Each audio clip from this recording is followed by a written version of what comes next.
Good evening. Hopefully, hopefully this time is going to be a little smoother than last night.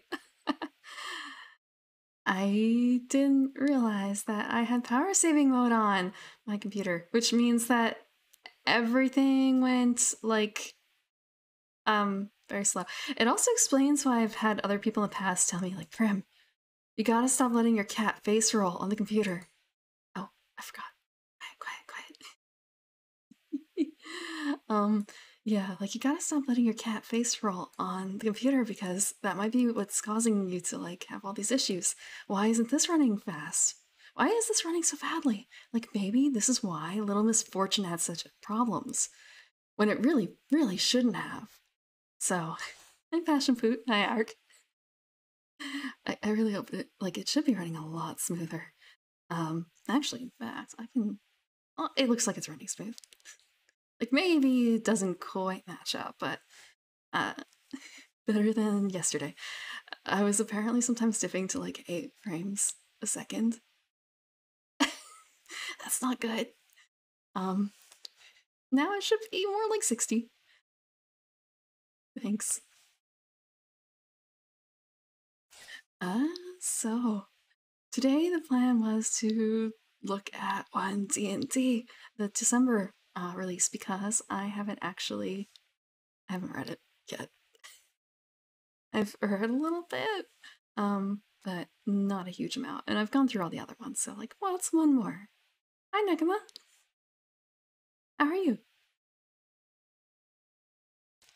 Um, another thing. So normally when I'm doing this, I do it with like a little bit more like lighting and stuff. But so my hair is green. Uh, my flowers are yellow. My dress is kind of purple. And you know that doesn't leave a whole lot of colors for transparency. I can't stand in front of a green screen, you know? So I haven't yet figured out the right color for that because it's kind of maybe I could use blue. And then when I do this, it looks really creepy the blue screen. So I have to figure that out. Yeah, sparkly. Yeah, once I started, Typo helped me with the issue, the frame rate issue. And Hespera too. Um, they both helped.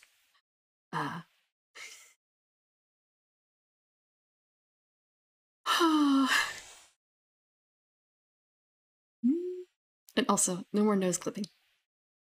No more nose clipping. Yep, don't normally put my head that far over.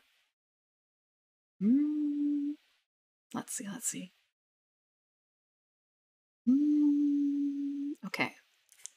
The cleric and revised species. So, this was supposed to be, I guess, a release for...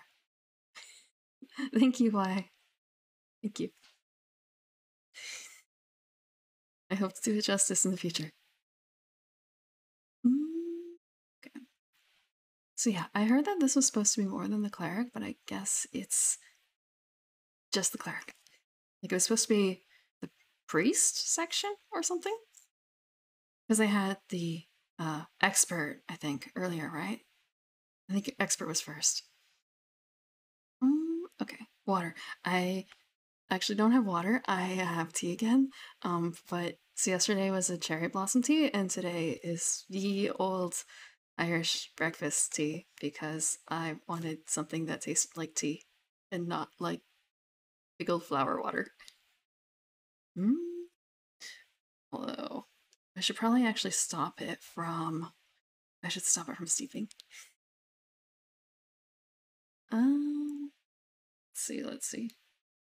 Let's see. What?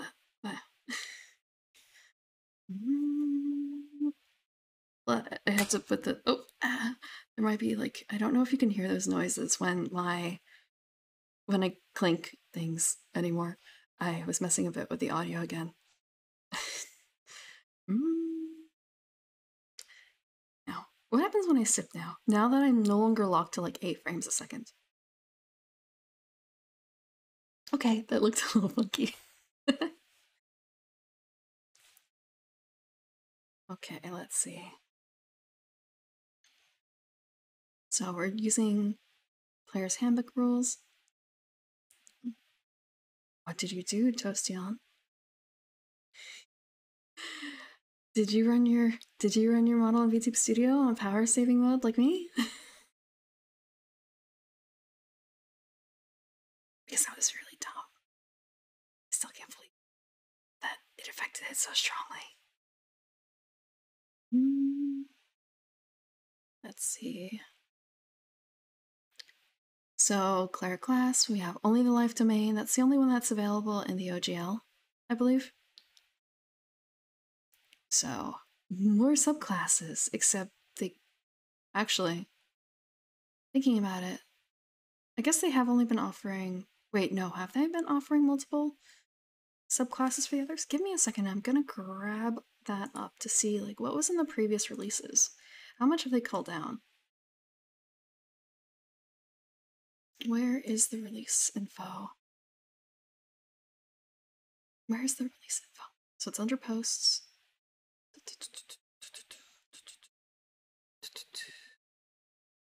What?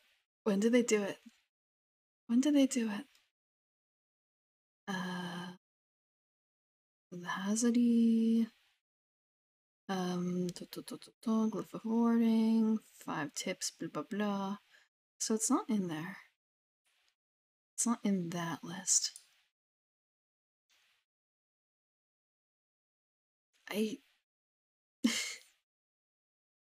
One D&D.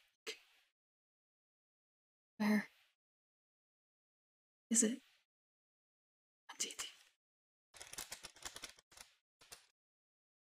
So I thought they had it all in D&D Beyond.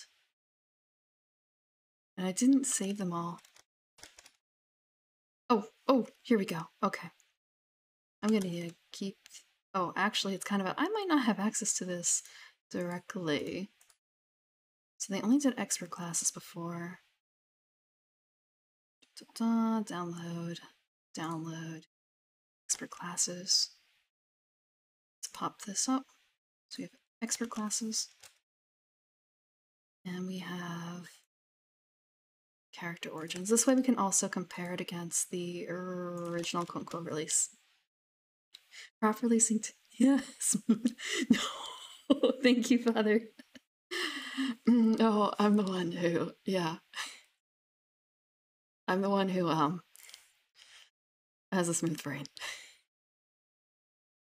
Yeah, well, like, right now the audio sync is set to 0, and it was kind of I'll figure it out.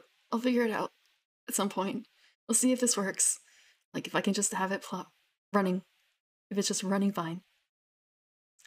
Although, actually, it might not be, like, 100% fine, because I'm running it through NVIDIA Broadcast. And I should probably... yesterday wasn't through NVIDIA Broadcast, and today, I had a bit of noise that I wanted to remove.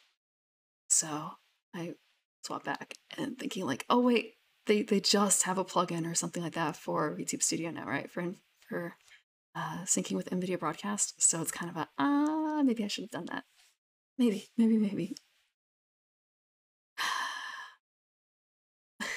After stream.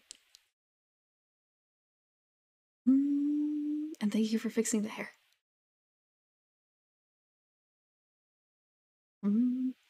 Okay.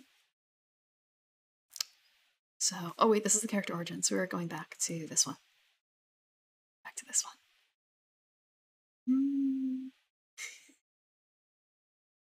Let's see.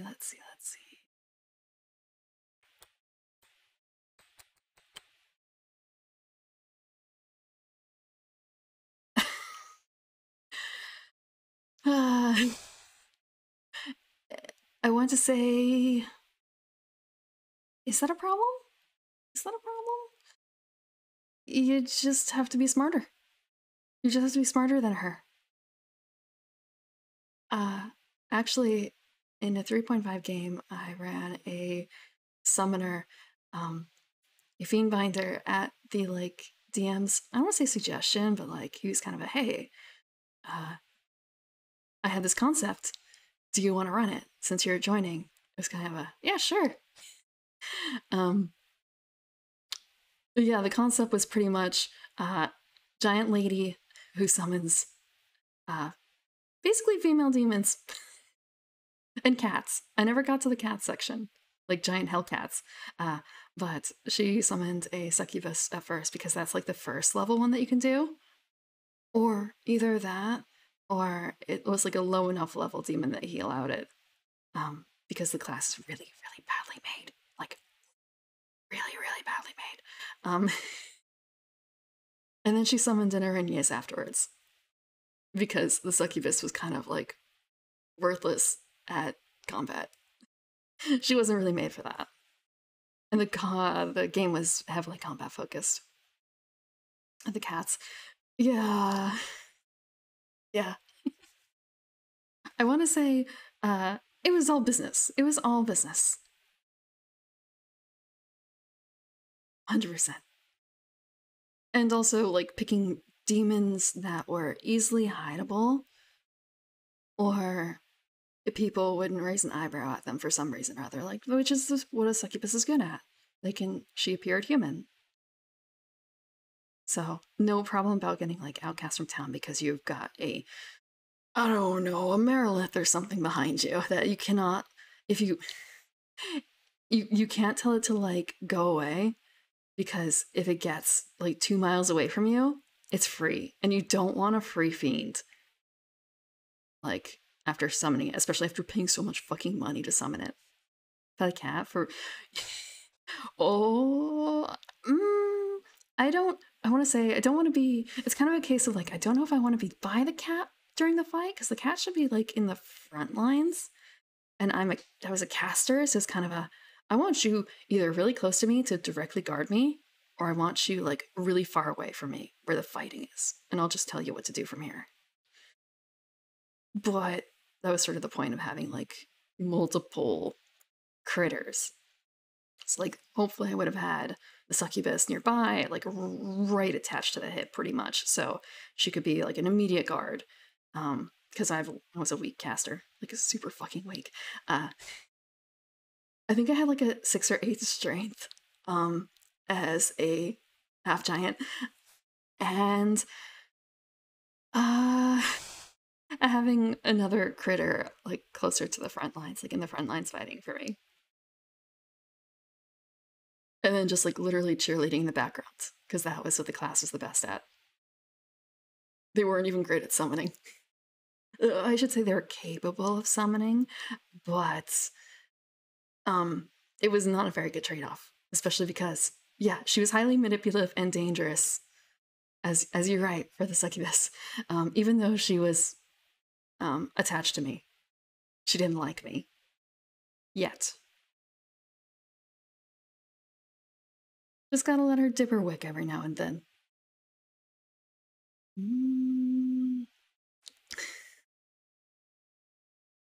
Let's see. So we have the revised species as well, Ardling, Dragonborn, and Goliath, and the rules glossary. So we have, oh, there's one more thing I was going to do, but I didn't get around to it. Let's see if I can do this too.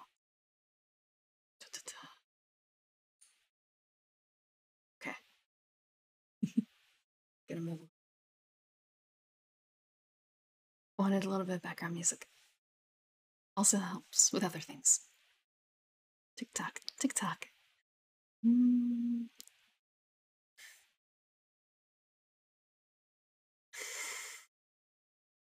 I actually have to wonder when that DM had made the like concept with the idea of like the giant cats or like the giant hellcats. If it was just kind of a coincidence that they were offered, or if it was like, yes, let's make her like a big cat lady, a huge cat lady.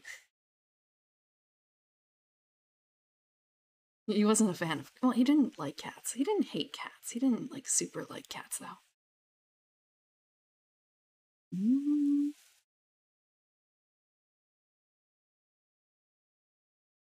Okay.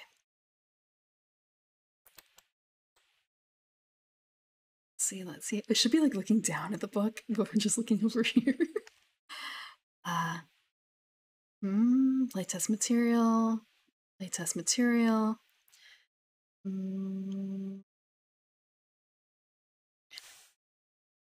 They have the special playtest, blah blah blah. Short adventure from Journeys through Radiant Citadel or Cancel Keep Mysteries. Thank you, Hesher. Oh, wait. I still haven't quite. Yeah, thank you for the follow. I need to like move where everything is so I can see it better and not have to look over at another screen because now you guys can catch me whenever I'm looking away. Because it used to be that I would be looking like over here. It'd be what? Way over there, looking at it. Okay, let's see. More or less powerful. Okay, that's the same too, I think. Power level stuff, like that hasn't changed. No, I don't think so. Yeah, it hasn't. Like the entire. It's kind of wait. Oh, okay. It's probably because the content in here that it's different size. Feedback, parts of the class. Primary ability. Basically, don't dump. Don't dump your highest ability, or don't dump your primary ability. Please don't dump it. Yes, you. I say that like yes, you are. If you, I don't know if it's supposed to be limited to people who have a 1D&D account. Just dump con. I've done that. That was a really big mistake. I died in like the 3rd turn of combat.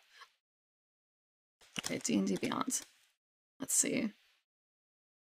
I go to. Actually, it's kind of a. Is it like media? Media. Nope. Okay. We can't go there. Okay, 1D&D. Like, do I have to have an account? Start playtesting. Okay. You have to sign in to claim it. However, if you just have the link, it doesn't matter.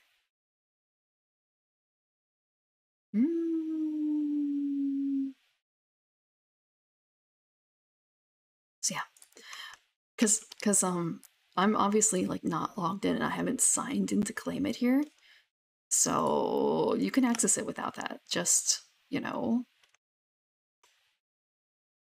just boop. There we go. You want to look at your own copy for the cleric one, and again, like the other ones are also available in the same manner. One Trick Monk. Harbinger of a Succubus.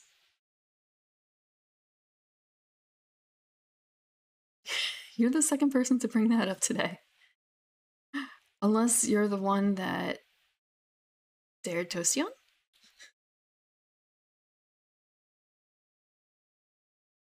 Okay. I want to say, when did they say that the character races? Okay, they had the character races stuff. I'm looking at the. Okay, we have halfling, tiefling, backgrounds, defeats. I guess it wasn't in here. It was in the expert classes area where they were. Okay. So you're going to be waiting for the warrior section for monk stuff. And like maybe I like monks. Monks are fun. You are probably going to be waiting another like half year or something like that. Maybe not half year. It depends because like they had experts all in one. Now they have the cleric alone and priest. So it's kind of a do they just. Whoa. Hello everyone. Hello Sasha. How are you doing?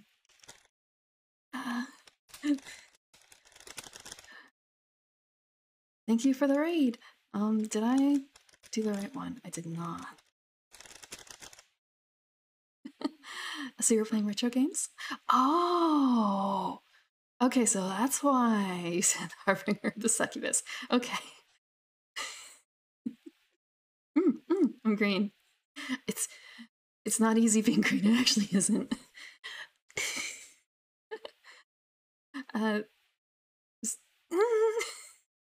She's just a demon? Just a demon? I mean, just Sasha? Thank you for the follows, Azir and Garibris and Rowan and Real Lorebot and Aaron and Diamond Wolf and BlazeCon and Glyptarn and Mr. Karaz and Mark for Food. Sasha. No,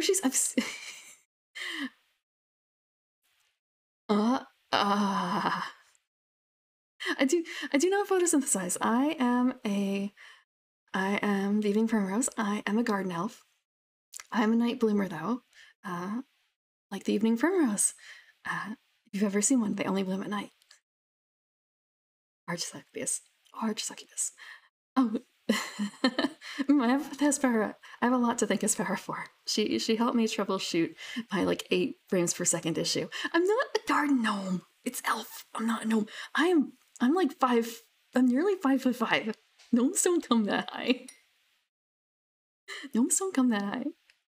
Oh, Hespera? Yeah. Well, she's a goddess, right? She's a nymph.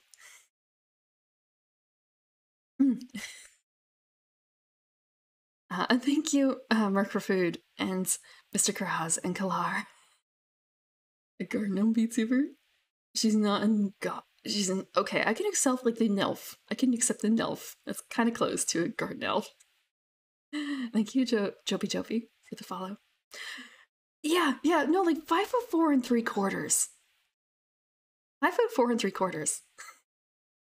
Like, I want to say a decade ago or so, I thought I measured like 5'3" and 3/4. So it's like, oh, I'm almost 5'4". I'm nearly. And then I got remeasured, and it's kind of a. In a decade, I've grown like an inch. Wow. Fraction.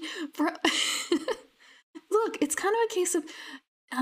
So if you ever compare yourself to like anime girl heights, they're all in centimeters, and you know, so I'm about like 164 centimeters, and centimeters don't evenly split into feet and inches. Do some yoga and I'll gain another inch. I probably should. X&a-half years old. I am actually like 334 and a half years old. I sleep a lot. It's actually it's kind of I didn't plan it out very well because I started streaming like 3 weeks before my birthday. So it's kind of a case of I'm not grass. I am an evening primrose elf. But nice to meet you all. I was going through Typo and Boolean did a very good job on my model. I love them. I love my parents. My model parents. It's not grass. It's okay, just thinking like I can't I'm an elf, but like if you have to categorize evening primroses as something, it's not like a bush, it's just like a flowering plant. Because like a rose is not that related to a primrose, and an evening primrose is like just as far away. Like despite the similarities in names.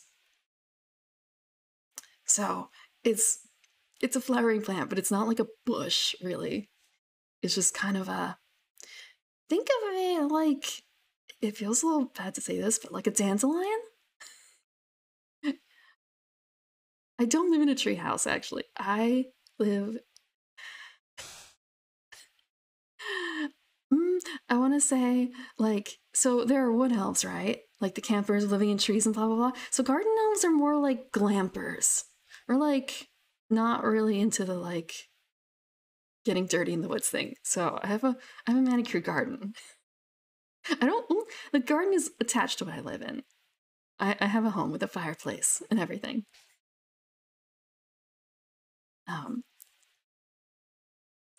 Grass is also plant.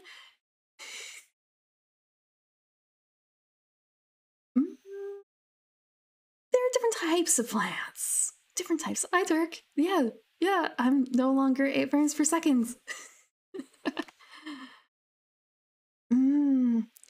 Yes. This is a kind of a two-up hairstyle. Brown roots. You don't have naturally brown hair? Or it's just the problem of like getting it touched up? Derailed. Yeah, it's not the. Oh, oh, I lost tracking. I just started like not a super long time ago over the reading, and we didn't get very far. I've mostly been like looking at the intro section. And like it's kind of it's more of like a discussion. Oh, Planty Green. Go take care of yourself. Go take a break if you need to. All of you. There is no Discord channel. There's no Discord channel yet. I didn't really know if I needed one. Oh, thank you, Chikiro, for the follow. Let's see. What was I checking? Let's see.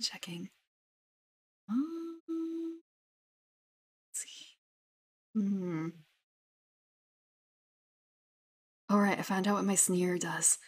I have to actually look. You have to look very closely at my nose when I. Wait, I have to stand. My nose moves. I think that's the sneer. It might be. It might. I guess it kind of looks weird when I do it from the side.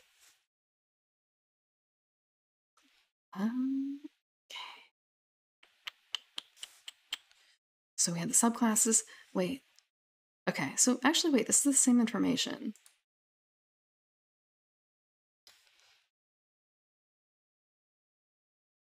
Fancy green ends. Shoulder. I want to say, like, having it pinned back makes it a little bit, like, cooler. Except for the point where it's, like, directly attached to your head because it's bunched up there. But otherwise, like, it spreads out. So, like, it's kind of a trade-off that you have to make. It's... No, there's no paladin class in this review. So what they did was the first release was, like, character origins, backgrounds, feats, and races. Not races. Races is no longer the word. I don't remember what the word is. What is the word? Species. Okay. So yeah, they changed it to species. Forgive me if I fuck that up because yeah, it takes some. I'm not always very good with remembering word changes like that. So yeah. It's taken me a bit to fix that mentally. But yeah, so they released that first, then expert classes, all of them, and everyone I think expected whatever the next section to be like the entire group of classes, but they just released cleric and some revisions of the species. And there's like one thing I've heard about in here that's just kind of like cry. How could you take that away from me? But we'll get to that when we get to that. I wonder if there's any differences in the actual spell.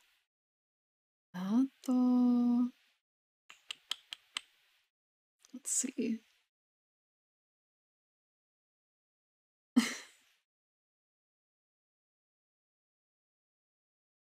That's drinking tea.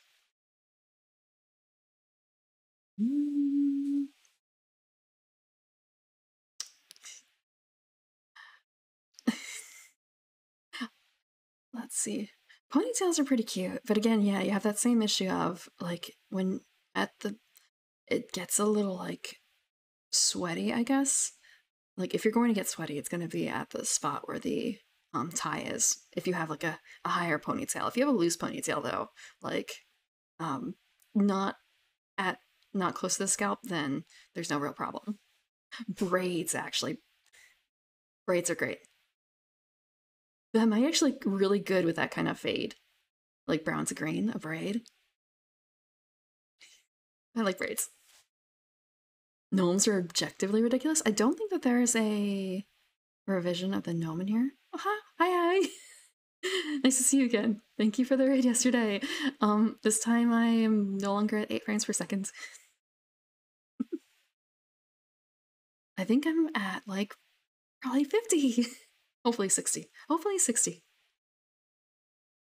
Let's see. Okay. Let's see. If you're a human furnace, you should bake bread. It's great for bed baking. Not bed. Bread baking. Bread baking. Not bread. Not bed making. Bread making. They did a really good job.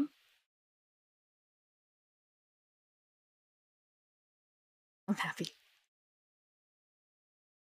Although I still have to get used to it now that I'm no longer a PowerPoint presentation. Let's see. Let's see.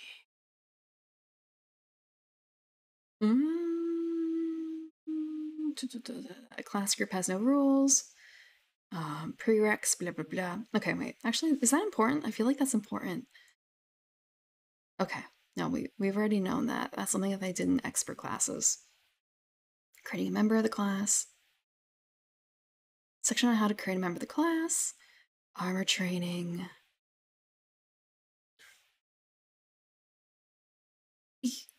I want to say for the bread thing, it's actually like, okay, if you've ever seen Yakitate Japan, the main character has like a slightly hotter like body temperature or something, or at least in his hands. So like it makes him a better baker.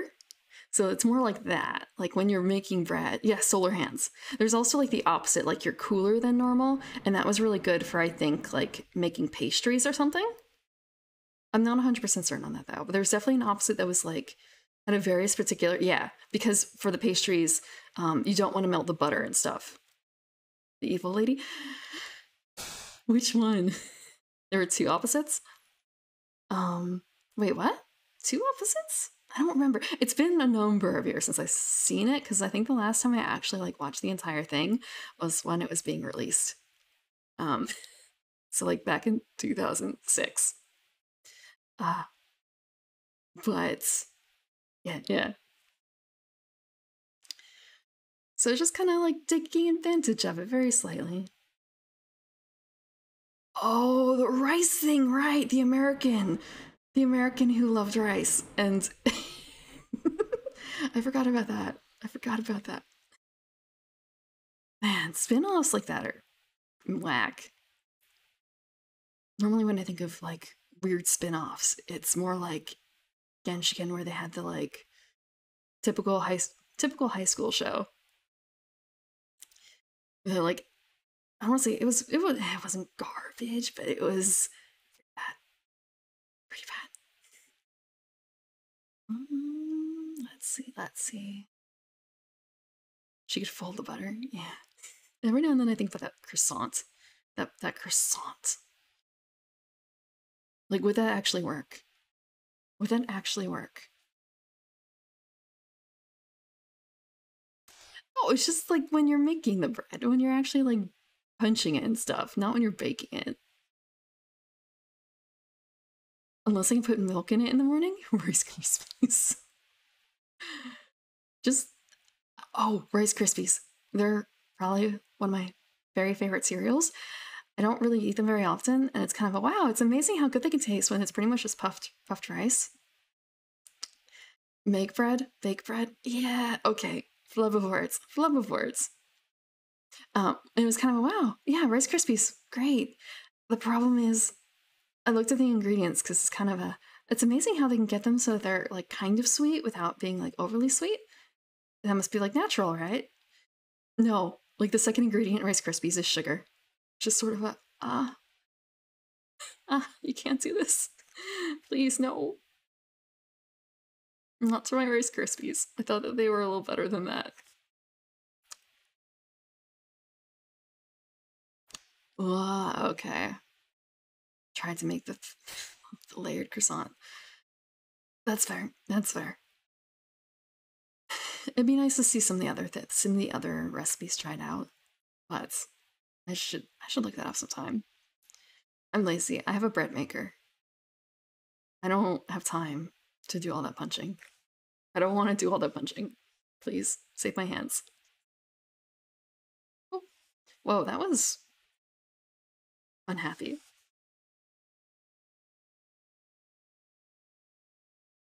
The melon pong.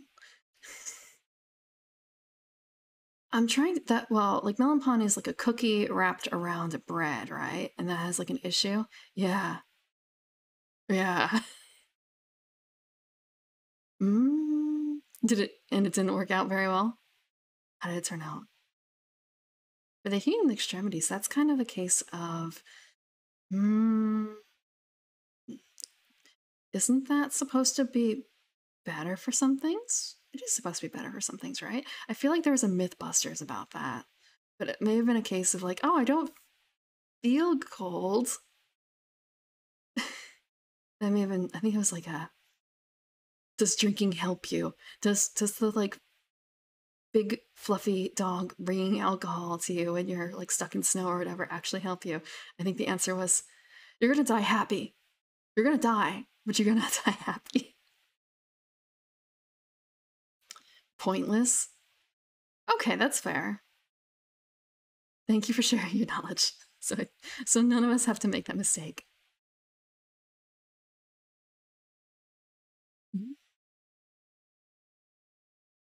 Yeah, just be careful drinking alcohol in the cold like that. I run cold. I run fairly cold in general, so I kind of envy you a little bit. I I have bare feet, and they can get really cold, honestly. But the garden tends to be pretty warm. The garden tends to be very warm, thankfully, so it's not too much of an issue. So, oh, I think I hear someone. Give me a second. I have a cat who sometimes knocks, essentially. He cries at the gate, so it's just kind of a case of is he demanding something of me right now? I'm going to go check on him. I will be right back.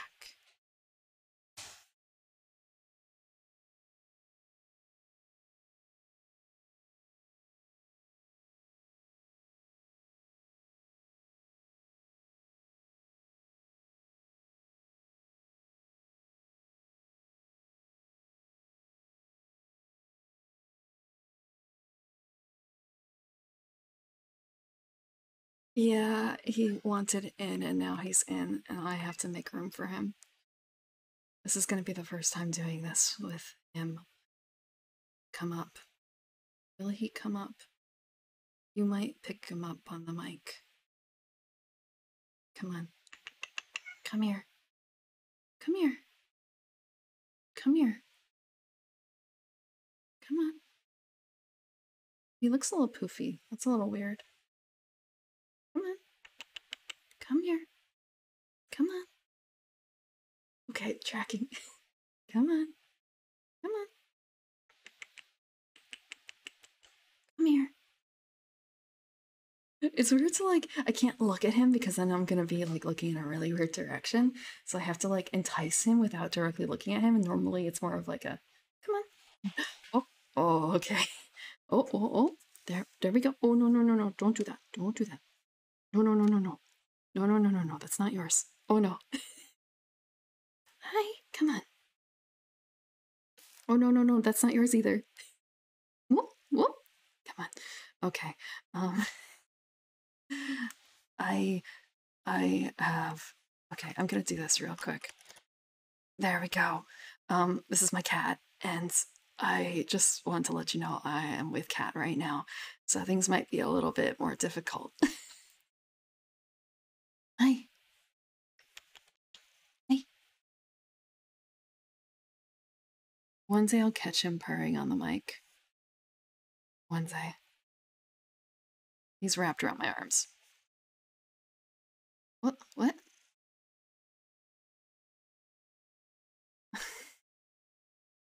Oh, hello, Reverie. Oh, this is gonna be... How was your stream? I know you were doing a graduation stream. Did it go well?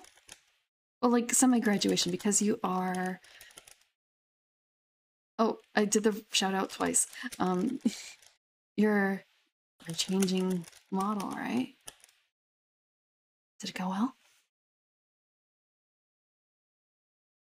Yeah, this is one of my cats. This is my cat that is currently with me. He cried to be let in, and now he's like wrapped in my arms. Hello, Vice Beach. Hello, Auxilia. Geno, yeah. Hello, some dumbass nerd. Hello, Cryptic. He's a big cute boy. Big red button? What is the big red button? I honestly don't know what the big red button is. Thank you, Merlin. It's probably better that you see this because my debut was at like a variable frame rate of anywhere from like 18 to 8 frames per second, and that was because I was in power saving mode. So if you have VTube Studio and it seems to be like, well, actually, if you're doing VTube Studio, make sure you don't have your computer in power saving mode because that like kills everything. Everything. Like it's probably the source of all my issues. Yeah, the mouth is being thought. I thumb. Ah, thank you for the follow, Tyler. Oh, cat. He just started like kicking me. It's not rough. It was more so like it was a very easy fix. I just had to actually like check the lag guide because I didn't quite realize it was lag from that.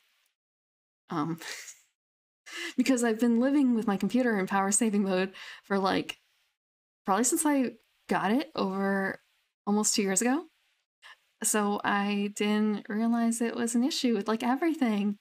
Because I'd have someone saying, like, Prim, I have no idea why your computer is running so poorly. Like, it really shouldn't be. Why are you having trouble with this? Is it because your cat's like touching things again? Don't let your cat on the keyboard. Don't don't install these random drivers. Like, and maybe it was just power saving mode. I mean, there were a couple other things too. That probably didn't help, but like power saving mode's the big one. Oh, thank you, Dr. Dreads, and thank you, K-Lop, for the follows. Yeah, it's fixed now. I mean, like maybe the lip flap, like the lip stuff isn't quite synced 100%. Like maybe I do need to give it an adjustment, but it's not as bad as it was. It's not as bad as it was. How did you even turn it on? I don't know. I mean, like I looked at power saving mode.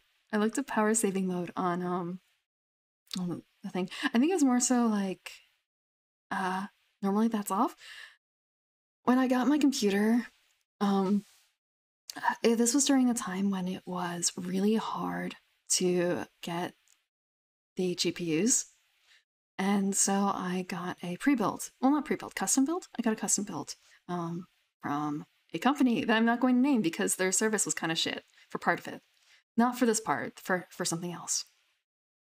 And there was an issue with the way that the structure of Windows was set up that I really hated, absolutely hated. I think it's something like something about like the default user was named wrong, and I wasn't able to change that without like completely deleting everything. So I wiped it and did it ish by myself, which is probably not the wisest idea, but I did it. And I must have turned it on at the time because it was kind of a case of, well, what am I using it for? Like, I want the monitor to turn off after like X amount of time, and Power Saver does that, right? And that may have been why. And at the time, like, even though it was running Power Saver mode, it was still running like Final Fantasy XIV, which was my main game, is my main game that I love. It was running that just fine, so it's kind of a, oh, there's no problem, right? Like, it's not running that poorly. Until I started playing other games like Little Misfortune, which, like, the cinematics in that were, like, absolutely fucked. It should not have been running as poorly as it was, which is probably because of this power saving mode. And, like, runs always. Yeah, I used to run it on a Surface Book, first gen, and it would be running at, like, minimum settings on this book. And it would be plugged in and would still be losing power.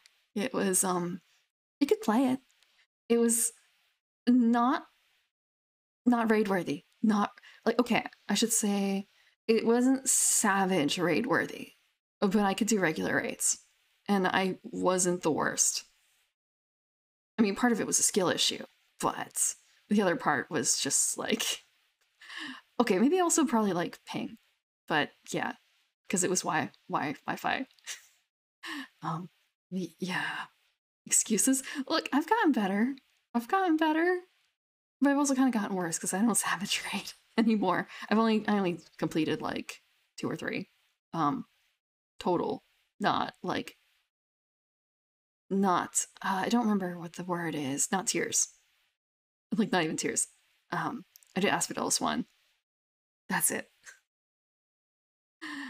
But I probably won't fuck up Asphodelos 1 if I do it again.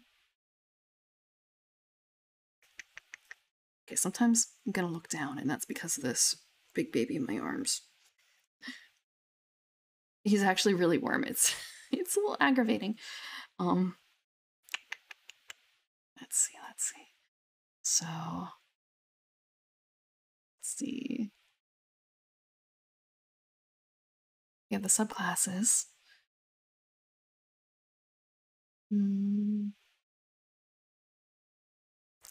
Glam. I've been neglecting glam in favor of relic weapons right now. Oh, first, 2 weeks ago, I finished all my classes to 90. I got my last class, which was one of the tanks. I think I may have gotten like Paladin or Gunbreaker last. I don't remember which of those two. It was one of those two. But tanks, most of my tanks were last. Yeah, I should probably go glam hunting. But no. Yeah, it's finally over. It's just kind of a what now? What now? ARR relic. ARR relic. I actually kind of don't want to do it again. But I already started it. I already have like a stupid amount of Atmas.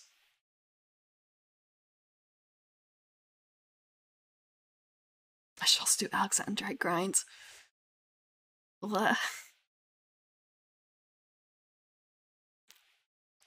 All I can think of is like, hey, if any of you are new in Final Fantasy XIV and you have a lot of like level 1 materia, put it on the market board. Please, for the love of God, put it on the market board. Please. I was paying like 10k a materia for like level 1 shit for this fucking relic. It's awful.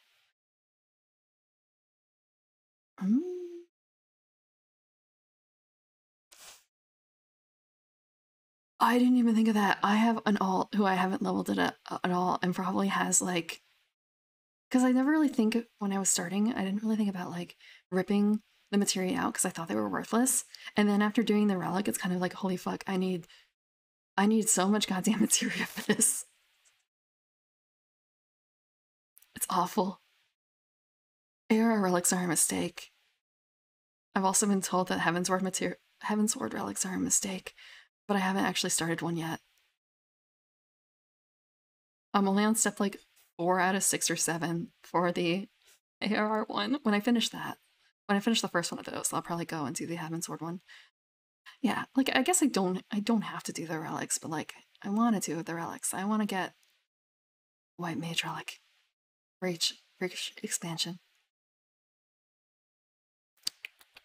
So 3 classes, new features. Cleric. Resistance weapons. Resistance weapons feel like fucking nothing compared to the AR one.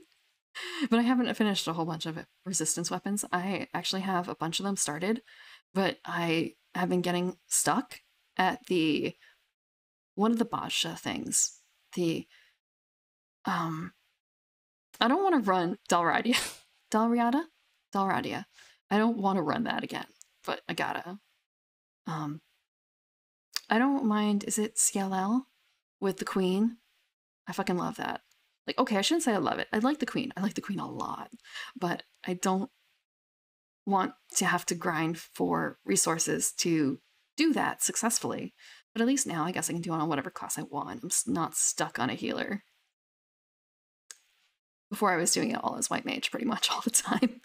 Running like the bombing DPS stuff. I don't remember what exactly it was. The name of the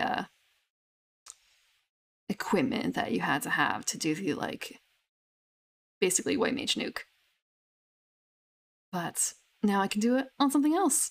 It's just kind of a case of what? What do I run it as? Who's even running it now? Who's even running it now? And then I have to do it dozens of times to finish all those relics. Dozens.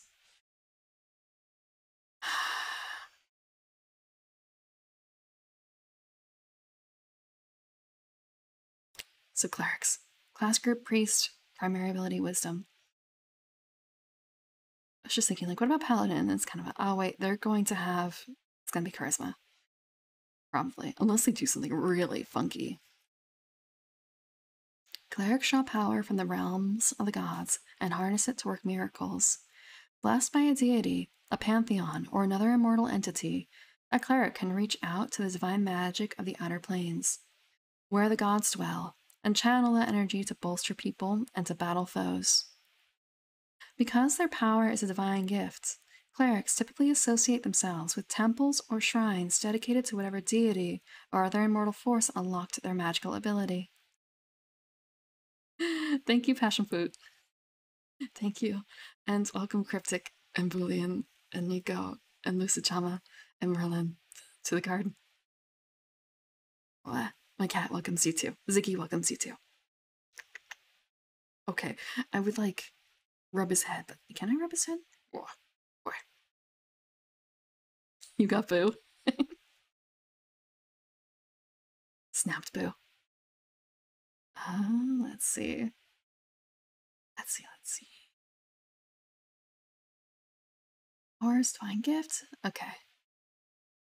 Harnessing divine magic doesn't rely on study or training, yet a cleric might learn formulaic prayers and ancient rites that help them focus their minds and spirits on drawing power from the outer planes. Even a cleric who declines to worship their divine benefactor might perform their benefactor's rites, if doing so helps the cleric feel connected to the immortal realms. Have a good night, Genome. Don't wear yourself out. Not every acolyte or officiant at a temple or shrine is a cleric. Some priests are called to a simple life of temple service, carrying out their devotion through prayer and rituals, not through magic. Some of the most influential high priests are incapable of harnessing divine magic, and a few of them might feel threatened when a cleric appears. Many can pray, and some mortals claim to speak for the gods, but few can marshal the power of those gods the way a cleric can. Okay, let me check some. Let's see. Creating a cleric. To create a cleric, consult the following lists, which provide hit points, proficiencies, and armor training. If you're making a first-level character, also consult the starting equipment section. And if you're using the multiclassing rules, see the multiclassing and the cleric section. I am not a fan of multiclassing, generally, so I don't really pay attention to those rules a lot. Let's see. I actually don't know if I've ever made a character. Okay, I shouldn't say that. I made like a 3.5 character that was like multi-classed, but that was also because it was prestige classes. So like, does that really count? Do prestige classes really count? Multi-classing is where the game breaks. Yeah, I've seen that in action a bit. I've seen that.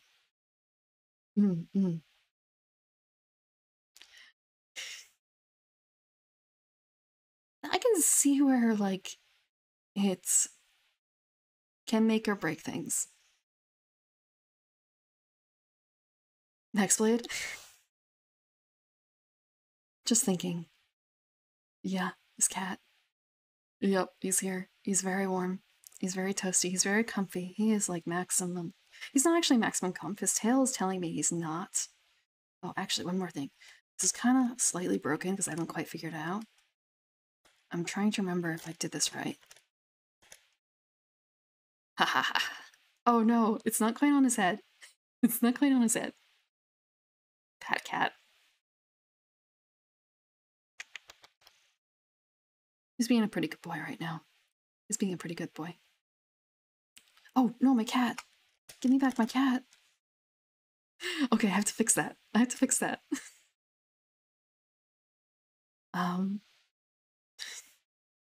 Oh. I have to fix that too. I'm too far away. Too far away. Let me... Oh, this is where the problems begin. So, I'm actually left-handed, and the cat is... No, it wasn't supposed to... It's supposed to spray me. It's... It's supposed to spray me. Oh. He's stretching. I'm left-handed, and so normally I put my drink on my left side, and the cat likes to put his head, like, he's draped over my left side, so now I have to drink with my right hand, and it's kind of a... If I mess up, the tea's gonna go all over the cat.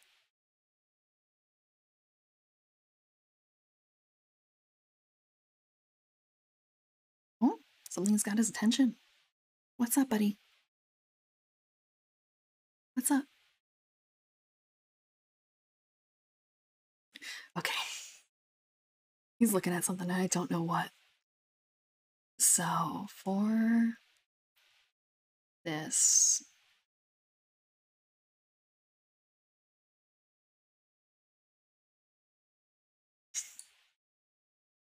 I want to say, actually, I have another thing that I do sometimes, and I just realized that I have it set up because I'm left-handed again.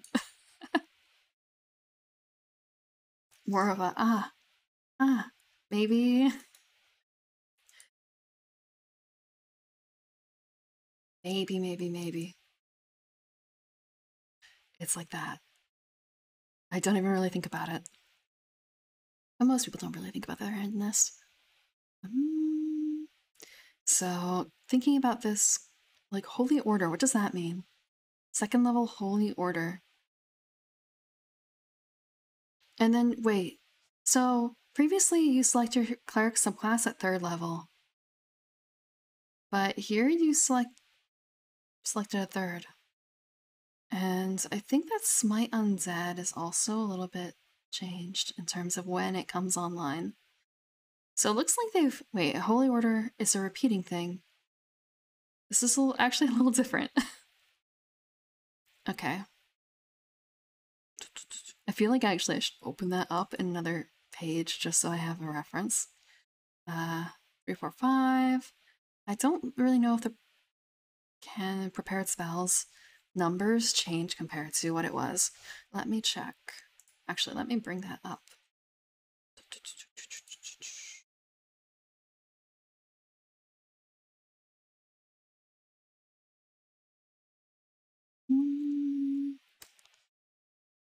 Okay. So I think that the spell slots and everything are the same. But... Oh. What's up? Are you upset? Okay, it's grooming time.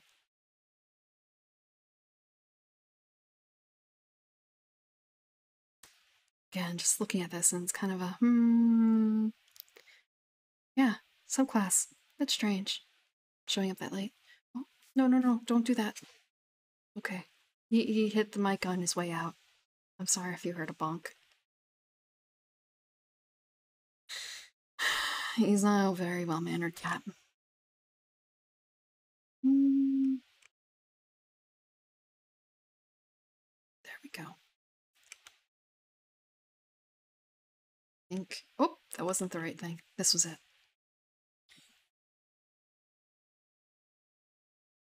And now he's just staring at the door.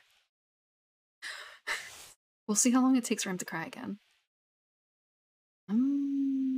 So 1d8 the same, hit points are the same, I think.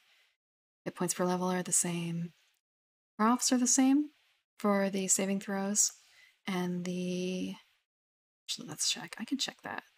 I have the power to check that. The... Meow. Meow. Wisdom. Charisma. So before it was... Persuasion, religion. No, right now it's persuasion or religion for skills. And previously it was choose two from history, insight, medicine, persuasion, and religion. So, effectively the same. Weapons, simple weapons, tools, none. Armor, light, medium, shields. Same. Oh, starting equipment. 110 gold, or a certain amount of equipment. Meow, meow. Okay, I'm gonna let him out. I don't know if you can hear him.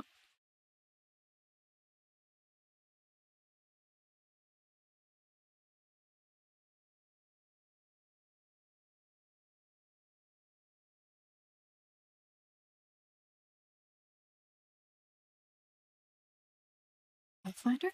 I actually was reading through Pathfinder 1 first edition book in August, maybe a little early. I think it started in August or September, because I was in a one-shot of a like free-for-all PvP arena thing run by Dr. Conrad, and that was my introduction to Pathfinder.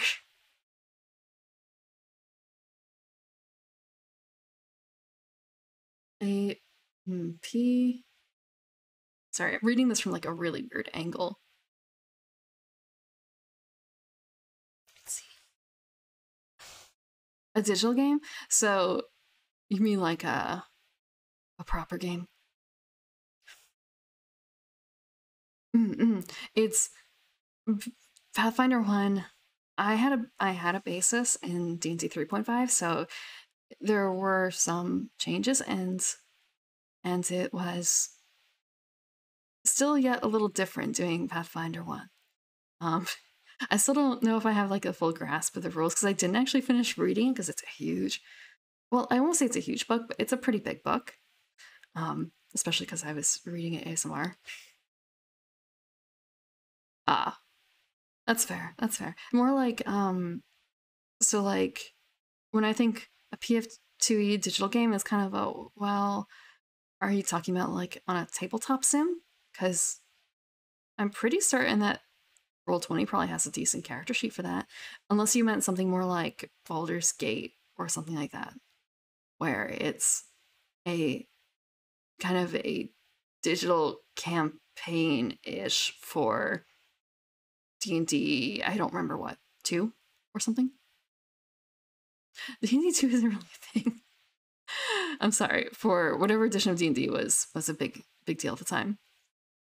But yeah, I got my Light 2D model yesterday. I revealed it, and it was running at 8 frames per second, but today we're doing good at like 60. Should be around 60. So the lag is no more, hopefully. Hopefully it won't be an issue going forward.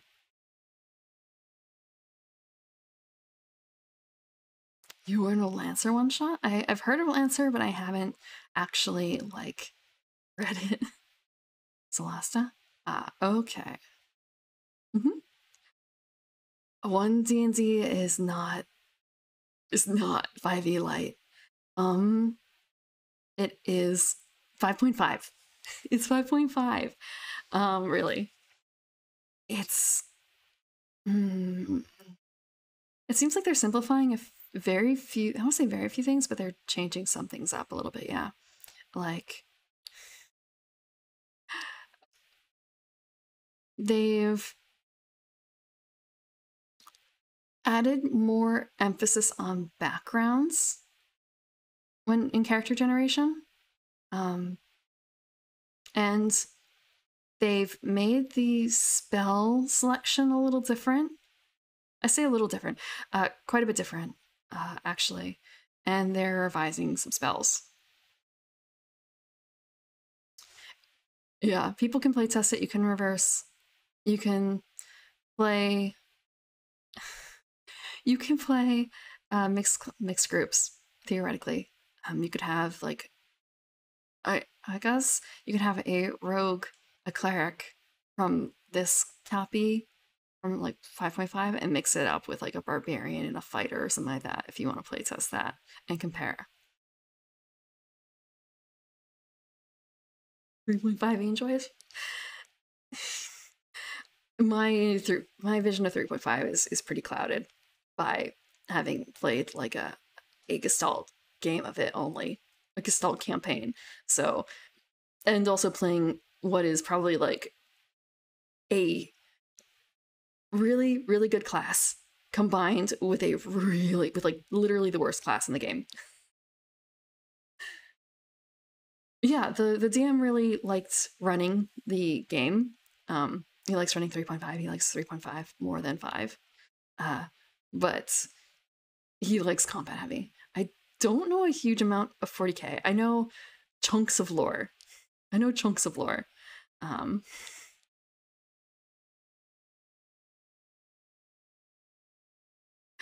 heard a lot of memes. And I do know some people who will own and or were excited to like potentially run games set in that universe, but I'm not okay, like I'm not huge into sci-fi. But like it does 40, I guess 40k does still count, but like it's so fucked up. Red ones go faster. Purple ones sneaky, things like that. Warhammer Fantasy, there's that too. And I also know there's a Blood Bowl too, which I think I have, but I haven't actually opened up. It's kind of maybe I should play that. Because I play tabletop games, mostly solo. Like when I say mostly, I mean like all the time solo on Tuesdays. So it's kind of I should break out Blood Bowl for that. I should learn Blood Bowl, but it's kind of I should actually open Blood Bowl before I start to play it on stream, I feel like. It's a setting that inspired Darkest Dungeon. I want to say that's a little surprising. I haven't actually played Darkest Dungeon. The closest I've gotten to it has been there's a tabletop game for Darkest Dungeon, and they put out the I guess like beta test or something like that on Tabletop Sim. So I downloaded that, like a legit one, and it's just sort of this looks like a more complicated Gloom, if you could believe that. It's maybe Gloom is not quite the right way to put it, but it's just like this seems too complicated for its own good. I was playing through American, trying to remember what the American Horrors, something like that title, basically.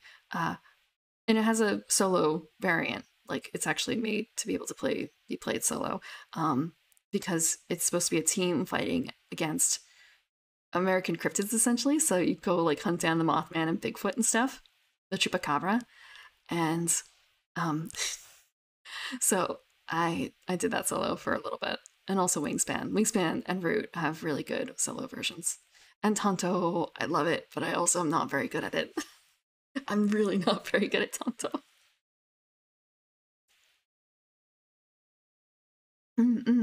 I know some people who played Warhammer Live, painting models and stuff. Tonto Core, yeah. I have the big box, like the big box with the winter. Actually, no. I have the winter expansion, but I don't have the box that includes the winter expansion on the cover because it was kind of a wow, it all fit in here, right? I already bought like the second big box. I don't have to buy the third big box. And like they just all basically fit, like squeezed in.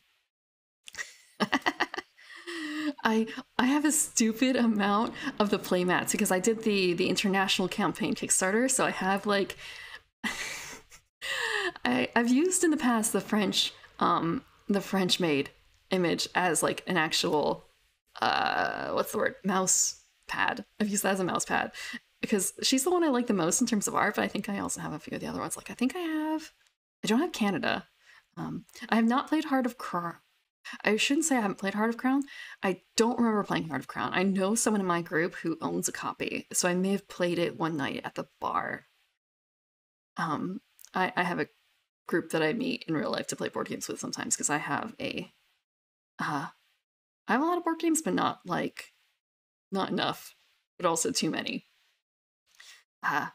So like I may have played it. There's a lot of times I'll be like, oh, I haven't heard of that game, and then checking a photo, I'm like, wait, I have played that game.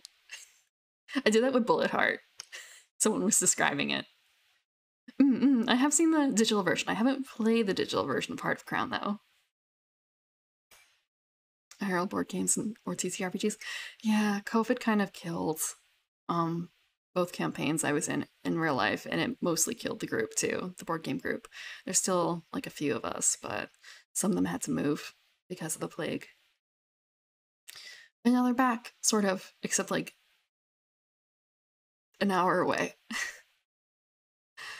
An hour away. But sometimes I do get them together so we can play bigger things. Like I got to break out, well, someone broke out Oath, which is another game from the same group as Root. Oh, okay. They only had the first expansion? That's fair. Again,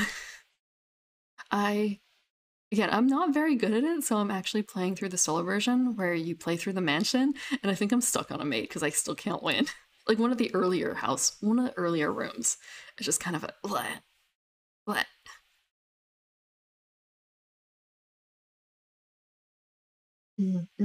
Yeah, I'm lucky that some people live very close, very very close.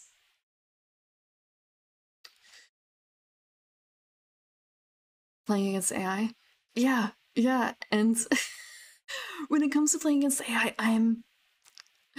uh, I'm how to put this? Okay, so I was playing Patchwork a few weeks ago in preparation of like being able to teach it to someone else on stream, and then like do like a best out of 3 after a while, after like she's picked up the game, and I don't think I ever literally beat the medium AI in that game. So, like, I like board games. I played a number of them. I'm not necessarily good at them.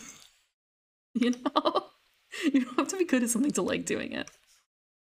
So it's more about like the breadth of board games and not the depth of them.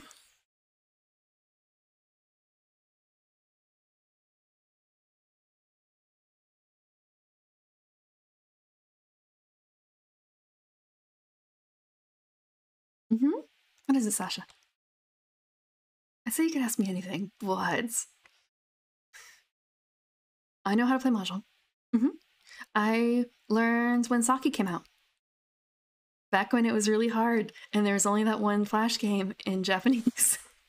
Again, I'm not like super good at it, but I know how to con. I know how to keep from going for 10, things like that. I have a Mahjong Soul account, but I don't actually really do anything. Oh, do you play on Mahjong Soul?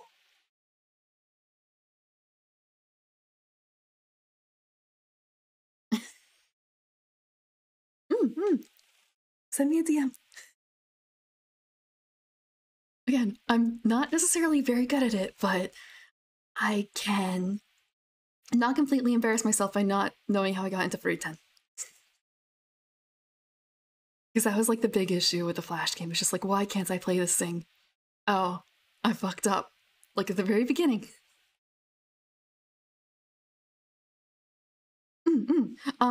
So there's this iPhone version of it. If you've ever heard of, I think it's Kemono Mahjong. I played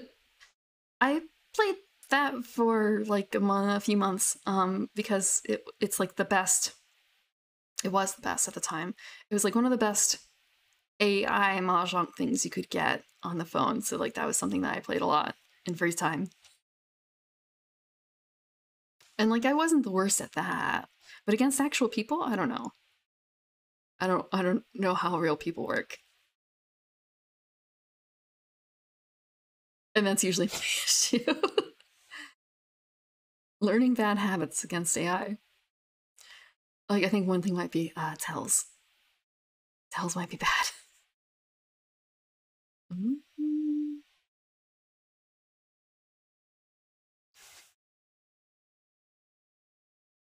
Oh my god, this cat. This cat. Let's see. I will say that one game that I haven't played, I don't know a huge amount of like card games in terms of like, I think I used to know how to play like Gin Rummy, and I've also never played Settlers of Catan.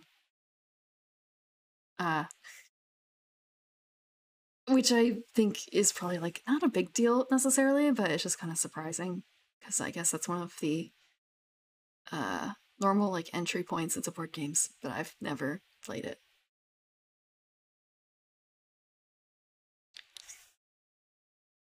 I feel like I don't know if I know. Oh yeah, I've played Sentinels in the Multiverse. I have the big black box with a bunch of expansions. It's fun. I'm trying to remember who the character I like playing as was. I mean there's like the classic Superman XP who's fun, but he's like I don't say he's boring, but like he's classic. And then there was I think God, was there like a dino lady or something? Like a dino summoner lady? I think I would know the pictures if I saw it for which one I've played, like which characters I played. But yeah, because that's a co-op against the board, that we've seen that pulled out a couple times in person. The problem is it's a big box. It's like maybe it's not 30 pounds, but it's fucking heavy. So I can't like bring it very many places. It has to get played where it is now. Yeah, it is very heavy. Same with Tonto. And same with Gloomhaven. Like I brought it to the bar to be played like twice. But it wasn't a good idea. 3 of the small boxes. Probably a wise idea. Probably a wise idea. But it's kind of a but I got the big box. I should use it. I should use it. It looks so pretty. Duffel bag? I have a backpack. I have a board game backpack. You can do either. You can poke me on Discord or DM me on Twitter. I'll respond to both. Either. I'm on both like all night anyway. Because I'm a night creature. It's like 5 a.m. Not like it's not 5 a.m. right now. It's just like, it's 5 a.m. Do I DM this person? I swear there was like someone who. Let me check. If I see the pictures of the heroes. I know also, didn't it recently get a rework or something, Sentinels? I think that they did updated card art for one. Okay. I know I've played the Superman XP. Okay, I should look up like a character image. There's the character guide. I've seen Absolute Zero pulled out. Okay, let's get the heroes list going on. I haven't done those. I think I've done Expatriate. Not the Idealist. I think I've played Parse as well. Unity? No, she's not dinosaurs. I don't know why I'm thinking dinosaurs. But I think I've played Unity more than once, and I liked that. Then there's minor characters. Like, so is there... I swear there was something with, like, dinosaurs. Unless that was a villain. It may have been a villain.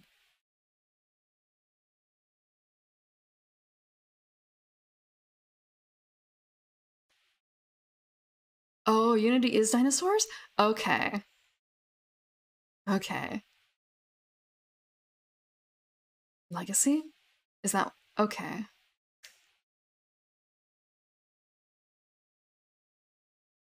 It's been literally years since I've broken it out. Okay, so probably was Unity. Because thinking like, oh, she looks fun as a mechanic, and then yeah, Raptorbot. Raptorbot. That's why I was thinking of it, I suppose. And I've got some of the foils. I don't think I have like a huge amount of them.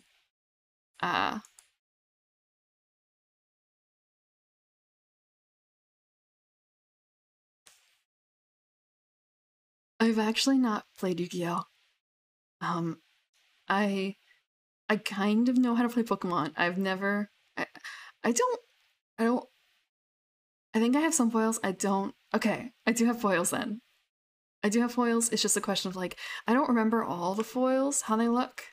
Like I'm seeing them, but it's just kind of, it doesn't quite trigger the memory of like, do I have that exact card? I don't 100% remember. Memory's a little holy. Thank you, Sasha.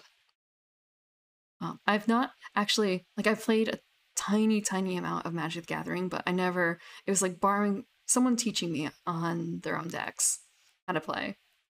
Pokemon though, I have a number of cards that is not zero, and I know how to play, but I don't really actually play it.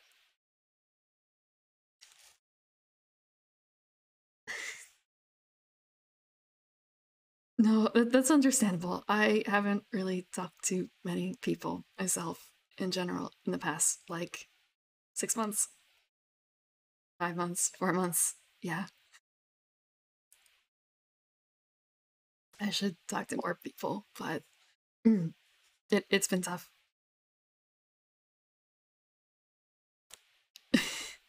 I want to say there's only two Pokemon cards game shops in your town. Just thinking.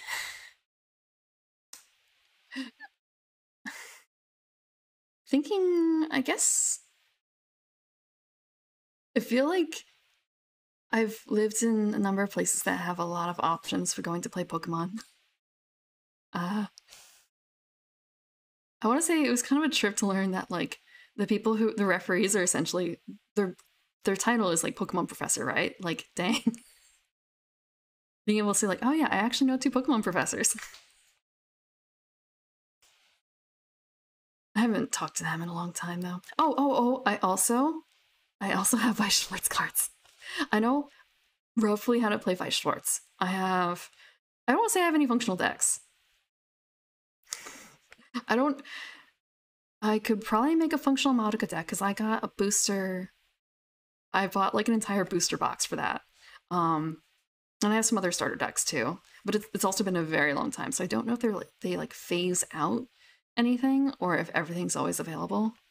So I'm not up to date. When it was first coming out in America, I got a couple decks. So I think I had a couple boxes, and I collected enough of those like stupid little papers with the treasure bags on them that I got some points, and I got a Tamane card from like an entirely different system. The Hololive card game, yes. Except I don't know if Hololive existed when I started playing. When did Hololive like come about? Because yeah, I think I started picking them up in like 2012, something like that. Yeah. It's been a long time. It's been a long time. I don't know about that for the obscure niche Japanese card games. A lot of this is like through people that I know, like Weiss Schwarz. I knew a number of players. And one of the guys, the person I don't want to say I learned it from, but um, there were some people who are extremely passionate about that game that I know. Same with Mahjong too. And also, I may know some people who had and very much enjoyed the FMA card game. It's kind of like, what do you mean there was an FMA card game? It's kind of like, what do you... It was good. What do you mean? I've not heard of Rumbling Spell Orchestra. Ah, okay. I'm not like super into Toho. I don't know a whole lot about Toho.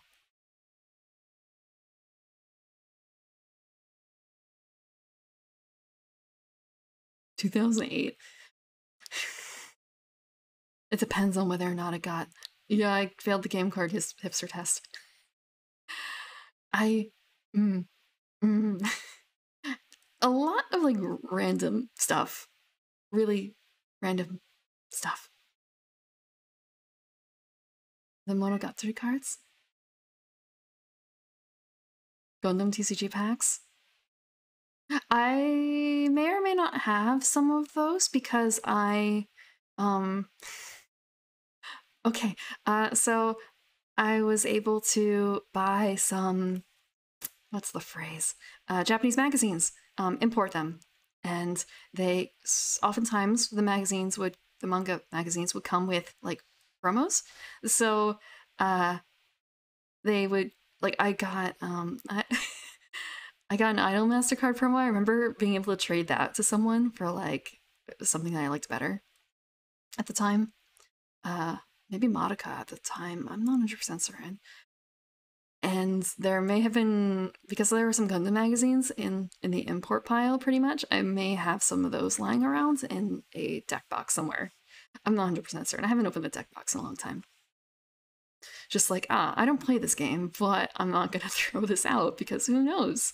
Maybe I will meet someone who plays this game and will want it. So I have, I have like really odd collectibles sometimes. I shouldn't say really odd, like in the grand scheme of things, they came from a magazine. Like, who really cares about file folders and little weird fuzzy scarves? And sometimes there were body pillow covers in there, but they were only half size, so.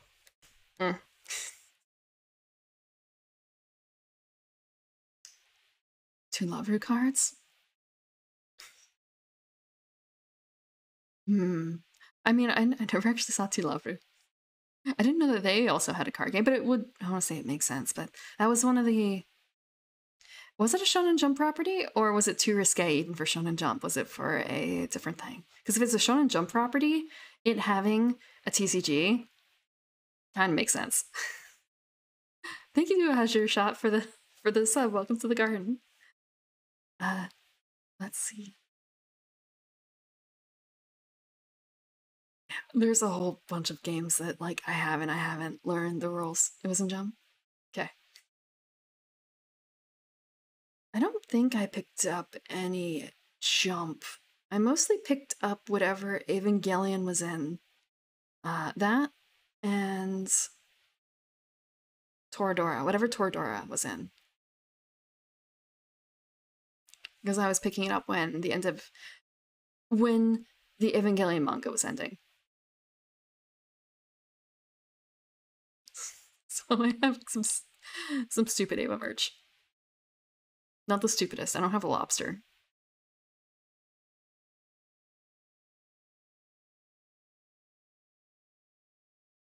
There's a December Toradora watch along, Kadokawa.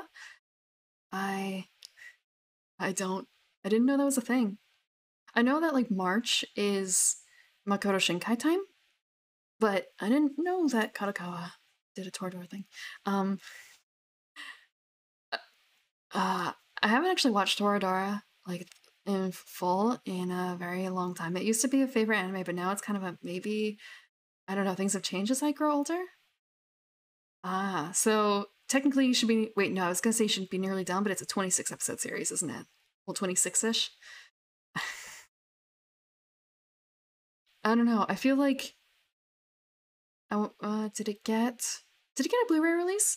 I know it didn't come out initially with a Blu-ray release or a dub because I have the NIS box set because that was one of the first ones. And like, I support the company. It's got a really cool box and a book and blah blah blah. But no, I don't. I haven't rewatched it in a long time. I haven't rewatched a huge amount of anime in a long time. I think the last one I've been rewatching has been Yowamushi Pedal because someone is doing a watch along in their Discord. Elephant? What is Elephant? Oh, he's a person. Okay. Okay. Yeah, it was a very long time. NIS didn't do dubs for a number of years because it was our first foray. Make it, I don't say make it cheaper necessarily, but like put more effort into certain things that sell, and people who are picking up Dora Dora don't want to hear it dub anyway. You know? Same with Genshiken. Who's watching the Genshiken dub? Because I also got, well, okay, so there's the Media Blasters Genshiken, but I mean when they picked up the later Genshiken stuff. I think it was second season? Or is it Genshiken 2? I can't remember which one's which. After 2014? Probably. Perhaps. I want to say there's whenever they do this sort of thing for when they do like re-releases.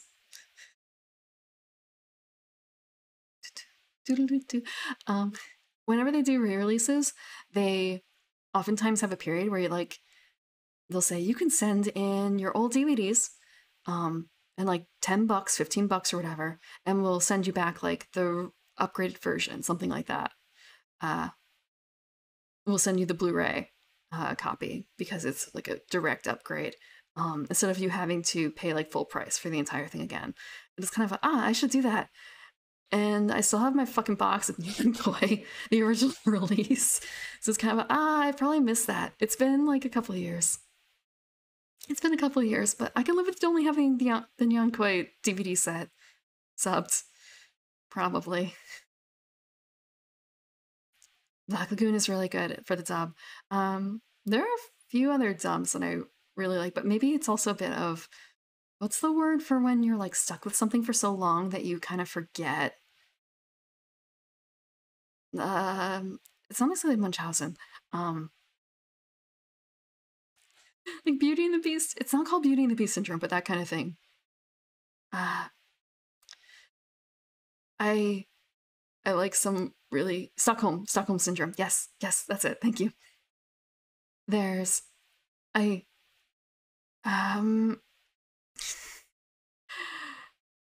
see.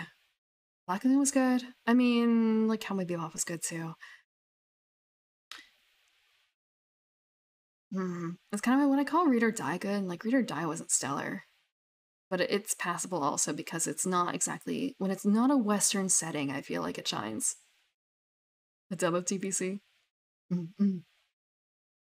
Thank you for the subscription, Jopi. Welcome to the garden. Yeah, when it comes to like being raised on the dub, I liked Slayers a lot. But back when it was VHS releases, you had to make a choice. And sometimes at the store you didn't have a choice. So I learned to love the dub. I even don't mind Zealous' voice. I don't mind Zealous' voice. I actually picture the English voices more often than I picture the Japanese voices, except in the case of like singing. Yeah, Slayers. I actually haven't finished it. It was my first like anime that I knew was anime, but I never finished Try. I mean, some people would say, you know, that's not a problem. Try doesn't count. Try doesn't matter. But I own Try, and I haven't finished it. Angry anime girl dub yelling.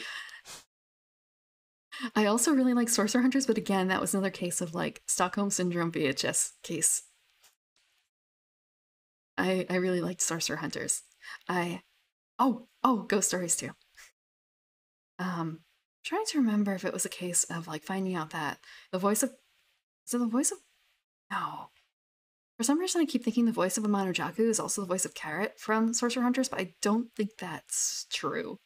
I think that's just something I kind of wishfully made up. But yeah, I like Sorcerer Hunters too. Megumin? I feel like I know that name. Oh, okay, yeah. Yeah, from she's the little like giant fireball one-off girl from uh that show that I've forgotten the name of with Aqua and stuff. Yeah, yeah. I've like in the past 2 years, I think I watched that. Konosuba, yes. Mm-mm. Tenchi Muyo. Mm-hmm. I've seen Hellsing, but I keep forgetting that I've seen Hellsing. Or at least, like, keep forgetting I've seen chunks of Hellsing, which is probably not good. And I've seen chunks of Tenchi Muyo. You know, TV and everything. But I am... So I am learning to sing, and do you know The Lonely Moon? That's one of the songs that I'm learning. The Lonely Moon. Which is really nice because there's an English version and a Japanese version. I actually, like, I've listened to that song for a long time, but at the same time, I didn't know whose song it was. I didn't know whose song it was. Like, listening to it, I guess I figured it was Aika for some reason, but I guess it's actually a Ryoki song. But this doesn't bother me. It doesn't bother me. It's a good song. It's sweet. Gungrave? All I know about Gungrave is I feel like it's... Okay. It's alternate company Trigun, except like a little edgier, if that makes sense. Because the only image I have is like a guy in a trench coat holding like dual wielding pistols, and like seeing him from behind. I think that's the like one of the promo images. I actually haven't finished Trigun either. I've seen chunks of it. Like, you know, I feel like this is TV syndrome. That's probably not a thing. Like seeing huge chunks of things, but never actually watching the entirety. That's fair for Kenshin. Yeah. Do they use a female voice actor for Kenshin? That might, I want to say that might be the issue, but it gives a different impression of the character. Especially if they use, God, is it Megumi Ogata or is it someone else?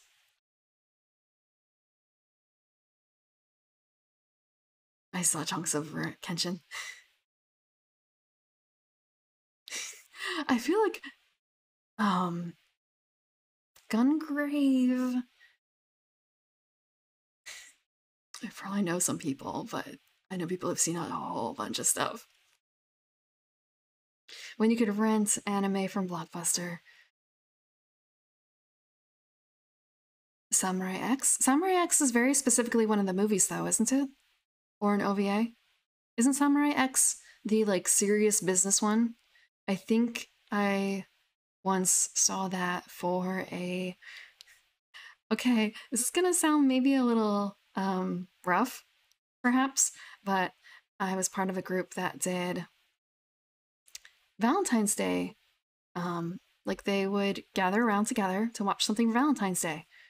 And because it was a bunch of weeps, they would like advertise it in happy, you know, happy format, and then they would show something depressing, horrifically depressing. So I think Samurai X may have been one of those things.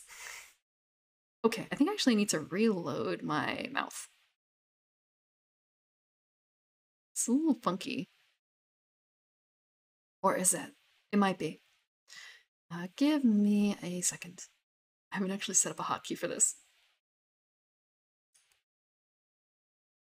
You can still hear me. I should set a hotkey.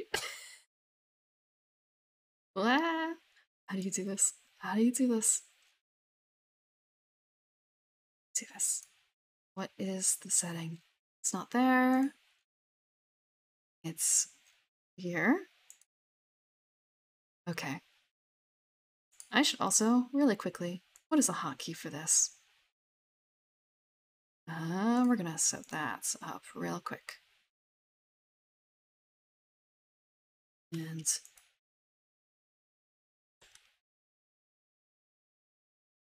okay. Almost done. There we go.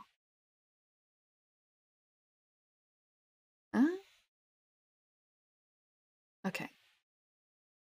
There. Hopefully it will be a little better.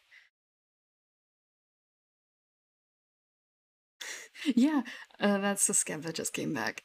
Well, I mean, it's been out for a little bit, but...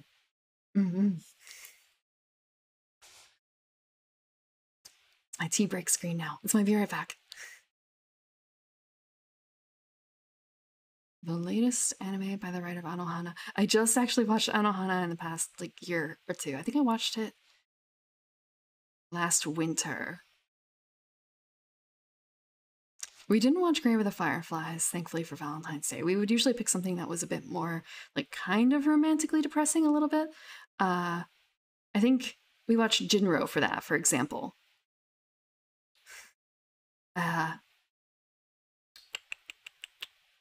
Sadcore. Yeah. Yeah, there was definitely some, I mean, I feel like we watched, Your Lie in April didn't exist yet at the time. It wasn't out.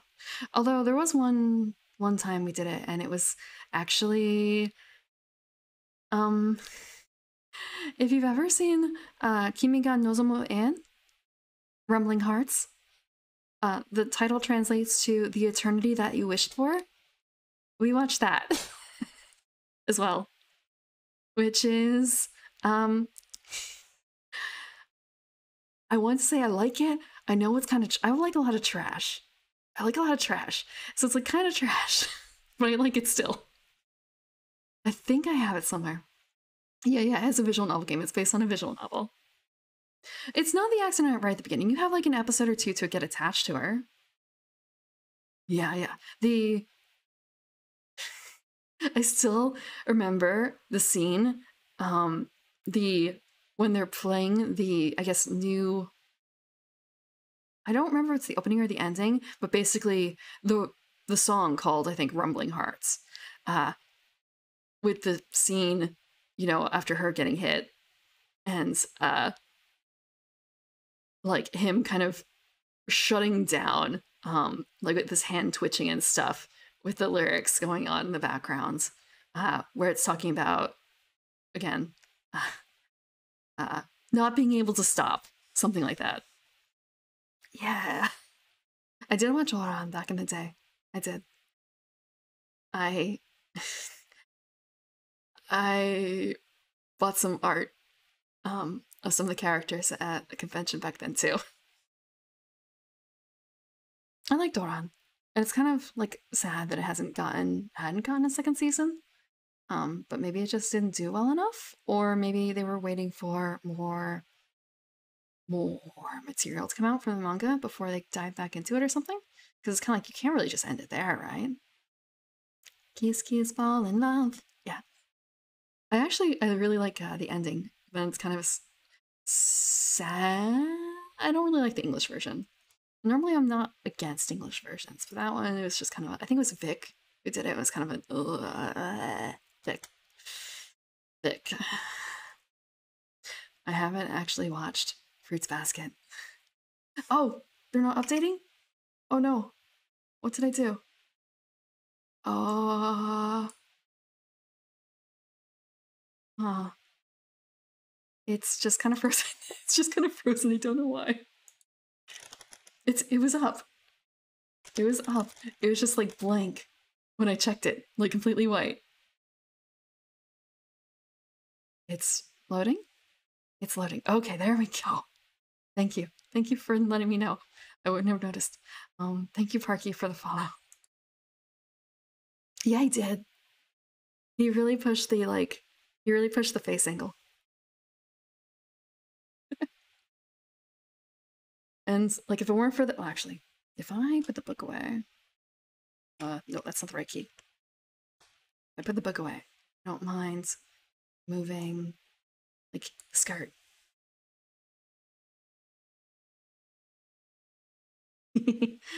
The flower bits. The flower bits move independently of the flowers. And yeah, the dress is quite sparkly.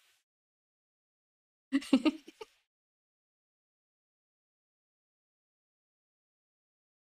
think it was this. This. Okay. I'm probably not exactly in the right space.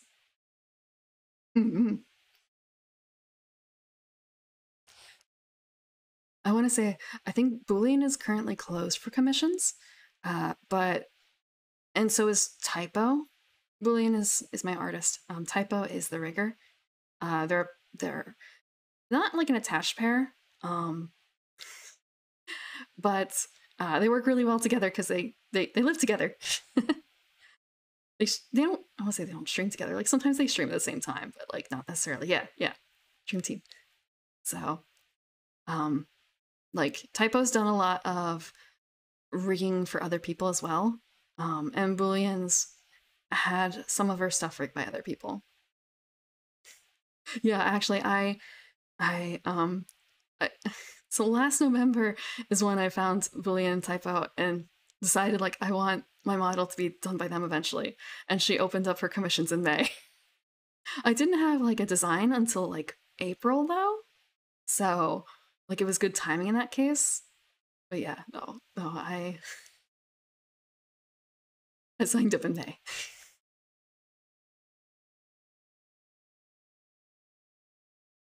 It's not Gucci. I would say I made it myself. I didn't. Chehimeche made it for me. Chehimeche.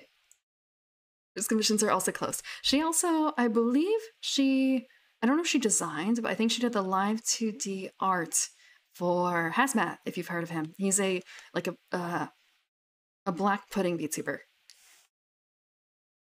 He has a very non-standard model. So like you may not necessarily see it in terms of design, but it's there. It's there.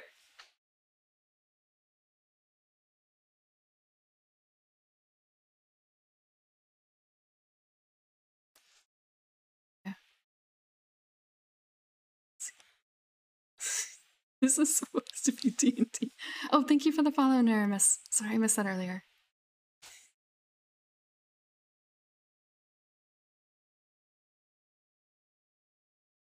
Let's see.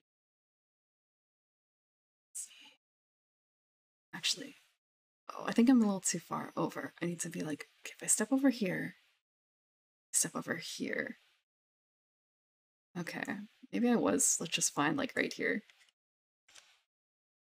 It's so much different than being a PNG.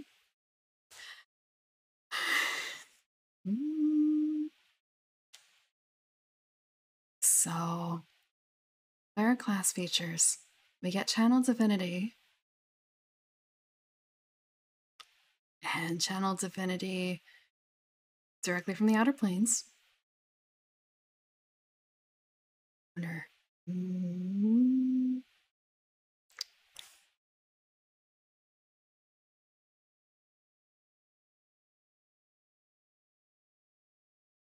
First level Channel Divinity. I'm just going to read it out because otherwise, just like chunking through it, I'm not sure if I'm getting the entire thing. First level Channel Divinity. You gain the ability to channel divine energy directly from the outer planes, using that energy to fuel magical effects. You start with 2 such effects, Divine Spark and Turn Undead, each of which is described below. Each time you use your channel divinity, you choose which effect to create, and you gain additional effect options at higher levels in this class. You can use your channel divinity a number of times equal to your proficiency bonus, and you regain all expended uses when you finish a long rest. Some channel divinity effects require saving throws. When you use such an effect from this class, the DC equals the spell save DC from this class's spellcasting feature. Okay, so I think the prof bonus thing is pretty common now. Like, X number of times equal to your prof bonus.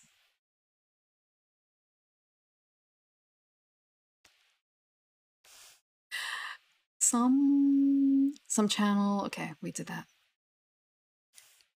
The slime folk. Slime folk. So is that? I'm trying to remember. They had a ooze. No, they don't have an ooze as a as a race, not race, species. They released something though, didn't they? In the like Space Jammer set? Is it that? Twilight Domain, God. Just that those are the ones who could also like at the beginning just like see forever in darkness, right? Like they had some sort of mm, they were kind of broken when it came to that. Or like, hey, everyone can see in the darkness for a long time now just because you're friends with me. And that's my channel of divinity. It's just kind of like, whoa, that's real powerful. Depending on your party, I think. Ah, okay, homebrew.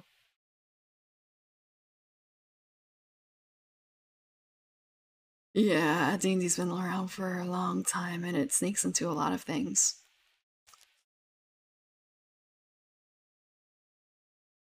I want to say,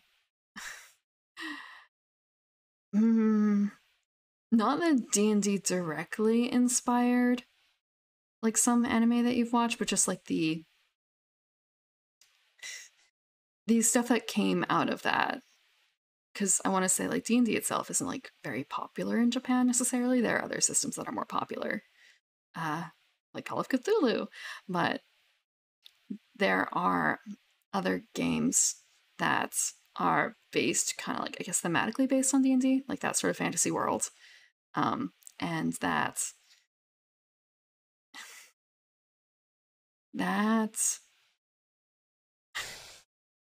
makes up a lot of fantasy anime. You know? Did you know that Record of Lodoss War was based on a campaign?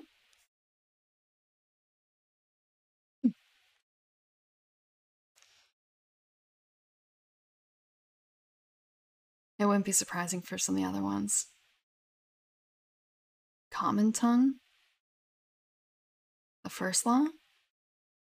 I mean,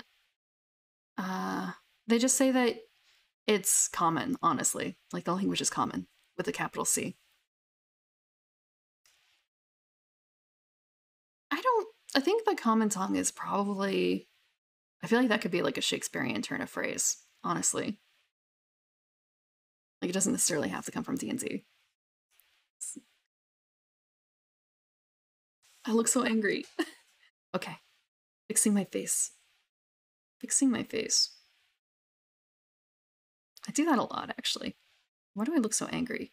I need an update that gives me glasses, actually.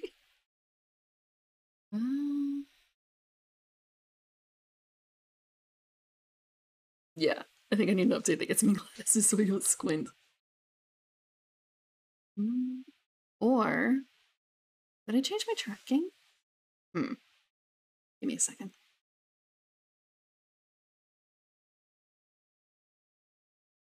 Okay, hopefully that's better. Okay, I'm just like trigger happy with my eyebrows now. I'm sorry, I'm not angry. As right now as common? Yeah, okay, so when it's common with a capital C, that it's not exclusive to D&D, but like it's D&D uses it. God, yeah, now I have resting bitch face. Let's see. Audiobooks are great. I have a few I haven't finished because I started them on like long trips.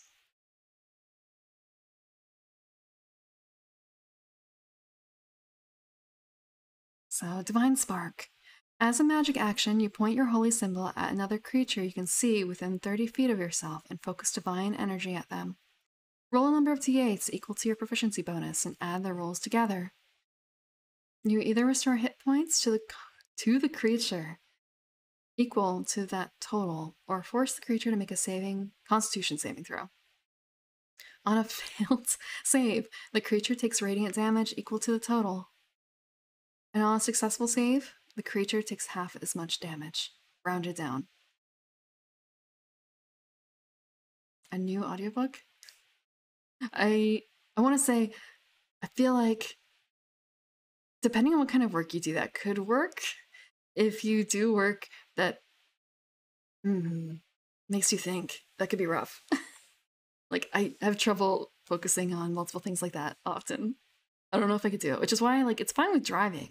long distances when there isn't a whole lot of complicated patterns.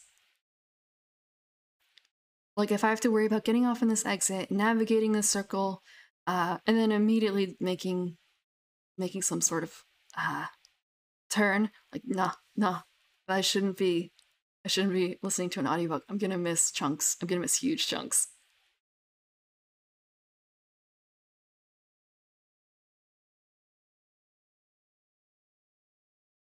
Let's see. Okay, that's Divine Spark.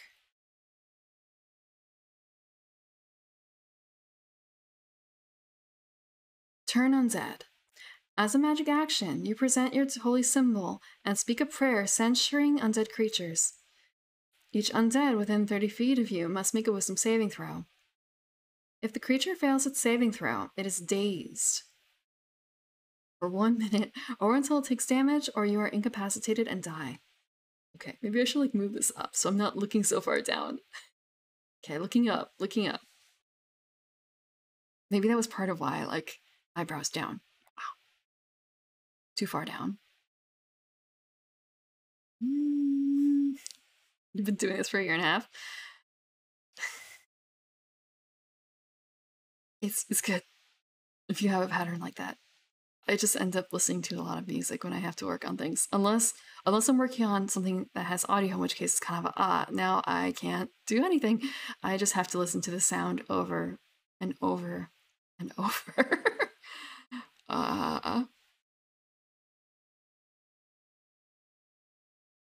I put out my Spotify playlist and it's just sort of dominated by work noises. Or I should like say dominated by music that I listen to while I work. Like that was probably the cause of my #1 artist, honestly.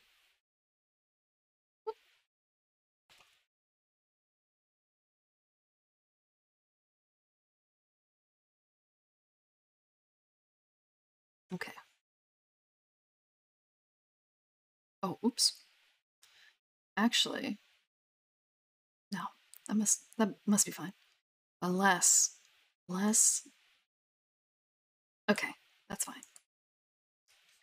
Was checking something.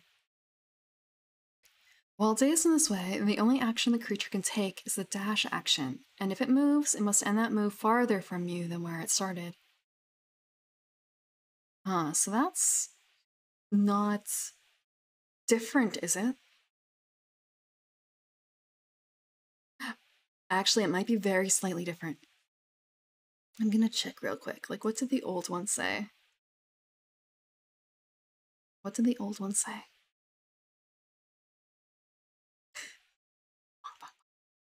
So what was the old one?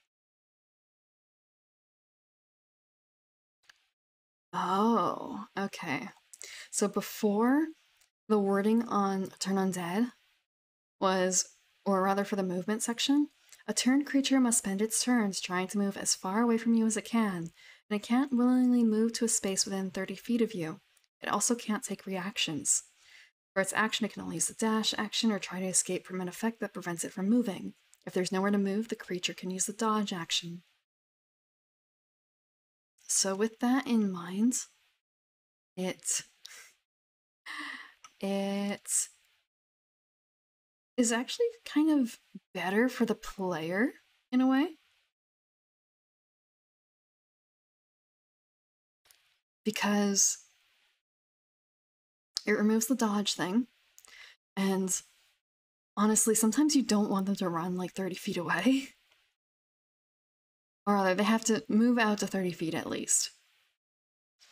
And there might be times where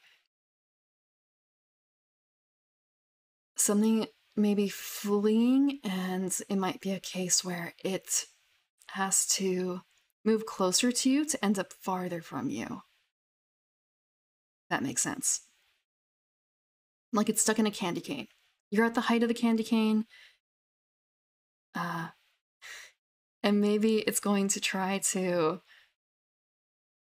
well, maybe not at the height of the candy cane, but like it can move directly behind.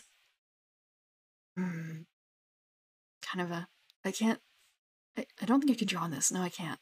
But yeah, no, if you think about a candy cane and you place like the enemy closer to the like tip of the candy cane and place yourself at the like height of the candy cane, the enemy might want to flee down the long portion, but they have to get closer to you to do so. But they'll end up farther than you, farther away from you in the end. Versus the other way where they'd be stuck in a corner. So for something that is maybe like a smarter undead, that would probably work.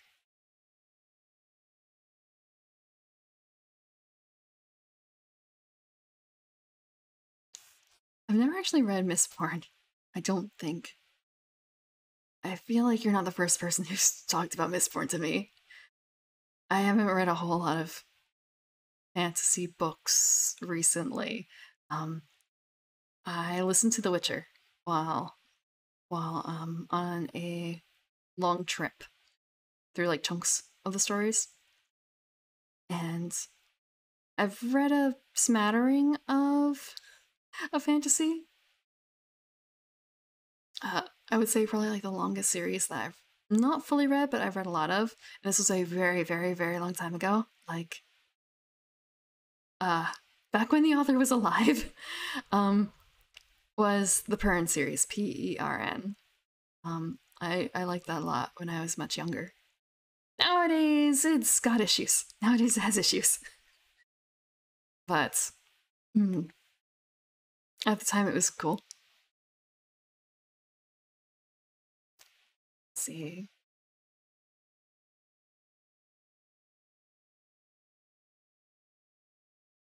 Okay, just checking something. First level spellcasting. You have learned to cast spells through prayer, meditation, and devotion.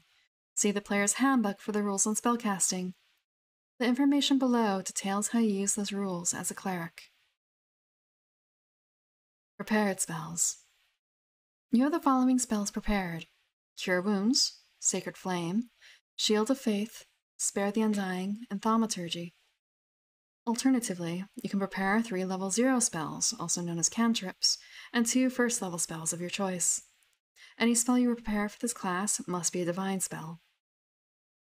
Whenever you finish a long rest, you can pray or meditate, and replace any spell you have prepared for this class with another divine spell of the same list. At higher levels in this class, you can prepare more spells as shown on the cleric table. The numbers there determine the number of different spells you can prepare for each level. For example, as a 4th level cleric, you can prepare 4 different 0 level spells, 4 different 1st level spells, and 3 different 2nd level spells. Do I like highlight as I go along? Spell levels. The cleric table shows how many spell slots you have at each level to cast your cleric spells at 1st level or higher. I think this is not new at all. It's not new. 2nd level Holy Order.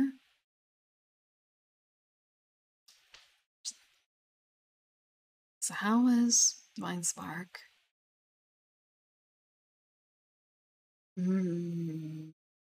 Okay. So just kind of they gave for Channel Divinity, instead of like something special for each different group, it's just, hey, it could be an attack or a heal, your choice, and turn undead as usual, as is tradition. Wisdom, Holy Symbol. Let's see, anything else? Okay, Holy Order, 2nd level. You have dedicated yourself. Okay, I have to like move it up. Up. You have dedicated yourself to one of the following sacred roles, either on your own or as part of a religious order. Choose one of the following options. Protector. Trained for battle, you gain martial weapon proficiency and heavy armor training.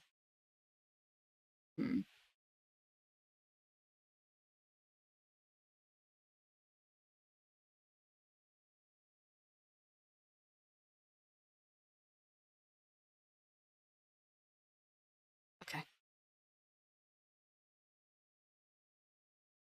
Scholar, okay. Studying and teaching about lore of the gods and the multiverse. You gain proficiency in 2 of the following skills of your choice: Arcana, History, Nature, Persuasion, and Religion. So, let's see.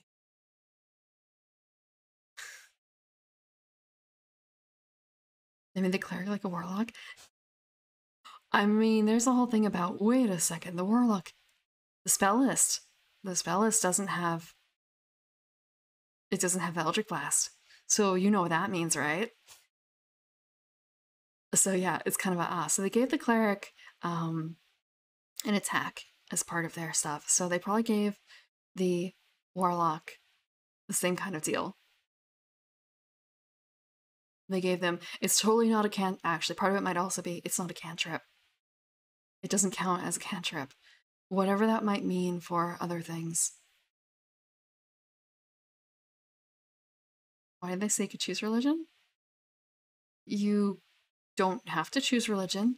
You could absolutely be a cleric who has no expertise in religion. They get it as default, but they don't have to take it, as you see. You don't have to take it. You can take... You could be a history and insight cleric. Or you could be... just thinking, like, imagine you could make a trickster cleric who focuses on insight and persuasion. Why do you need religion? Does your god care about your knowledge of religion? If it's a trickster god? Like, it might be helpful, but it's not required. So yeah. Again, you could... Oh, this is also one of the following options for Holy Order. You don't have to take Scholar, you could take something else. Do you want to be the Skill Monkey Scholar? I like Skill Monkey Scholars. Well, I played a few Scholars. Not a huge amount, but like 2, 3. And one of them was a Skill Monkey Scholar. Maybe I shouldn't say Skill Monkey. Kind of theoretically Skill Monkey, but like in practice, not a huge Skill Monkey. Just really good at like 2 or 3 things in terms of skills. She was really good at history and Arcana. Like, I think I hit a 30 once, DC.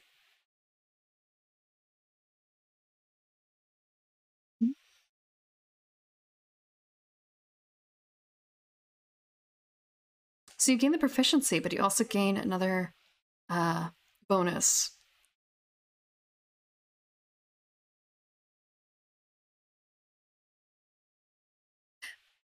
So wait, that makes it even like crazier, just thinking, well, actually that would only work if they still kept that the way it is, because before sometimes it would give you expertise. So it's kind of, imagine having expertise in religion as well as this bonus. That would be pretty big. Is religion wisdom? I know Arcana's not. Arcana's int, isn't it? So yeah, like you could, but it's also the case of you gain a bonus. So I think it would be on top of it. So like, would you get like double wisdom modifier for it? Actually,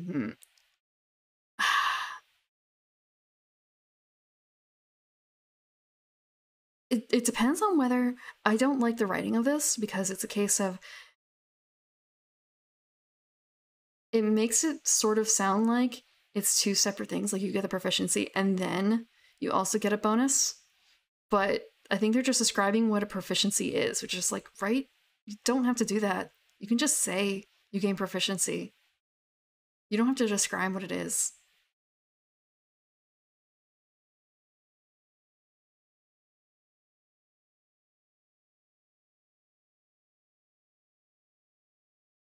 Religion's int. I could see that too. It might, I mean, there's the default, but you don't have to use the default. That's raw. So it might be... It might be that. Thaumaturge. Delving deeper into your divine magical abilities, you can prepare 1 extra 0-level spell from the divine spell list. See your spellcasting feature, blah blah blah. In addition, you regain 1 expended use of your channel divinity whenever you finish a short rest. That's good. I like that. I mean, of course, it gets you another, like, extra heal or an extra damage with the channel divinity thing. So just thinking like, okay, protector. I guess that would be kind of a, maybe not a tough choice, but like if you're more of like a active melee cleric, protector. If you're int-ish cleric, scholar. If you're a black mage, a scholar of clerics, then thaumaturge, huh? You think it's reassigning wisdom as the ability? It's possible. Again, like this is the kind of thing where maybe an errata would be helpful.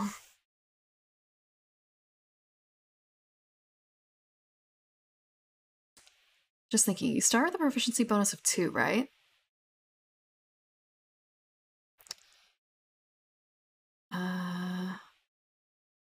Just looking at Divine Spark and making sure, like, okay, so number of d8s equal. It's like, do you have to declare what the creature is beforehand? And yes, it is, because otherwise it might be like, oh, I got a really crap roll. I'm just going to use it as an attack or a heal. Like, if that changes matters. World building is one of your favorite parts of world building? Sort of, yeah. Word building. Okay, word building. I want to say I mostly know Thaumaturge because of Final Fantasy XIV, because that's the base for the Black Magic class, or Black Mage class, which is why I use that wording, because it's always stuck in my mind.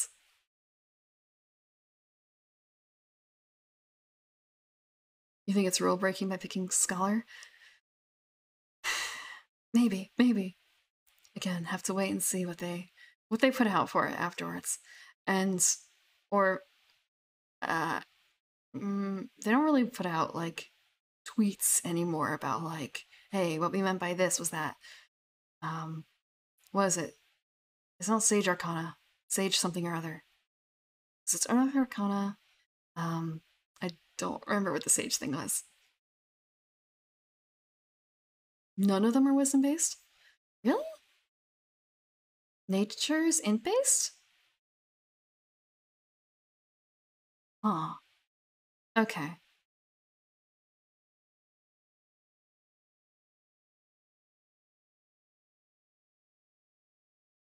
All int except persuasion. That's fair. Yeah, well, persuasion is of course charisma.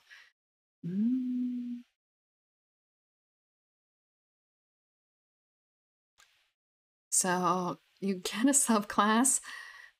I guess the kind of neat thing about this actually, what makes it a little different with the subclass thing is, so maybe you pick your god at the beginning, but just because you've picked your god doesn't mean that you have to be shoved into a particular domain for them. Like how there's, I'm trying to think. Let's see. I'm trying to think of a god that's not like Pelor. So I guess like for Pelor, right? Like there's the war domain, and that would work, right? But you could also go light, couldn't you? And you don't have to make that choice at the very beginning. I feel like effectively you've already made that choice in how you build your character, but you could always switch, depending, you know, if you do meta stuff.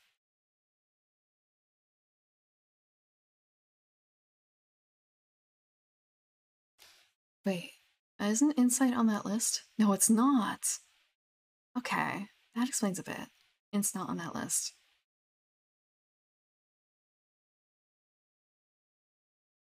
So let's see. 4th level, you get a feat. Oh, but 3rd level again, you get life domain. You subclass. Be subclass. We'll describe subclass later.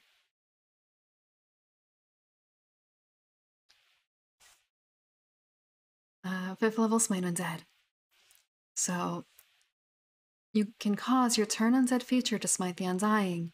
But whenever you use Turn Undead, you can roll a number of d8s equal to your proficiency bonus and add the rolls together. Each undead that fails its saving throw against that use of Turn Undead takes radiant damage equal to the rolls total. Okay. Whenever you use Turn Undead. Okay. More of a, so Before it used to outright kill things under a certain CR, I believe. And now it's just doing damage. That might kind of... It's different. It's different. It's not bad. Not certain how it plays out.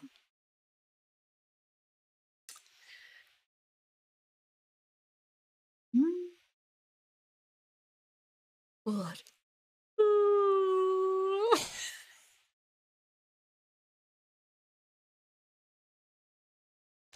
I mean, I want to say multiple clerics has always been completely valid.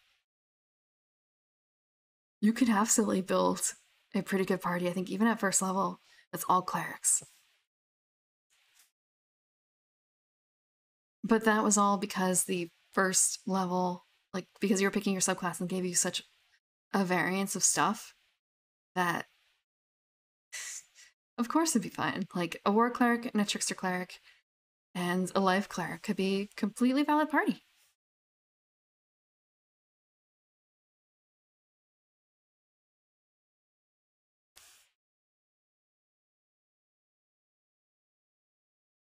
Sorry.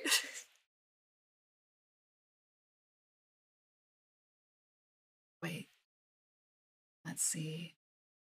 Turn undead feature. Okay, we did that. A feature for your cleric subclass. Divine Power fuses you in battle. When a creature takes damage from one of your 0-level spells or your attacks with weapons, you can also deal 1d8 damage to that creature. Once you deal this damage, you can use this feature again until the start of your next turn.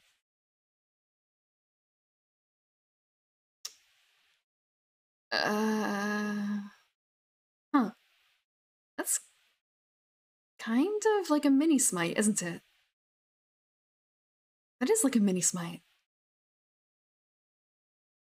Wait. Wait. So you can do that once per turn, essentially. You can do that once per turn. It doesn't have to be on your turn either. So you could use that for like a reaction if you theoretically... Well, I would say, yeah, you could use it for a reaction because you can do it with melee attack. I mean, sure, it's only 1d8, but it's just like, hey, free damage. It just makes me think about sneak attack. I'm so sorry. It's small. It's small. It's small. Turn Undead is an area thing. Turn Undead was a thing initially for within 30 feet of you, because it's supposed to be like presenting your stuff. Okay, water. I have my tea. Okay, let's see. Tea. It's cold now. The tea. It's not bad cold. It's cold. Not like ice cold, at least. Turn Undead was also previously within 30 feet of you. But it was destroy Undead afterwards. It was destroy Undead afterwards.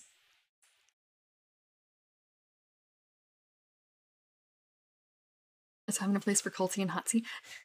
I actually, you say that, and I had cold tea right before this, and then hot tea right after. I drink a lot of tea. A lot of tea. I guess actually I shouldn't say that. It's not like I'm not casually drinking a pot of tea a day anymore. Or 2 pots of tea a day anymore. And not like they're huge pots either. They're like 32-ounce pots. You can absolutely have too much tea. Have you ever had a kidney stone? That's too much tea. I would not recommend having a kidney stone. It's not a fun time. I cannot blame it on tea. There are other things that can cause it, but tea is one of the potential things.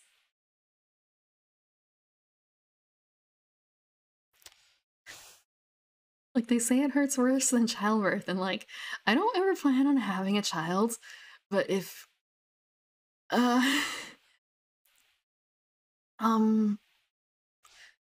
if how to put this?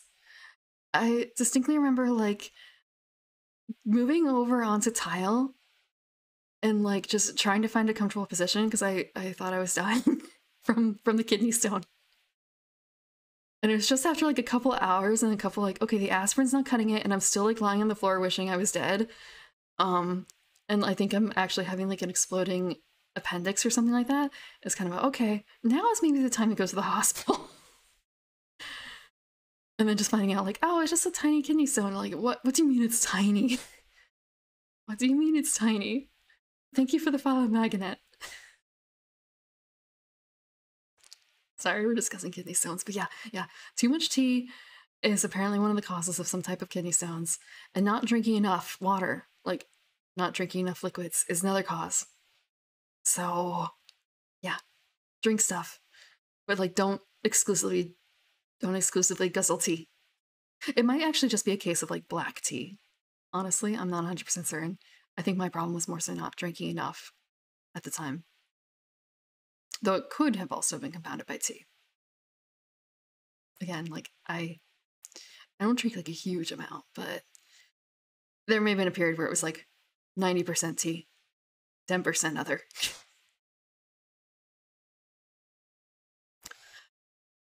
Yeah, being like the long rest person in a short rest party kind of sucks. I don't. Hmm, I want to say that a lot of times the way that the games are run, it's not really an issue. It depends on how close to the example of like 6 to 8 encounters a day a DM runs the game. And I can't blame DMs for not doing like 6 to 8 encounters a day, just because uh, uh, it's a lot of things in one day.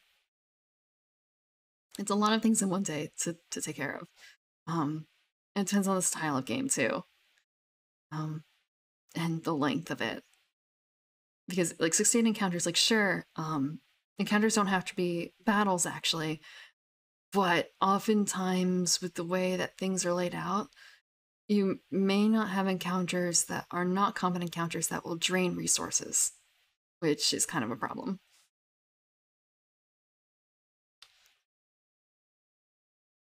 Yeah, I like Fighter. I like Battlemaster Fighter. I feel like anyone who's actually played people who played Battlemaster Fighter, uh, of course they get it, but more of a like Fighter's boring, and it's kind of like no, it's not. It's not fun. It's not boring. I've played like Wizard class. No, well, I played Wizards, and other casters, but like, sure, maybe not the variety of actions in terms of how things come about. Like, I don't have to scour through spell books to pick out the exact perfect spell for the occasion. Uh, but like thinking around the battlefield was really fun, and thinking how to give advantages to other people as well. That was fun. How to get the rogue the sneak attack, even though I may not necessarily be in range, or something like that.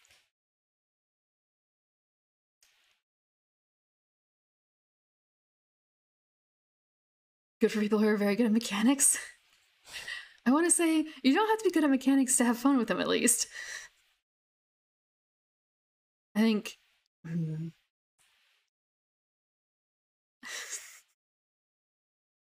Monk also. Well, I had a drunk monk, like a pure drunk monk, strength based, because I wanted to differentiate from another monk in the party. So it's kind of I'll make her a grappler, and that was also fun.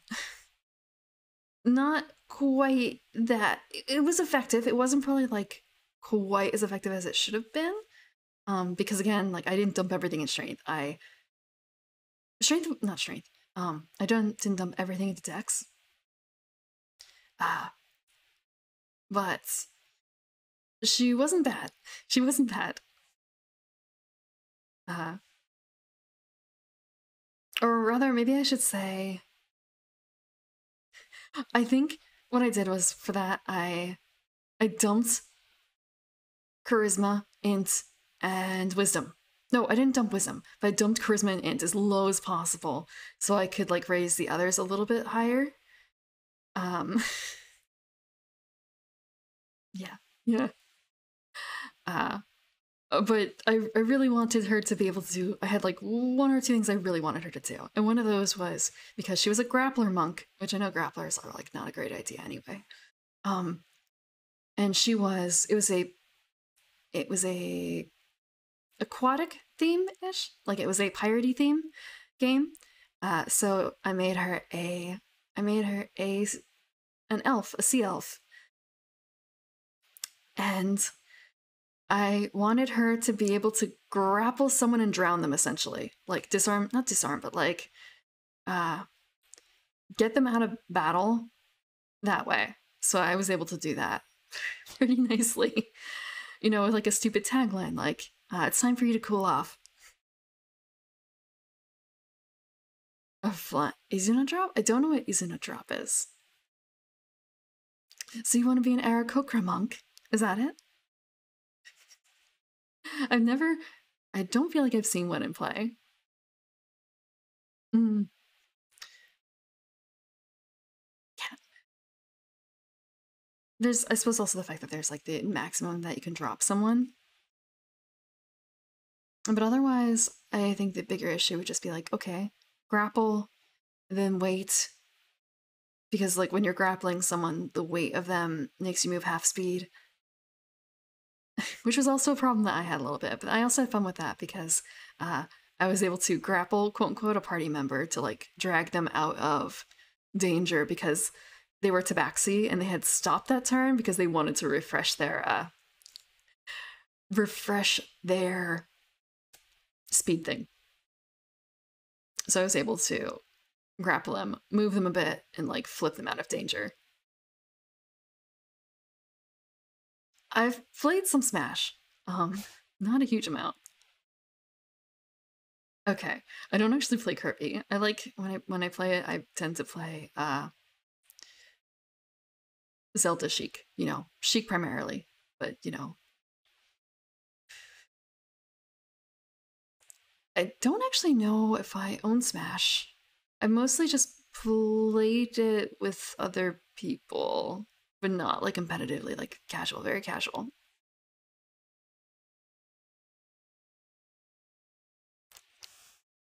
A corrosive body slime. That, yeah, that's pretty cool too. Like that would be. Mm. Oh, but this is your homebrew, right? For the slime. Just thinking, like, imagine having if that were basic rules, like making a slightly like based on the current slime, but adding that in for a grappler. Again, I know grappler's bad, but I like grapplers.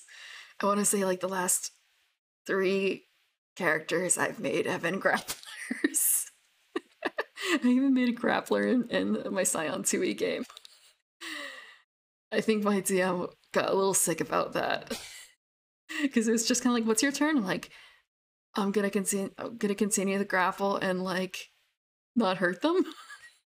I just want to like pin them down. There were some long fights in there.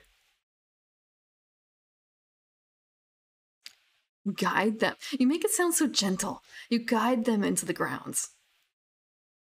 Yeah.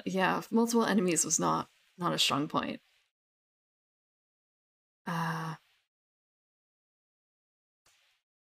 Yes. I actually haven't created a grappler in D&D 5 since Tasha's came out. Tasha's came out during the second iteration of the pirate campaign when I was playing a fighter the Battlemaster fighter, who was able to grapple and sometimes grappled, but it was much more of a like on the sort of basis where it was necessary, not like a preferred fighting style, you know?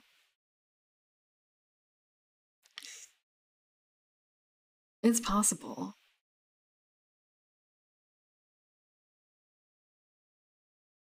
Yeah, I had problems with multiple enemies in the cases of the grapplers.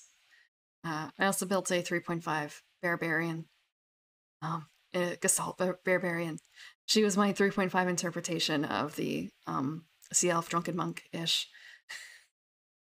And the DM was very helpful in making her very effective at like two things.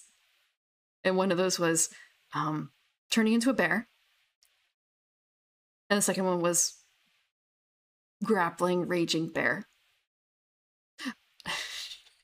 He allowed a little bit of homebrew, like I don't want to say sensible homebrew, but like some homebrew that is very widely accepted.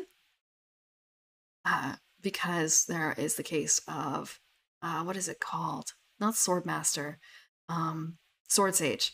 So like there's Sword Sage, and I think it's like kind of partial monk a little bit, and I guess it doesn't describe anything to do with like barehanded fighting, unarmed fighting. So he allowed that to be part of like the default, which is I guess a very common patch to Sword Sage. So yeah, she was part Sword Sage, part barbarian, part bear warrior, all raging drunk bear.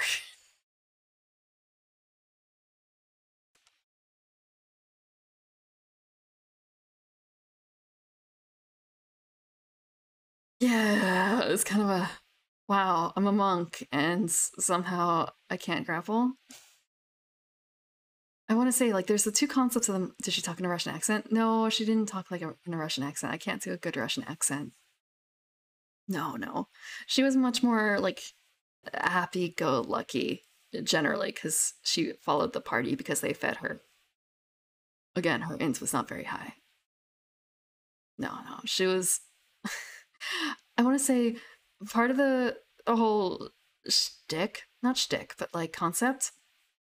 So because in all these cases I picked races that were underwater, and the initial concept was, why would a sea elf come above ground? Why would she be a drunken monk? How does that work? And the quick answer was Ariel. Ariel, but instead of finding a fork and a boy, she found a bottle of booze. That's why she came onto land. So that's why she also joined a monastery, like more Western style monastery. Because known for brewing booze. And I think that like Western monasteries are also like the wrestling too a little bit, right? Just like tiny bit. So, so yeah, mixing Western and Eastern monk types. She's not dancing though. She was grappling. She was full on grappling. She was not very. I want to say a bit more like. How do you put it? If you've ever seen Keijo, like more full body type grappling, like body slamming and stuff. That was the concept. Very brute force dumb.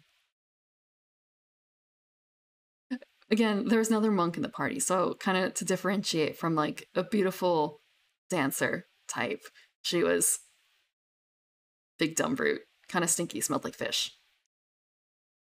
Keijo? Yeah, Keijo. I haven't actually watched a whole lot of Keijo.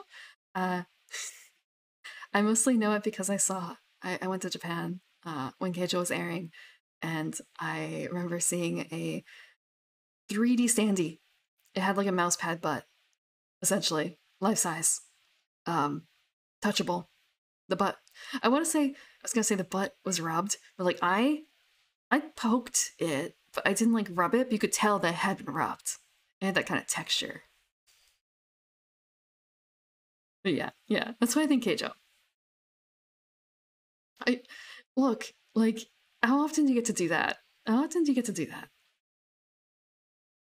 I don't know if I'm ever going to run into another standee, like a 3D standee. Have you ever seen a 3D standee? Let's see. Let's see. Mm.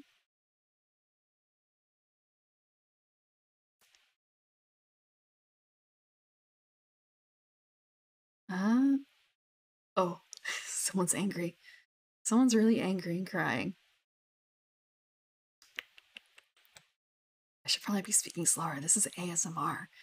I naturally speak fast. Too fast. So we were doing spell casting. God, we're like 4 pages in. Oops.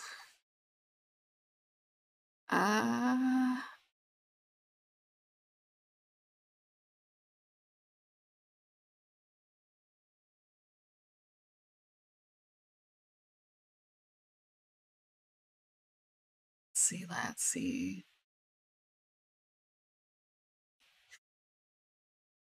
So we prepared spells by default.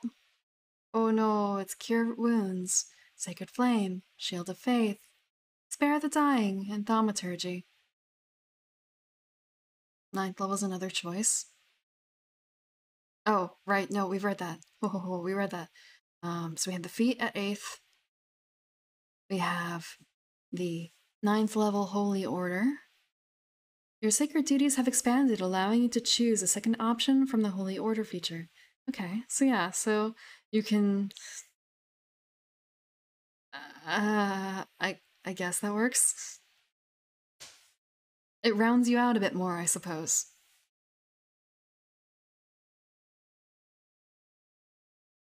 10th level subclass feature. You gain a feature from your cleric subclass. Divine Intervention. Describe the assistance, percentile. Roll a number equal to or lower than your cleric level. So I think this is the same. It's just 11th level.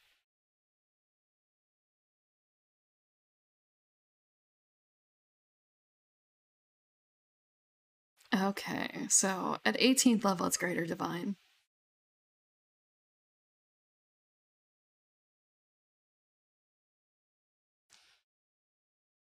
I mean, this is still just like the first run through, so maybe they'll add more in the future. That might be the idea.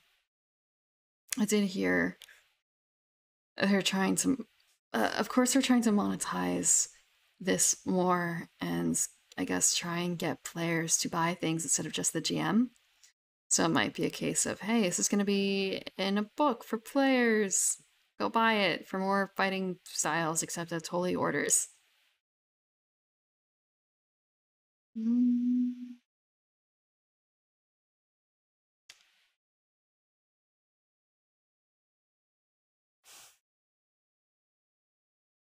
Okay, feature subclass.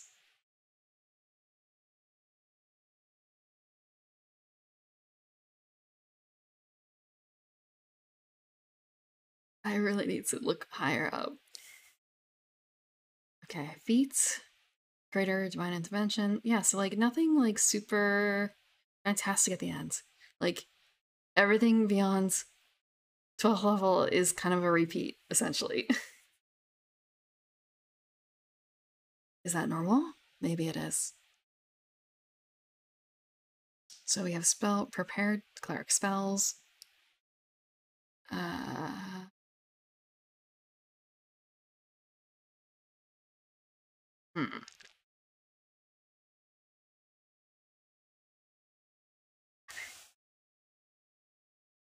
It's just, why are some of these underlines?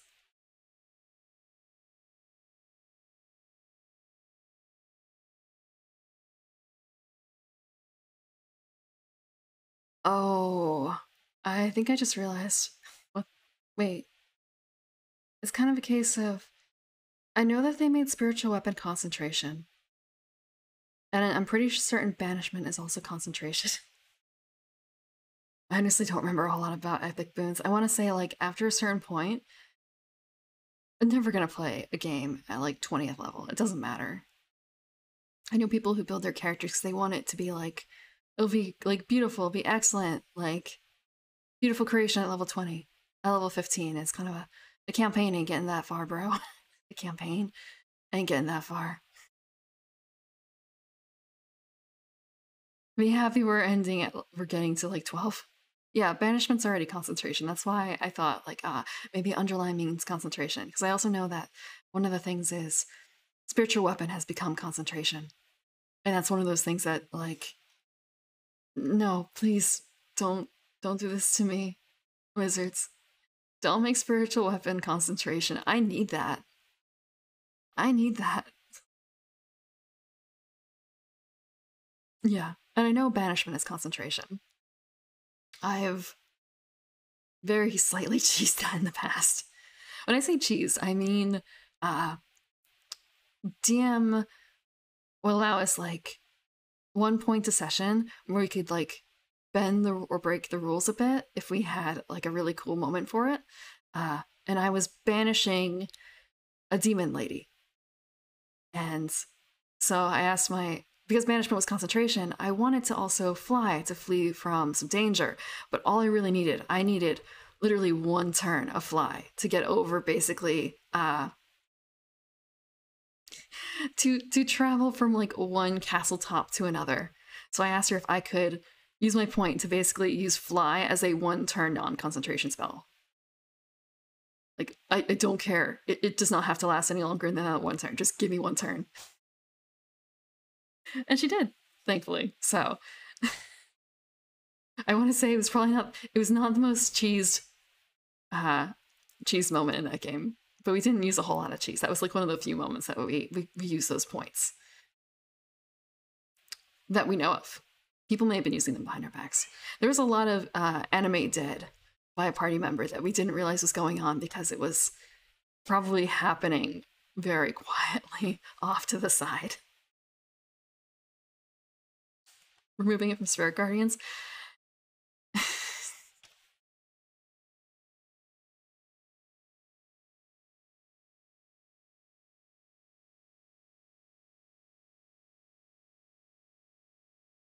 Let's see. But I suppose, actually, hold on. Do they have descriptions for the spells? They don't.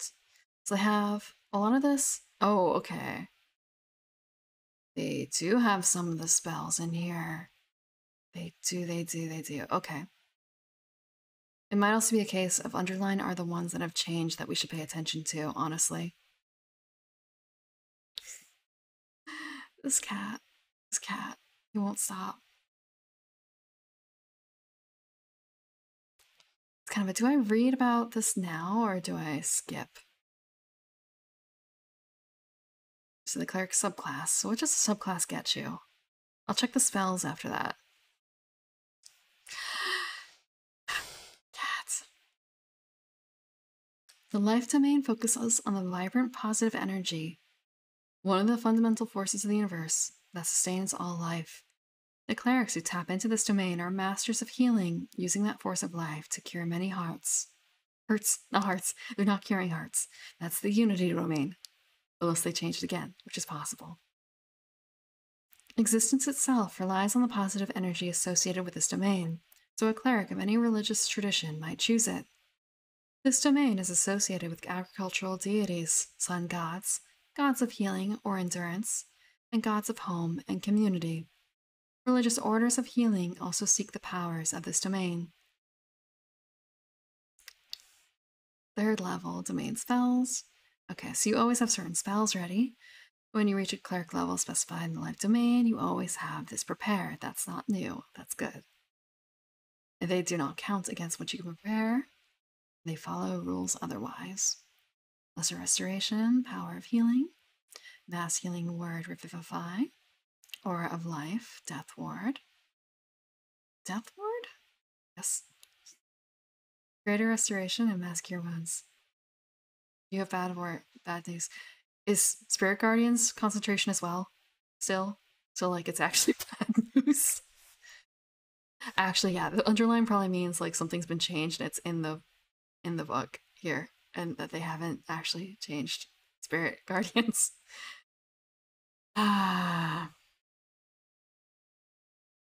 Suffering.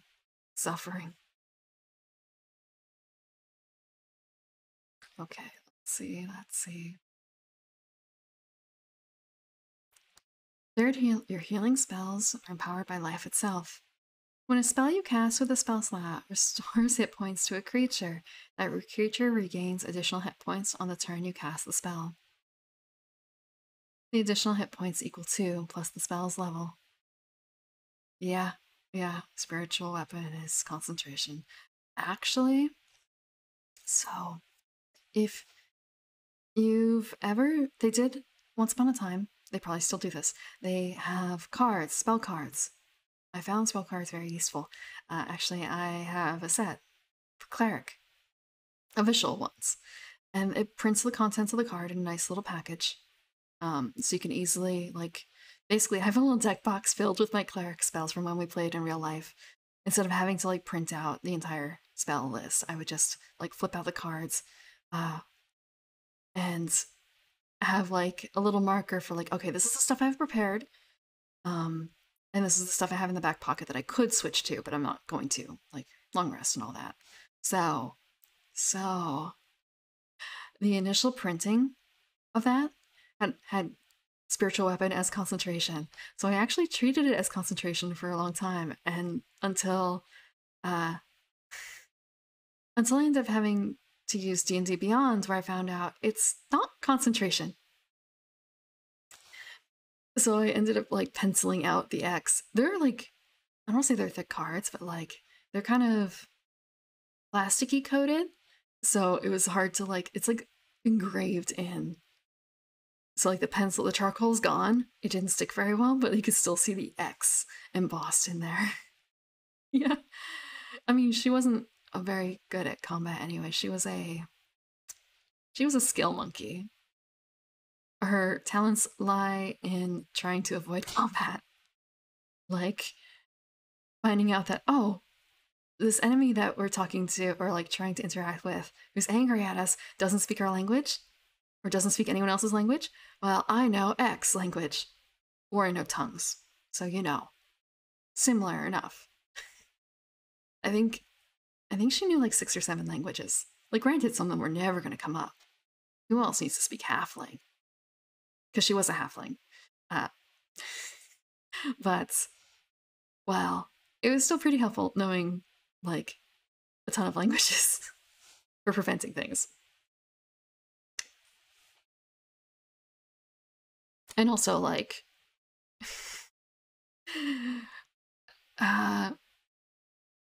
there's a word for this.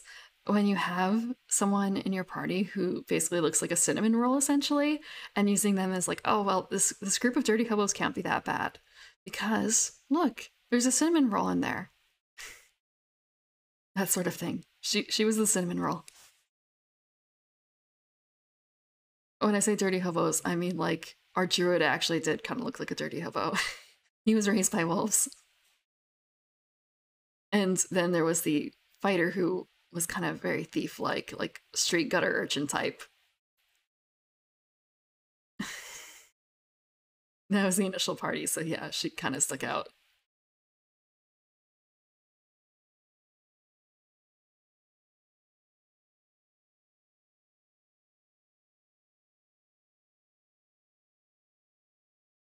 Cinnamon roll has to be the worst one.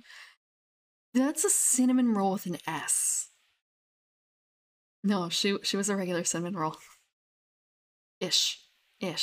She did eventually like acquiesce to a lot of the shenanigans that came up. I say acquiesce. There were some times when it was like there's really not much you could do. There's really not much you can do. Like you can try and smooth it over, but throwing beheaded heads at like the Lord's door in the middle of the night is not really something that you can brush over easily. Not that she was doing that, it was a different party member.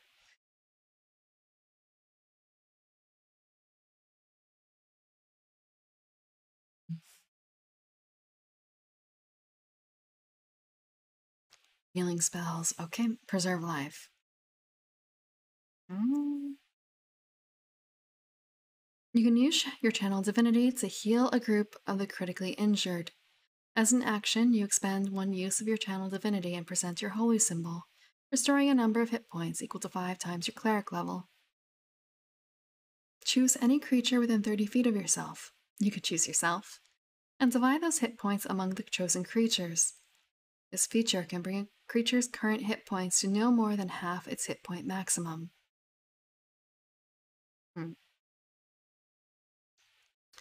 10th level, Blessed Healer. Oh my god, this cat.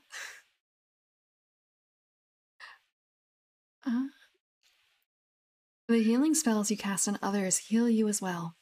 When you cast a spell with a spell slot on another creature that restores hit points to it, you regain hit points equal to 2 plus the spell's level on the turn you cast the spell.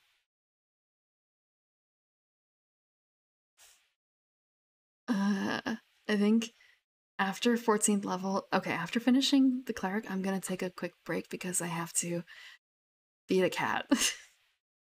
He's really hungry. Like, sometimes I stop stream around here, but I want to get through the character species. So I'll just take a quick break after this. When you would normally roll one or more dice to restore hit points to a creature with a spell that you cast with a spell slot, don't roll those dice for the healing. Instead, use the highest number possible for each die. For example, instead of restoring 2d6 hit points to a creature with a spell, you restore 12. Oh. Eat. I don't eat cats. People say I eat men, but I don't eat cat. I don't eat cat.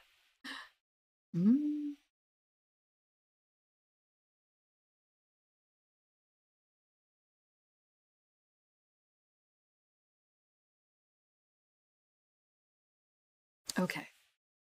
So, I feel like Supreme Healing is something that we've seen before. We've seen it before, but at what level do they normally get that as a life domain person? As a life domain cleric. So, that's Supreme Healing at 17th level. Okay, so wow. Just like the power level is not gonna be the same. A spell that does that? That maximizes your healing? Maybe? I don't quite remember. I may just not have gotten to a level where that was a thing.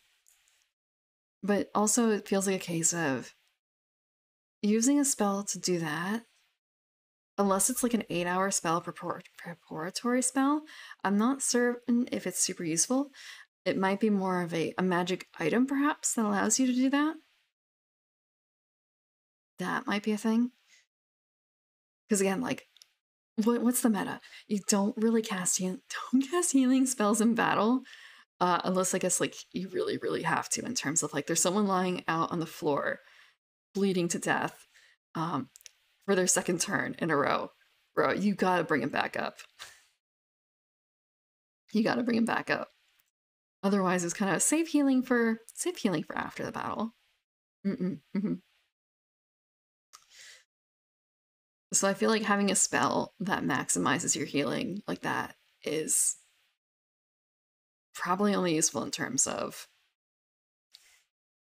Actually, sorry, thinking maybe that's like a sorcerer thing. I really doubt it, because there's only one sorcerer that would use that. The, what's it called? The celestial one. I think those are pretty much the only ones that are like... I don't know if the others are capable of healing, but even if they're capable, I don't think they're like very good. I think Celestial's the only one that's capable and like passable at it, at least. Okay. I am going to be right back. I am going to go deal with the kids.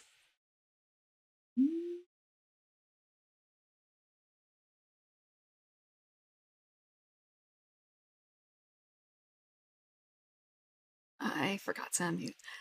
I'll come back. Let me turn this down. Turn that. Oh, the eclipse ends. Yeah, no, I totally understand. For a lot of people, it's, yeah, late. For me, it's more like a day is just beginning-ish, since I'm a night bloomer and everything. Thank you, the chef and Chikaro. But yeah, yeah. I feel really bad when it's kind of like, it's, I want to stay and watch this, but it's like 9 a.m. That's really late. It's really late for me. I can't. And then sometimes like, oh, there's someone streaming at 4 p.m. Maybe like I can turn it on what's the phrase?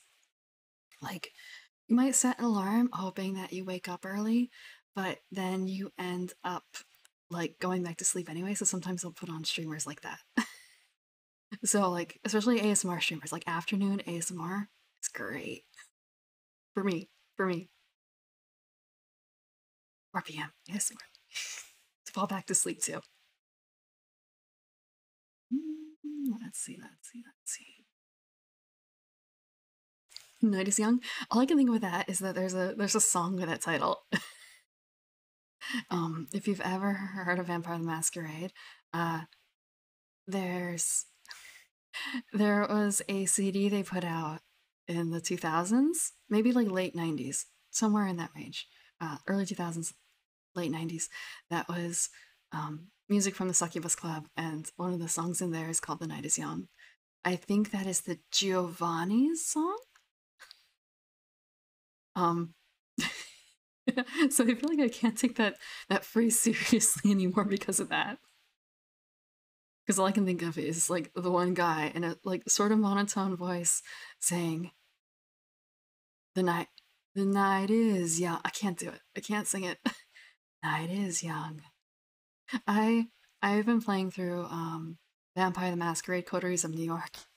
And like for my opening instead of my normal like cozy one, I've been putting on that soundtrack.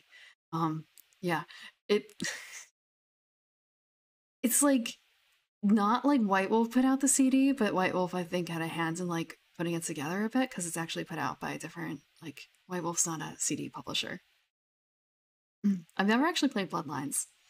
Uh, I didn't have a computer that was powerful enough to run it at the time. Yeah, Vampire was actually my first tabletop RPG. Well, I say first. Like, I tried, I think I had a friend who had a box for 3.0 D&D or 3.5, but that was more like one time, two people. Didn't really work out, like just trying to learn rules. The first campaign that I ever played was a vampire campaign, and we finished it. It was less than a year, I think, for the campaign.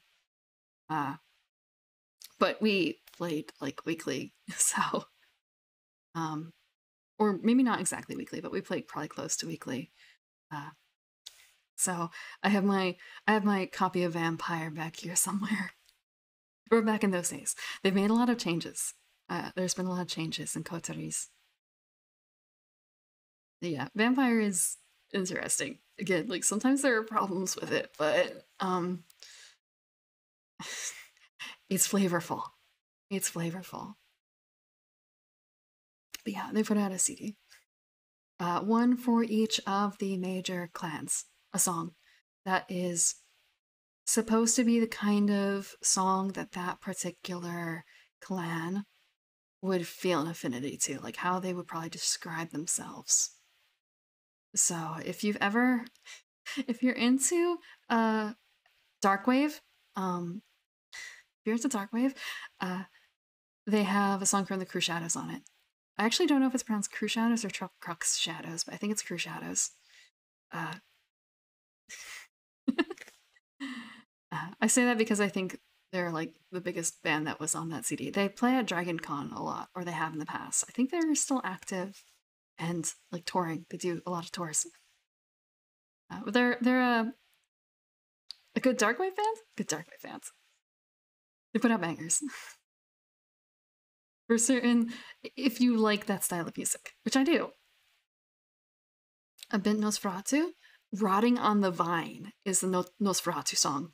It's very echoey and I want to say the word is chime, but you have to imagine it more like a bell, I suppose, actually.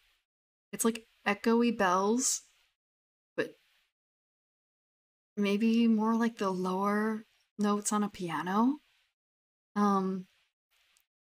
And and a feminine voice, a little rough around the edges, and echoes. I like that one too. There's not too many songs from there that I don't like.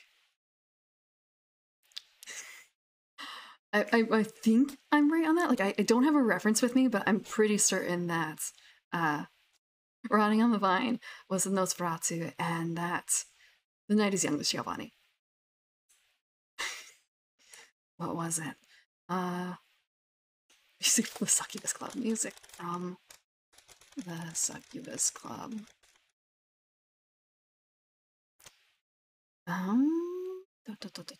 I play it, but it's like absolutely not conducive to ASMR. Okay. So, oh hey, you can find them on, okay. It's just like some of these bands, I don't really know if they still exist at all. Okay, so Rotting on the Vine was Nosferatu. The Night is Young is Giovanni, which is by the artist Nosferatu. Okay, so I'm gonna drop a link to the White Wolf thing, and you can find your own copy of the music. So you have the information to do so.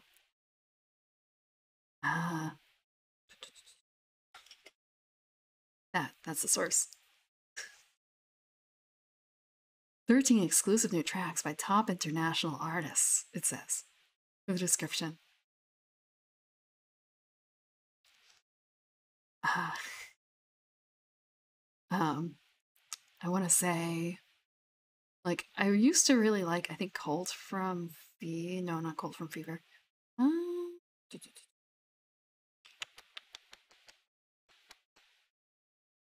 Cold from Fever, I guess.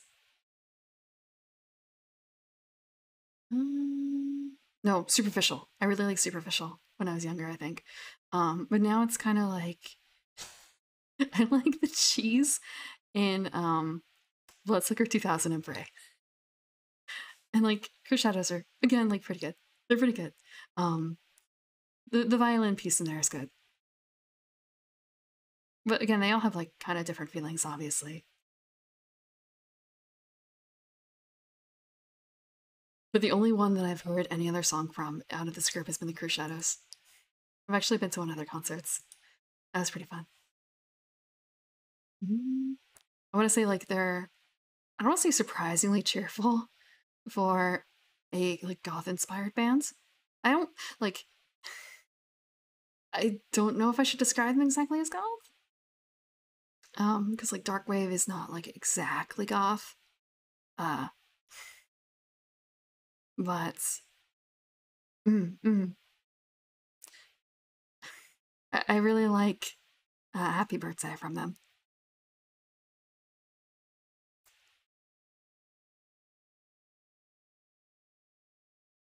Just thinking like there's absolutely no reason for me to play Happy Birthday on a stream.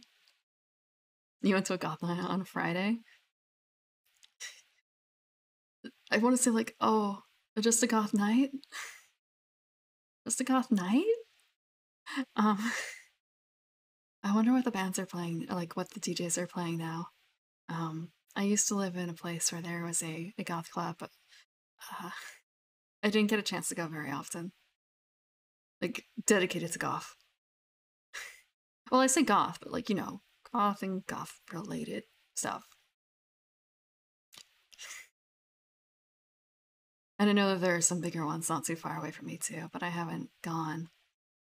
Like, there's still some crowds that play, I say play, that Vampire LARP essentially, I think, still. Like, I think it's still going on in Philly, like, fairly strong. Oh. Hello, Saku. Saku, thank you for the raid. Let's see.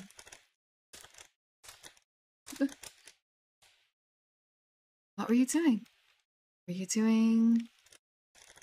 I have to remember which Camillin does what. Okay, no, it's not that spelling, it's this spelling. What were you? You're doing ASMR too? What were you? Or were you ASMRing? Were you reading? Were you talking? Just a few bars of Doom monthly nights here and there. Yeah. I actually don't know if there are any nearby here that do goth nights even. but I'm not really into clubbing anymore. Not that I was like into clubbing when I went to the goth club either. That was just sort of happenstance. You're doing chill ASMR? Welcome, welcome. Uh, I really should be trying to be like more chill about it. I I need to slow down how I talk. Every Sunday? Yeah, same here. Same here.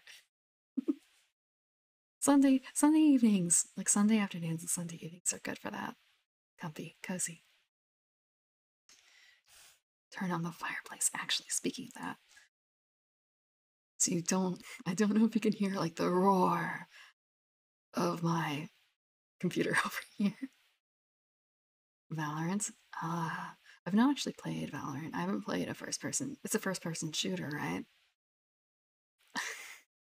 I played some Overwatch like way back when Moira was introduced and Ash was introduced before Eve. I think it's Eve, right? Um, oh, so actually, with a little bit of Baptiste.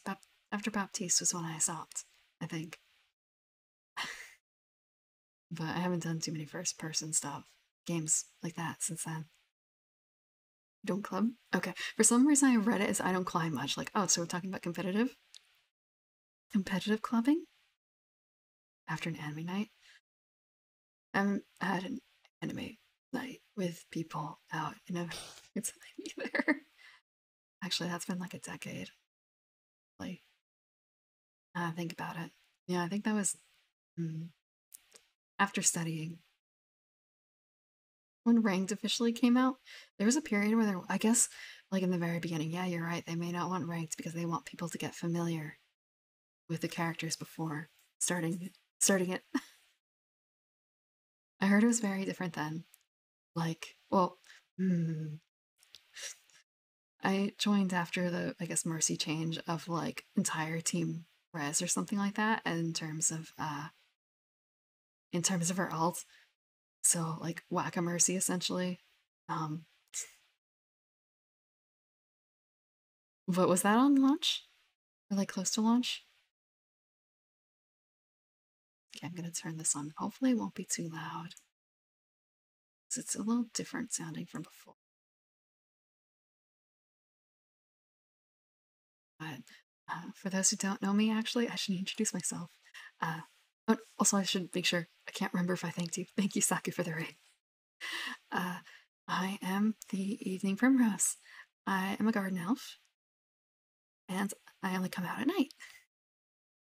On Sundays, I read, or discuss in this case, because it is the new, well, one D&D just released earlier this month their December Unearthed Arcana. Or rather, I should reverse that. Unearthed Arcana came out beginning of December, and it was one D&D. So we've been talking about the cleric. So the cleric class that came out, we just finished talking about that before I came back from my break, or before I went on break. And now we're going to be talking and like looking over and discussing the character species stuff. And there's also spells. I haven't done spells. Okay, watering and posture. Posture. Let me check something. Okay, head pat. Yeah, head pat works. I still have to get used to it. It's like the 3D head pat. I wish I could stop those children. But when it comes to, okay, I have the tea too. I have the tea. You were yesterday? No, that's fair because I was not on time yesterday. I was definitely not on time yesterday.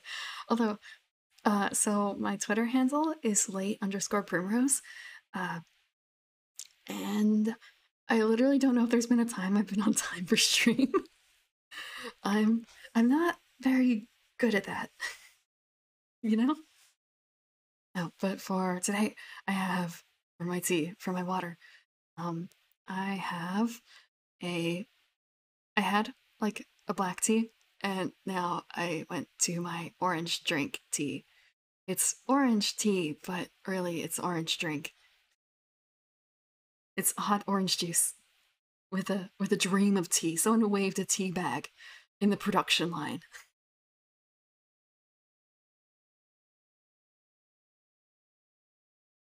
I want to say sipping and keeping this working is harder than it looks, especially when it's hot. Mm. It's a good drink. I actually bought a second box of it, but like, it's not tea. It's not tea.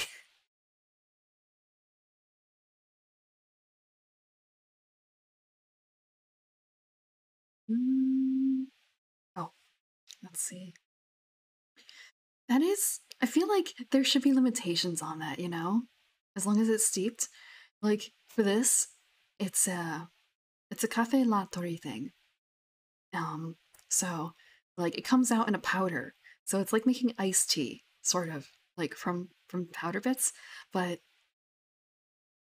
again, like the predominant flavor is orange juice. So like maybe they steeped oranges. Again, this is not, I'm not really tasting like orange peel in here. Because I don't like, I've had teas that have orange peel, like citrus peel. That's fine. It's just, this just tastes like orange juice. Yeah, I like instant tea too. I've had instant tea. I also, I have a lot of tisane, like herbal teas too. I have a tea that includes popcorn too. Like it doesn't actually have any capital T tea. It's got like cinnamon bark, um, popcorn, some other things I don't remember. I would look it up, except they don't sell it anymore. Um, and this is this this is orange juice. This is orange juice.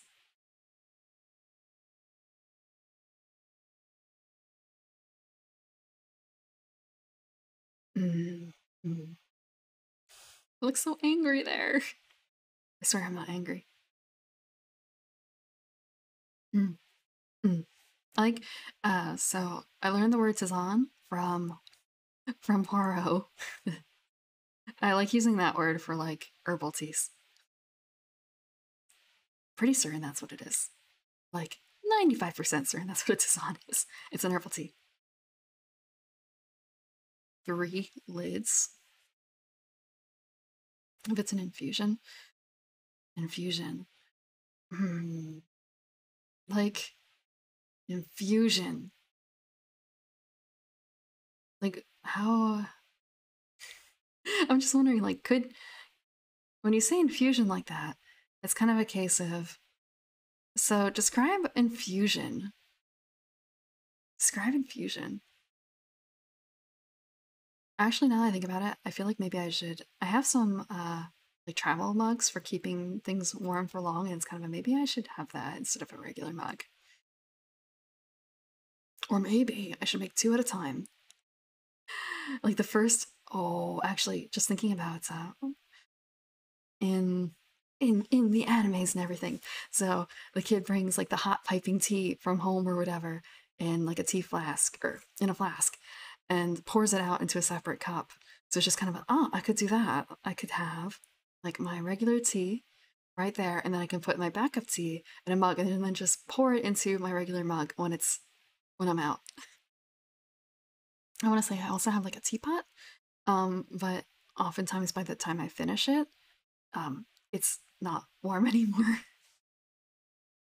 Yeah, face tracking. Yeah, face tracking loss.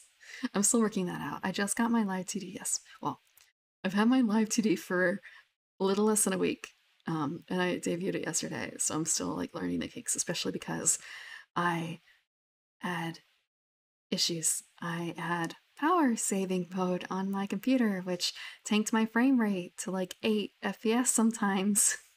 But now I'm back at not 8 FPS. Not 8 FPS. Actually, I'll check that later. I'll check what my current FPS is. 2D model for ASMR. I can see that. I only have two proper states for my reactive. I have uh hmm? Well, actually more like hmm? And then mouth open. Wow. That's it. So I don't have anything else. I can't even blink. This is my entry to blinking. This model.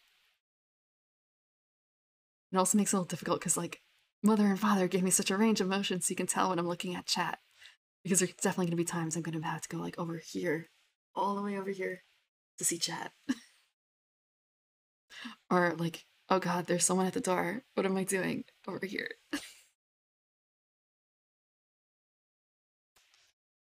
And also having to be wary of, like, how angry do I look? And it's kind of, oh no, I look angry all the time. I look angry all the time. I swear I'm not that angry.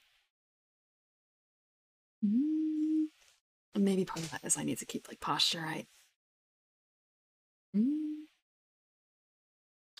So character species, character species. Soaking the leaves of a plant or herb. Does it have to be leaves? Does it have to be leaves? I did just have a tea that was flower yesterday. It was a cherry blossom tea. It was like pickled, preserved cherry blossom, steeped in water. And all I could think of is, wait a second.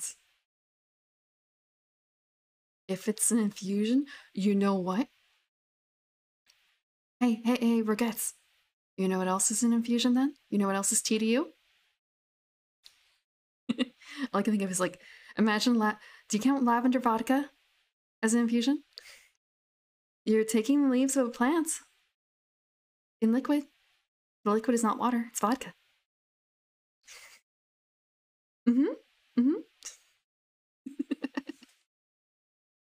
I've done, like, infusing vodka before, not with plants, with other things. Same thing with, like, brandied cherries and stuff. But you said it's tea. If it's an infusion, it's tea. So wouldn't that make lavender infused vodka tea? Lavender tea with vodka. But couldn't you just call it lavender tea?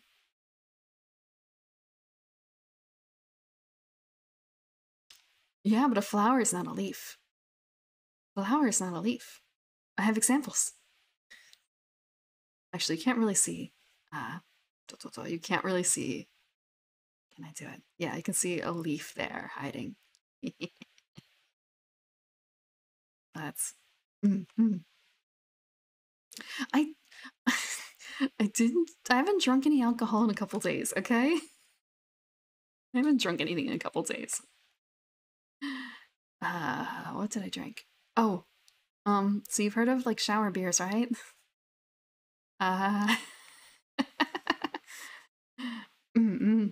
Shower cider works just as well. Shower cider works just as well. It's actually really refreshing. Like, coming in from the cold and taking a hot shower with a cold drink. I've only done it, like, once before, but I thought, like, if there's any time for it, it's gonna be now. After dealing with things outside. And also, just kind of a very wintry feeling with the cider. It was like a winter blend. Sorry, I think I just heard something bad. Give me a second, I gotta check. I'm hoping it's not a cat having a medical issue. Oh.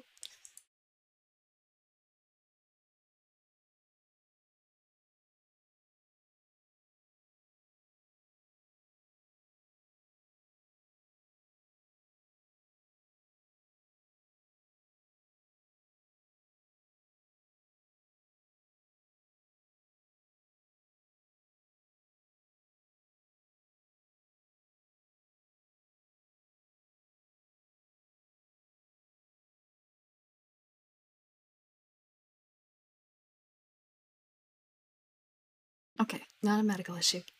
Sorry. I have a few. I have a few cats, and one of them has occasional medical issues. And I have to make sure that she doesn't hurt herself during those, so. But she wasn't having a medical issue, it was something else entirely. Yeah, it's not the kitty. Electricity. Tea with power. I think I do have. Well, there's a couple of teas that kind of, like, advertise themselves as power teas, right? I think I have a few of those. I'm gonna say she could be way worse off. She's on medication to control it, but sometimes things slip through. She has seizures occasionally. That's what the medical issue is. But again, like she's on medication for it, but it's not like 100%, and it's mostly just making sure that she doesn't like hurt herself. And hello, Furious brother. Furious, Furious. Okay. So yeah, I have 3 cats. One of which is like, I'm gonna. Can I do this? Is it gonna work? This? Yeah. Wait. This. This is one. He comes up and cuddles with me during stream, which is why I have this. Because he's a brat. He's an absolute brat. And my other cat does not have. Oh! That was the wrong key. That was the wrong key. I don't know what the OBS shortcuts are, and now I need to learn them. I need to learn them. I didn't realize. I almost never, like, I never, when you're a PNG, you don't need to, like, learn what the hotkeys are. I didn't have to bother. Now it's kind of, if I'm gonna change to this state, I have to do this. But yeah, so, dumb cat. Stream Deck Mini. I haven't done any sort of thing like that. I haven't done anything like that. Like, the only reason I have a throne was because I realized, like, if I ever actually want to use this, I should save my username. Because, like, I don't have Evening Primrose. I have to have something in front of it or behind it. I could not get Evening Primrose or the Evening Primrose on Twitter. I had to, like, make up something new.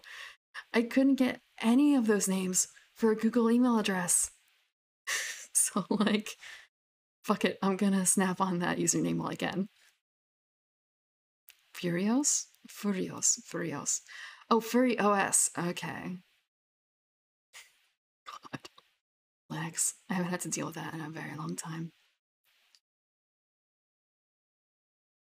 Yeah, grabbing that username. That username's hard. The desired username.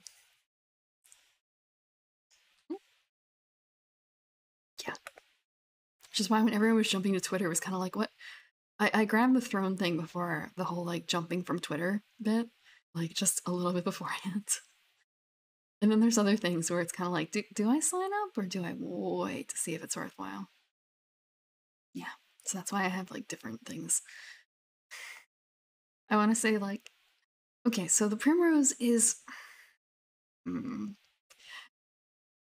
it's a common flower. Oh, we're still nice. Still nice.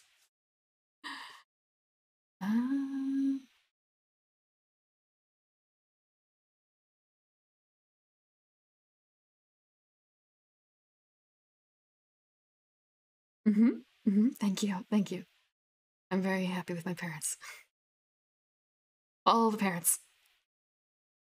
All the parents. Like, what do you call the person who designed you? I know for, like, artists and rigor, primrose has a lot of meanings in paganism. I want to say, but the evening primrose is different. For instance, in the language of flowers, the primrose is supposed to be constancy. And, like, I don't want to say devotion exactly, but fidelity. The evening primrose, the opposite. Inconstant. Inconstancy. And again, they have a similar name, but they're not that closely related. They're not that closely related.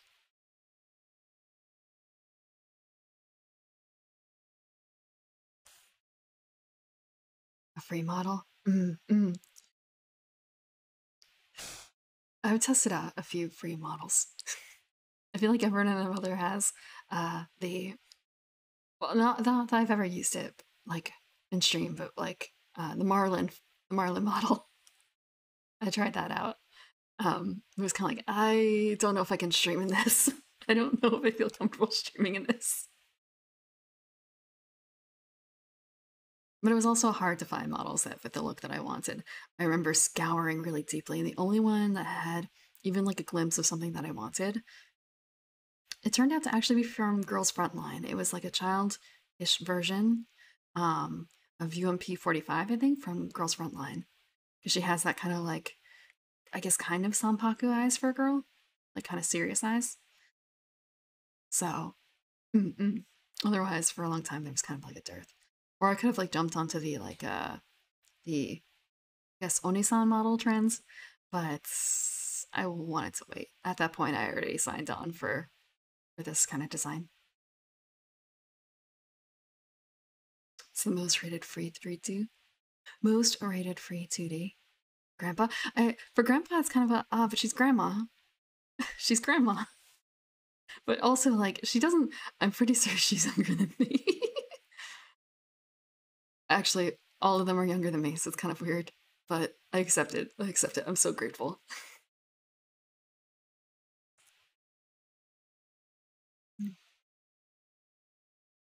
Sanpaku eyes. I really like Sanpaku eyes. It's a. I don't say it's like a trend, but it's not like my model has Sanpaku eyes. Um, uh, so I have a doll, like a ball jointed doll, and I kind of even gave her Sanpaku esque eyes. Like it's not proper because she doesn't have the doesn't have quite like the narrowness to her eye shape, but I tried to get like the kind of beady eyed look to it.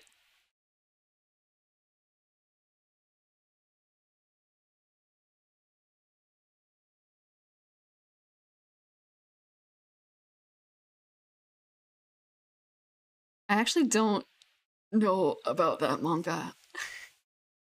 I think it's more like because Sanpaku can be male or female, right? For like who has them. Let me see.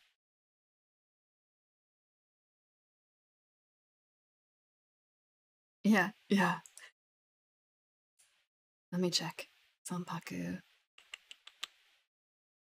Yeah, yeah, yeah. Okay, looking at it. Yeah, I deliberately gave my Mankey Sanpaku eyes. Um, but yeah, I like guys Sanpaku eyes. And girls too, but like I like men. And thank you for Furios for the follow.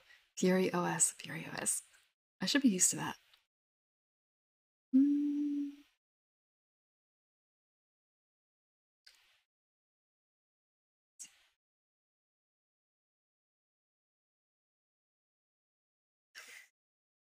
I've never actually seen Madagascar. Siri, you're saying like, wait, there's a model or something for Rico? Is Rico? What is Rico? Again, I've never seen Madagascar. I skipped out on that. Oh yeah, take what you need. Go take care of yourself. You were streaming for a long time, I'm sure. He's a penguin. Ah, okay. He's a penguin. That's actually one of the models that I bought before this. I bought it as a joke. It was like $8, even less because conversion rates. But yeah, I have like the cheapest penguin model. It's able to like blink and like take off a crown, um, and like a bow, and like move a little bit side to side. It's very cute but very plain. Actually, Actually, you can like attach models onto other models, right? So I could theoretically like bring out the penguin for Christmas. That might be a little weird.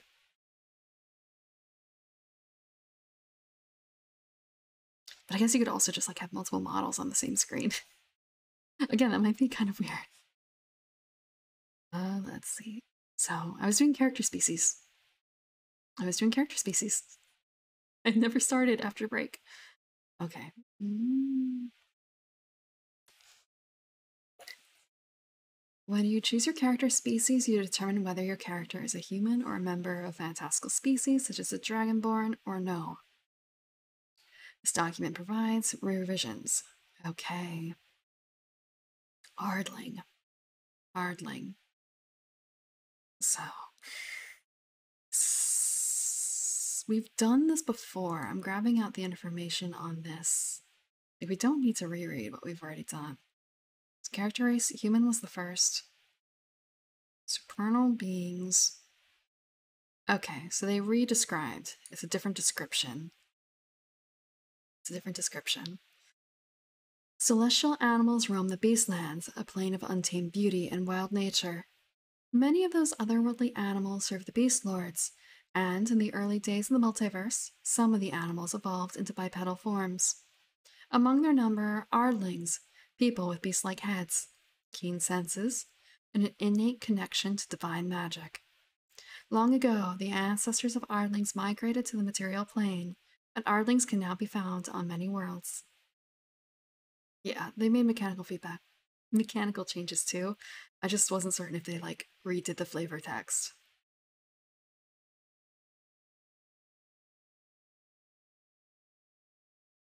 An ardling has a head resembling that of an animal.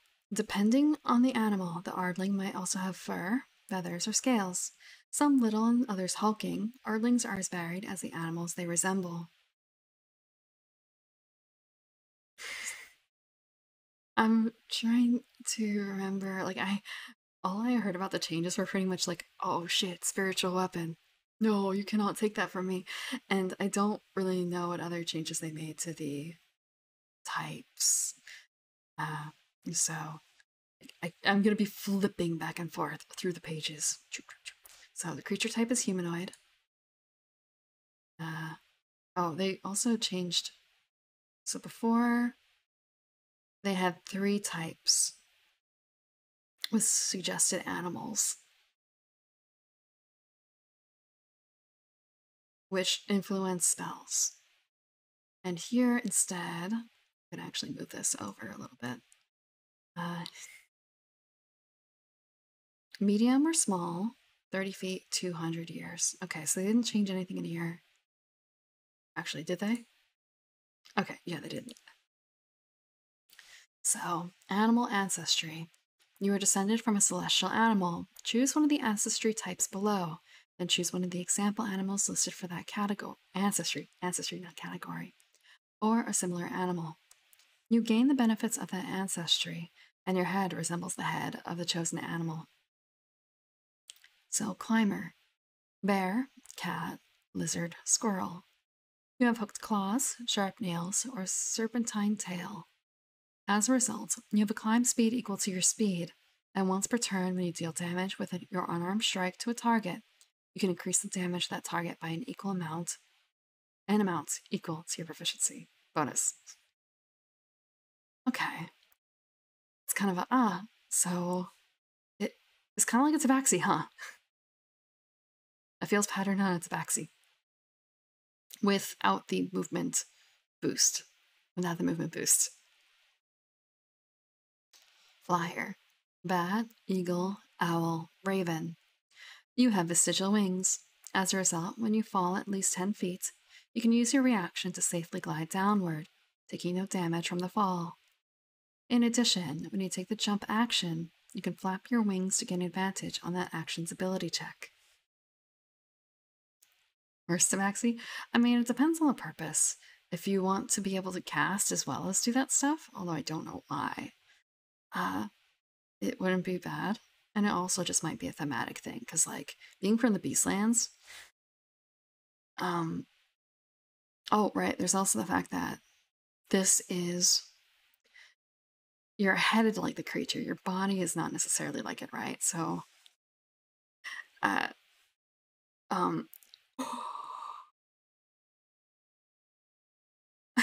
sorry, thinking I can make King from Tekken. I can make King from Tekken as an Ardling. Imagine that. Like,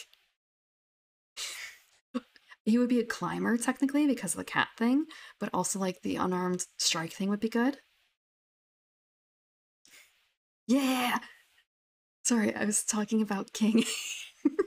I mean, I wasn't talking about King. I was talking about grapplers before and how like a bunch of my previous characters are grapplers. And like, hmm. Yeah, King. Um, and thinking like, wow, I choose grapplers for like the stupidest reasons when I pick a fighter to try and main in a game. Like I have Aquapaza, and like I really like Tamaki Kosaka, Tamane-san, and she's also a grappler, so it's just kind of a. I guess that's the way it goes.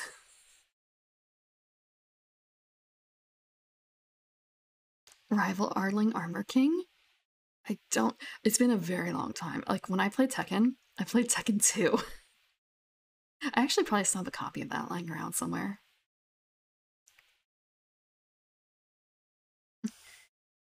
Mm. So I don't remember Armor King. Oh, unless you mean wait. That's right, because sometimes they would have like alternate versions, right? So it's like the metallic version of him, isn't it? Oh, oops, oops. Second. Like, do I have any sort of mental image? Is my and oh, so like Panthery. Okay, okay.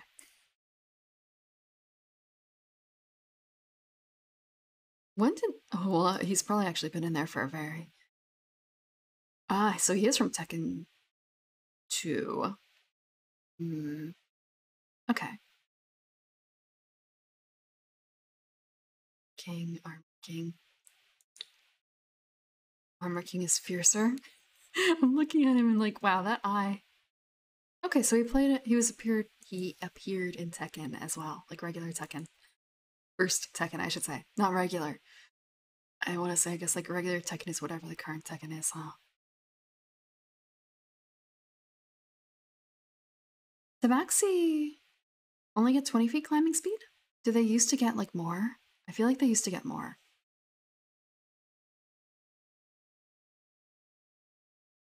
Armor King more hitting King more grappling. Okay. More punchy. More punchy. Tabaxi traits are stronger. Yeah, but the theme of it. Theme of it. But I guess like if you wanted to, I guess. If you ask like, hey, DM, can I be a Tabaxi, but instead of being like full furry, can I just be, this character from a fighting game instead to make my monk dreams come true? Or whatever? I don't. Uh, that would be acceptable, I think. Maybe you were just, a wizard did it for what you are.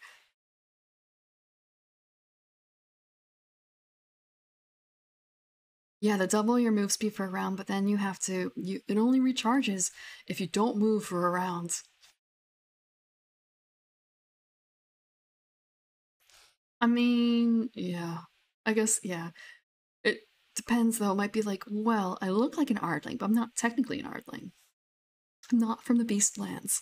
Granted, I think that, like, a character like King, um, would probably fit very well in the Beastlands. I'm trying to remember what the Beastlands are. Uh, so, like, all the different planes and stuff have different alignments that they're associated with. And I'm trying to remember if the Beastlands was, like, chaotic good or not.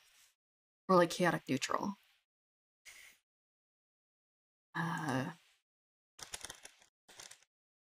I'm trying to remember, like, the Cat Lord.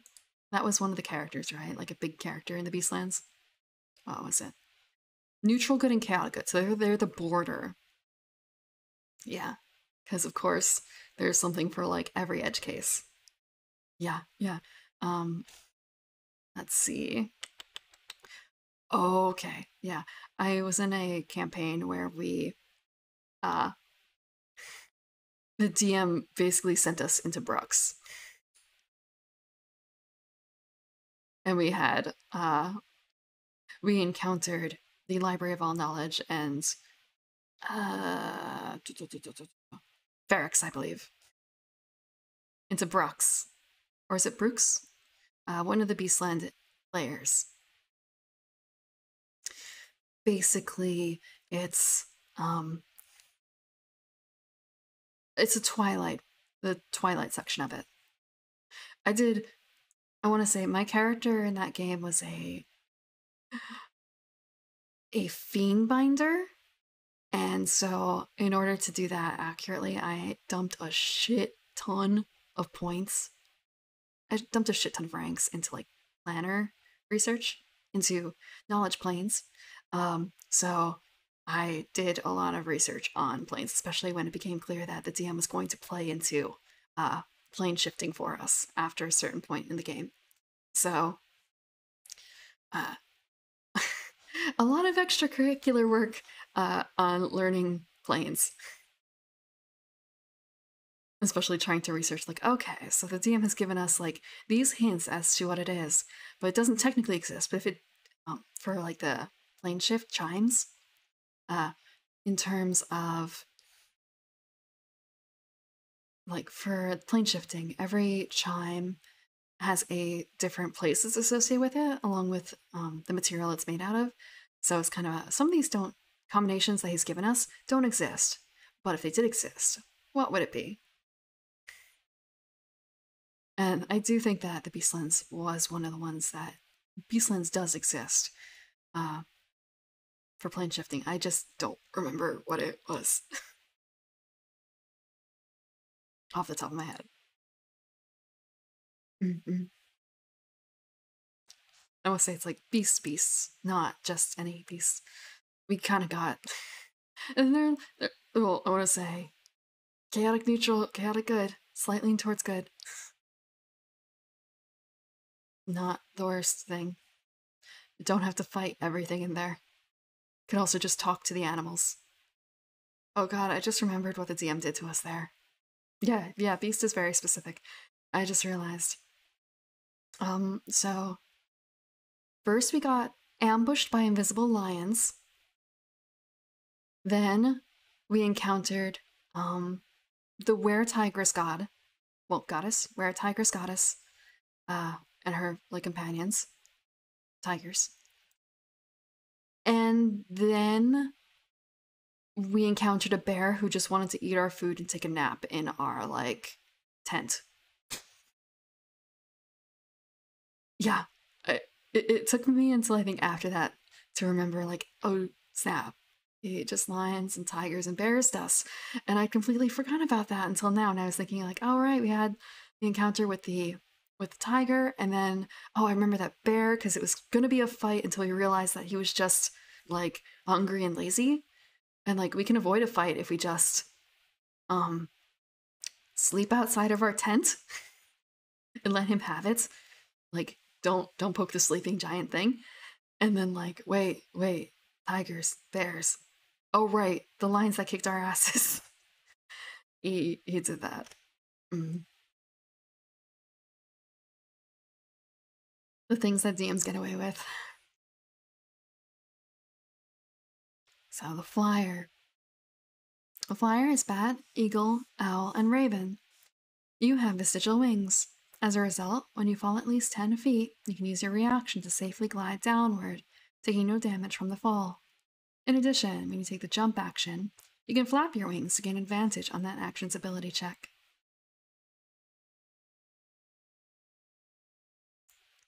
Yeah, just thinking about Beast in D&D and like, yeah, every druid's bane, beloved and bane. What counts as a beast? And also being able to see like capital B beasts. Racer, deer, dog, horse, triceratops. When you take the dash action, your speed increases for that action. The increase equals 10 times your proficiency bonus. There's also swimmer, crocodile, dolphin, frog, shark. You can hold your breath for up to an hour at a time, and you have a swim speed equal to your speed. In addition, you have resistance to cold damage. I want to say, oh, swimmers. Oh, swimmers, you're not going to see any play. No one's going to want to play you.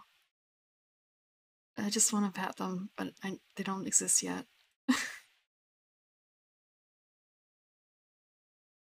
Yeah. Yeah, dinosaurs. I've definitely seen the dinosaur card pulled out. And also, like, okay, so we're playing with the concept that as a druid, you can't turn into it unless you've seen it, or you would actually have, like, background to see it, which dinosaurs usually don't fit into world building. So, like, bringing in the mad wizard who happens to have pet dinosaurs. And just thinking, like, wait a second. Wait a second. I didn't make Jurassic Park because there wasn't all dinosaurs. Um, but yeah, I guess I could have evolved into Jurassic Park. I guess that's a good way of like maybe not just like limiting the factor of it. Like, okay, you've heard of this mad wizard who happens to have like a park full of or a menagerie of like giant lizard creatures, and he's recreating them from whatever materials, these long dead creatures, and just letting them come back every now and then because he's figured out like how to make Tyrannosaurus Rex or something for the points where you want it to happen. Like maybe they get fast pass travel tickets back there, so it doesn't take forever. Just go on a quick field trip. A whale. It depends on the. I think that would probably depend on the stats you give it, right? Does a whale have an actual stat block now? I don't remember. Because I feel like shark is probably the more effective one. But then again, that might also just be like limited to a certain point. And I think also like maybe after a while it goes into monstrosity.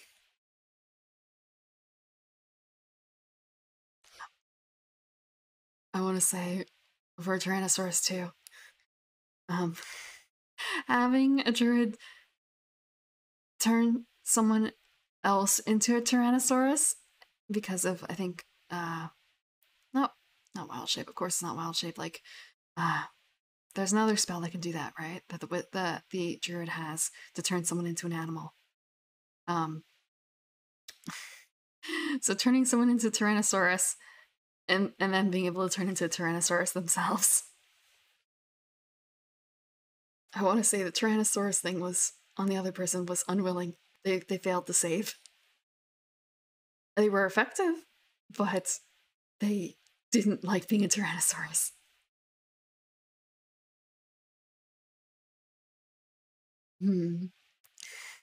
I want to say, thinking about like whales, also just I've run campaigns with druids on the water, and I don't know if we've actually come across whales. It's mostly been dolphins and sharks, and sea mimics, and dragon turtles. Dragon turtles are a big one, which do not count as a beast, of course, because they're dragon turtles.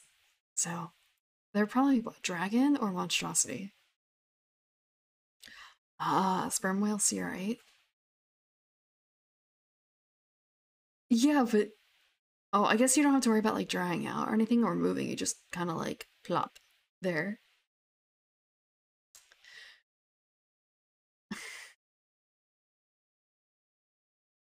And I want to say it's not like Animorphs rules either, where you have to like touch the creature and you morph into like the creature from that stage. So you could be like, oh, it's a blue whale, but it's like really sickly, blah blah blah, or it's really young, so it's like not as effective.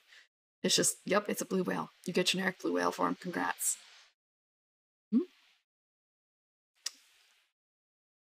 Yeah.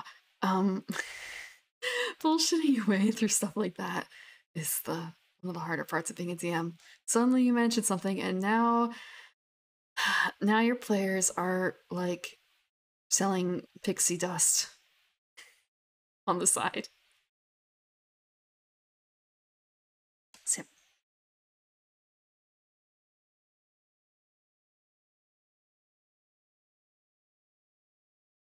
okay. Mm-hmm. Oh, where do I look again? So we have the swimmer, the racer, the 10 times your prof bonus. So for the dash, that could be up to 50 feet. I guess that's okay. Like, it starts at 20. for increasing your dash. But it also gets kind of like, not weird mathematically, but like, so your base speed does not change for that. So you get, in that case, you're dashing as a level 1 deer or whatever, deer or Ardling. You dash and you move.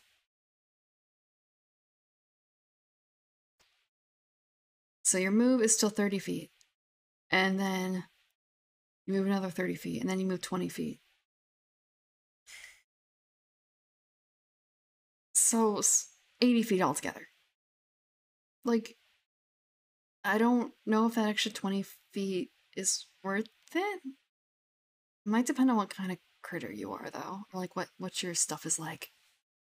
Not critter, not species, not more like what your plan is in terms of class. Without a druid, you can just say whatever.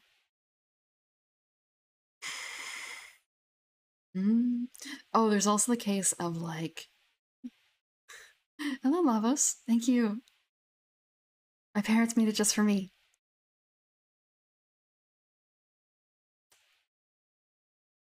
You're right about that. It's just more so like, is it worth it considering that's the only benefit you get out of it as a barbarian? Like, if you can instead be a tabaxi, would that be better? With their movement stuff? Especially because when you're going to be in melee then, you're going to recharge that anyway. Although, actually, wait, no. The tabaxi had changed, didn't they?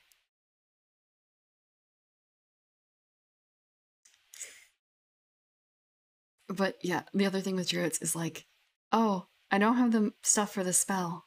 Or like, yeah, I don't have the stuff for the spell. But I'm just going to gather it from the ground or whatever.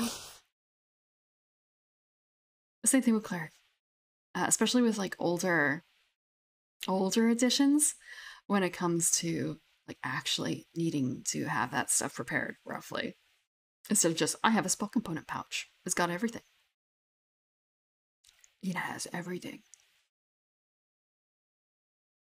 Actually needing to have the components on hand.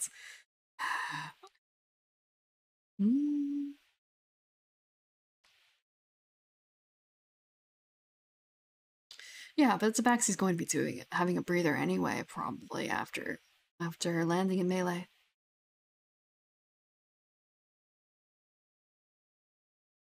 And also, I suppose it depends on the other benefits that you get from it. Because does our barbarian need divine magic? Do you know thaumaturgy? Although that would make them pretty scary. And also, you can replace it with a different level 0 spell. But I don't know if there are any spells that are like bonus actions exactly. I feel like that's pretty broken. They may have changed one in the testing. Let's see. And then again, it scales up intelligence, wisdom, or charisma, but at the same time, battles on maps as large as a mile across because meteor swarm exists. I've had not mile long, but I've had long ones I've had to prepare, mostly because I had a party that consisted at the end of a bard, a druid, and I'm trying to remember the name of it. Night Stalker Ranger. That's not the right word. Gloomstalker Ranger. Like, so just kind of so plink plink from afar, except it's not plink, it's like chunk chunk from afar. Gloomstalkers hit hard when they hit in the beginning. And they don't want to come in closer necessarily. At least that one didn't for a long time. So, yeah, like divine magic on a barbarian, thematically cool. Again, like, man, that would be good for King. And like proficiency and perception skill. Whoop-de-doo. Like, it's not bad. It's just, it's free, I guess. Dragonborn. The ancestors of Dragonborn hatched from the eggs of chromatic and metallic dragons. One story holds that these eggs were blessed by the dragon gods Bahamut and Tiamat, who wanted to populate the worlds and the multiverse with people created in their image. Another story holds that dragons created the Dragonborn's progenitors without the gods' blessings. Whatever their origin, Dragonborn have made homes for themselves on the worlds of the material plane. Expertise in athletics and performance.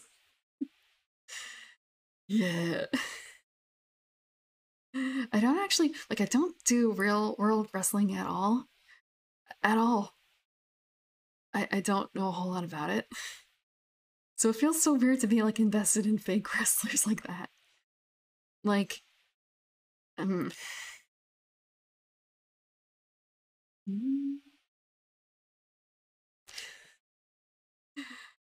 just like, what is my next game that I can play this concept in? Actually, hold on. It's not, I'm just gonna, sometimes I take notes about stupid things in not game exactly, but like on stream about like ideas. And just kind of, okay, King Ardley Grappler. And I'm gonna look back in this in like a week and wonder what the fuck I was thinking. You can compare wrestling to VTubing? Yeah, there's the kayfabe thing, right? I actually only know that word because of VTubing. Really not into like real world wrestling.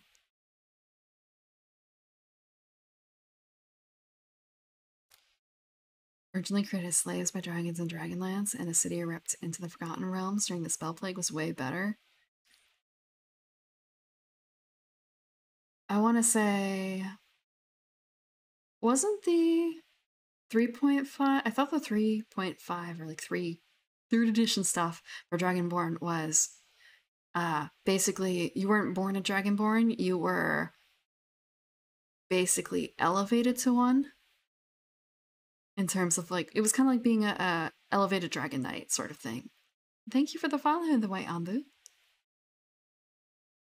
But I could be wrong. I didn't really read into Dragonborn very much. I very much cherry picked what I saw in like 3rd edition, like Skyrim. I've not actually played Skyrim either. I've never played Skyrim. One day, one day. I've heard a lot about it, right? Just not.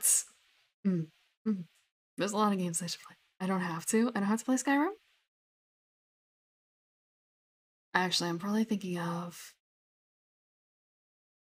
There's another game that I know someone's father has played a lot. I have a friend whose father like has dumped like I mean, I'm sure it's not uncommon to hear about people dumping like thousands of hours into one of them, or how much they mod it. Uh, mm, someday though. Maybe even if it's off stream, I should play it. I should try it. Although, like a lot of times when I'm playing the older games, it's just kind of, it's a little painful. I remember when Baldur's Gate, I think 2 was new. I think it's 2. Yeah, it must be 2. When that was new. And wanting to play it, but being a bit too young to fully understand how it worked. But I read through the guide. There's a paper guide to the game. I read through that a lot. For the lore and stuff. And like knowing certain tips and tricks and blah blah blah. As you do. As you do. Yeah, Baldur's Gate 2. And I tried to replay it a few years ago. It was just sort of, oh, this is kind of painful. Blah. Mm-hmm.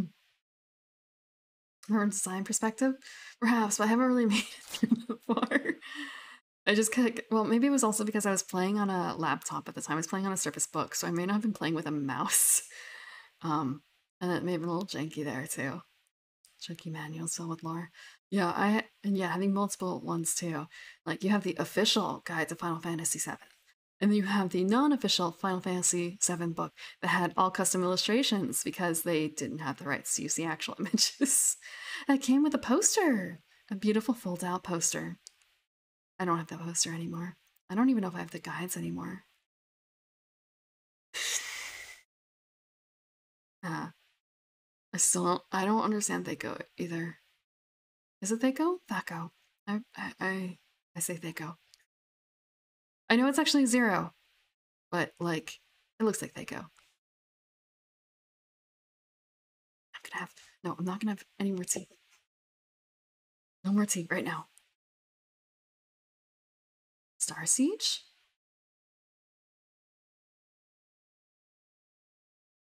I don't know what Star Siege is. Command and Conquer? They made those for Command and Conquer? I know my father played Command and Conquer. And he played Red Alert too. Is Red Alert like a subdivision of Command and Conquer? I feel like it's Command and Conquer Red Alert. Like a variant, not variant, not expansion either. And all I can think of from that, like I didn't learn how to play. I just watched him play because I was a bit too young. And all I really remember from it left is like there were these. They were cute to me because they were little attack dogs, right? Like you could have attack dogs, right? I think they're also like attack bears too, maybe. And also, I say of course, but more like silos needed. Silos needed. And that's all I've gleaned out of Red Alert. I did play. I'd probably say I don't know how to play it well, but I did enjoy playing it. Alpha Centauri. I think I still have a copy somewhere. Like I actually have the CD. Although it's kind of a case of like,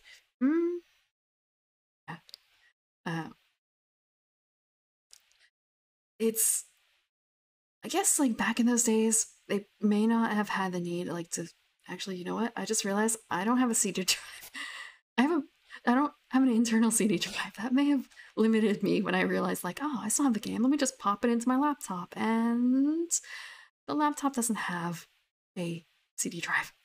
Let's go out and buy an external.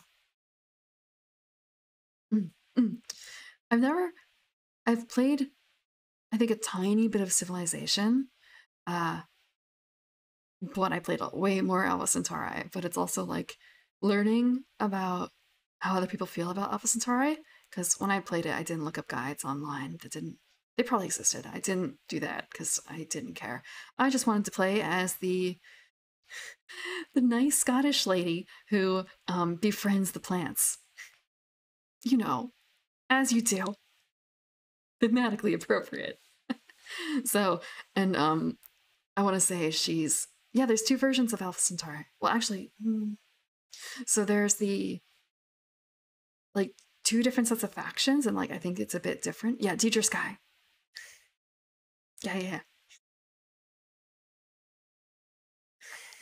I liked her. I like playing as her because you instantly got access to being able to capture mind worms, which is like super good early game. It gives you extra forces and removes enemies from the board at the same time. Like, sure, there's a problem with like, I guess, democracy kind of fucking you over a little bit, and like then I guess you gotta do some nerve stapling or whatever, but you know, mind worms.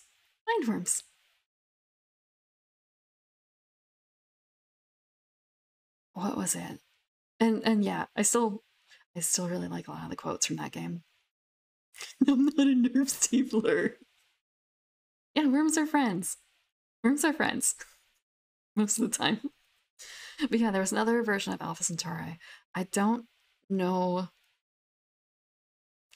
like if it's actually considered two, but so there's the version with like first set of factions, and then there's another version that has the factions kind of like mashed up conceptually. So like there's Morgan Industries for the original one, and I don't remember what Deidre Sky's faction's name was, which is bad because I played as them. And then there's Miriam, right? The U.S. Christian lady. Like, oh no. And the Russian intelligence agents, like the scholars, the university. There was the Hive. There was the Spartans. There was the UN too, right? Because of course the UN. Actually, were they UN? The concept was UN. And I still remember one of the quotes from the leader there talking about like, what? I'm probably gonna butcher this quote. Mm, essentially,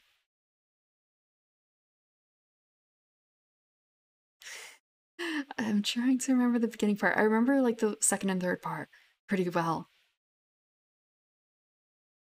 So, I loved my beloved. How then to face the day that she left me? How did the rest of it go? Basically, he grew a second one. That was the cloning bats, I believe, the cloning bats quote. Um, so something about like growing a second one uh, to perhaps one day love her again. I'm pretty certain that was cloning bats. Uh, what else was there? I don't think that was the end of the factions. I feel like I'm probably missing someone. Uh, but I'm not certain. But yeah, for the other version of Alpha Centauri, they mixed it up a little bit. So I remember that there was an faction led by, it was a religious faction. So it was kind of like you mashed up Deidre and the Hive, conceptually. Then there were the Data Angels, and I also don't remember any of the rest. And then there was something else that was supposed to be like thematically the successor to Alpha Centauri that came out in the past decade, but I don't remember the name of that. But they built a really neat they built really neat lore for that game. And again, like looking back, yeah, the art is dated and everything, but the concepts still hold up. I would still go back and play that. I don't have it installed, but like kind of a someday. I don't know if it's called Endless Space. If I look it up, I'll probably find it really quickly because it was a big deal at the time because it was kind of a Alpha Centauri is getting a sequel.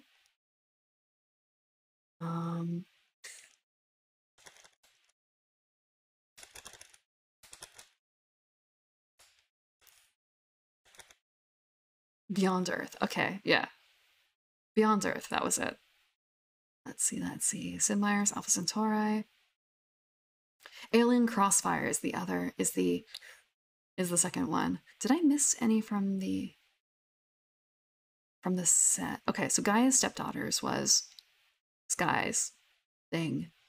So there was Gaia's Stepdaughters, Human Hive, University of Planet, Morgan Industries, Spartan Federation, Lord's Believers, and Peacekeeping Forces. So I didn't miss anyone. Alien Crossfire is the expansion. Okay, right. Because it was, yeah. I didn't play a whole lot of that because I didn't like the characters quite as much. So there's the Cybernetic Consciousness, the Nautilus Pirates, the Free Drones, the Data Angels, Cult of Planets, the Manifold Caretakers, and the Manifold Usurpers.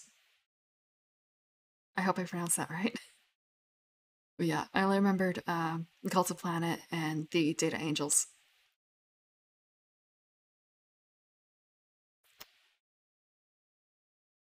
I feel like I should go back and look at the quote. Like, how then to face the day that she left me. I distinctly remember that. And the very ending, like, perhaps to love her again. How then to face the day that she left me. This day she left me. This is probably going to be a little weird. Oh, great. Someone's done this. Face the day. Okay, I loved my chosen. How then to face the day she left me? So I took from her body a single cell, perhaps to love her again. Yeah, that was it's a good quote from Lal.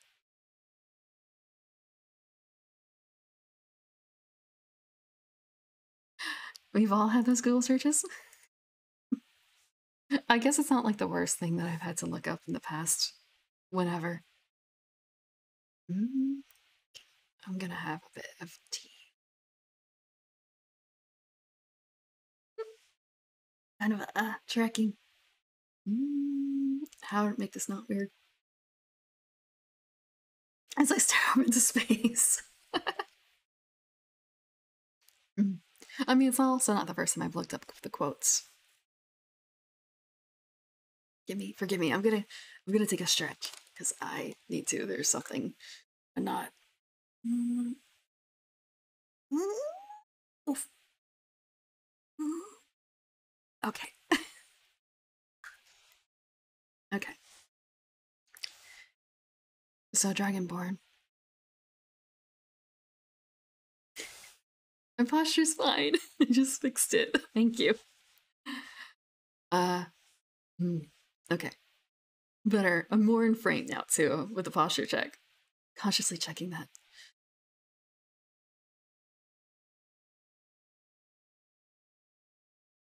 If you have that so often, it might break. It might break. Like, it's actually really. I probably should like set a timeout. The problem is that like the cooldown isn't quite right for it. Like, it needs like a 10-second cooldown or something because it's about 10 seconds long, but at the same time, that doesn't exist, I don't think. Like, you have to put in full minutes of cooldown. Let me check. Because I don't think one of them went off. Bleh. I'm gonna reject that one. So you get your points back. Ah, okay. It might be a little delayed. I'm trying out something a little different for the setup. It seems to be a little easier to work with, but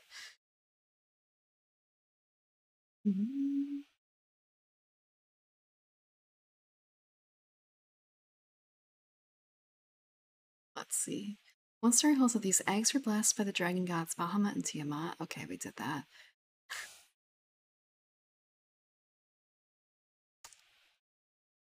So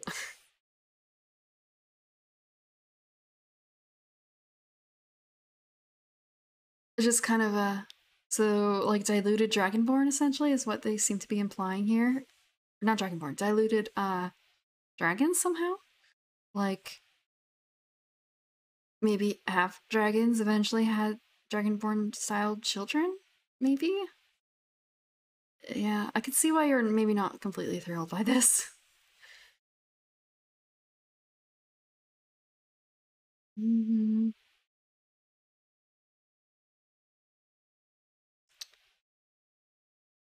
Dragonborn look like wingless, bipedal dragons.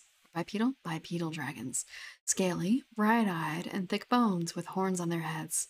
Dragonborn of chromatic ancestry have scales that are black, blue, green, or red.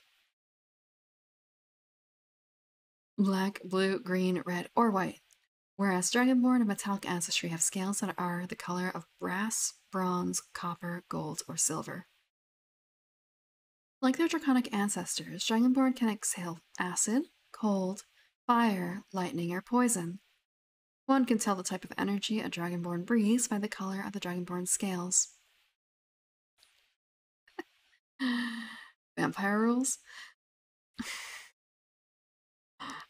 That, all I can think of is, yo, you just invented a Dragonborn wizard BBG. Congrats. Maybe that does work. It's a secret that dragons don't want you to know. You gotta eat one of every color for it to work. Which, like, okay, cool, they're hunting down, evil dragons, whatever.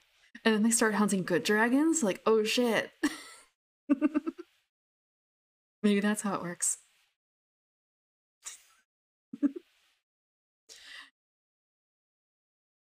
Also, like, I guess would that piss off? I mean, obviously that would probably piss off Bahamut. Just like, would that piss off Tiamat? Secret. Yeah! Oh my gosh. Okay, I have to take a note now. BVG Cannibal Dragonborn. Or like, does it count as cannibal? Guys, does it count as cannibalism if a Dragonborn eats a dragon? Does it count as cannibalism if a Dragonborn eats a dragon?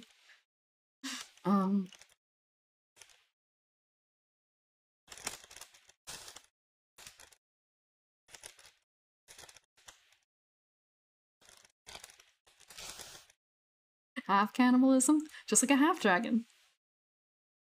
Yeah. Like, obviously, most races don't really eat other races that talk. So, like, yeah, it's a pretty bad faux pas, which is why he's the big bad evil guy. And maybe like, oh, you know what? You know what? Like, for the party's very first, like their first interaction with him could theoretically be something like him hiring them to help him take down like a smaller dragon of like a base type. And then like finding out what he does with it afterwards, and that's when he turns into like an evil guy. Cause like, oh, it's kind of gross, bro.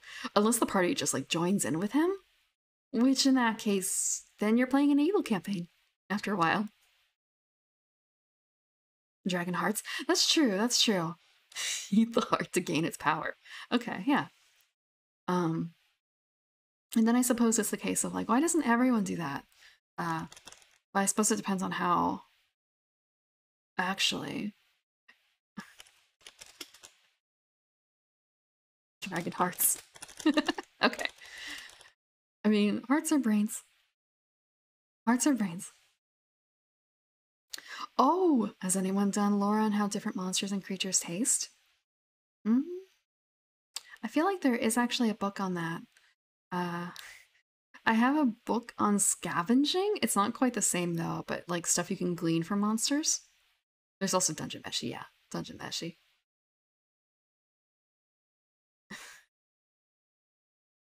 Doesn't have to be evil. Yeah, it doesn't have to be, but I mean, this is supposed to be a big bad evil guy because he's going to eventually be going after all the good dragons too.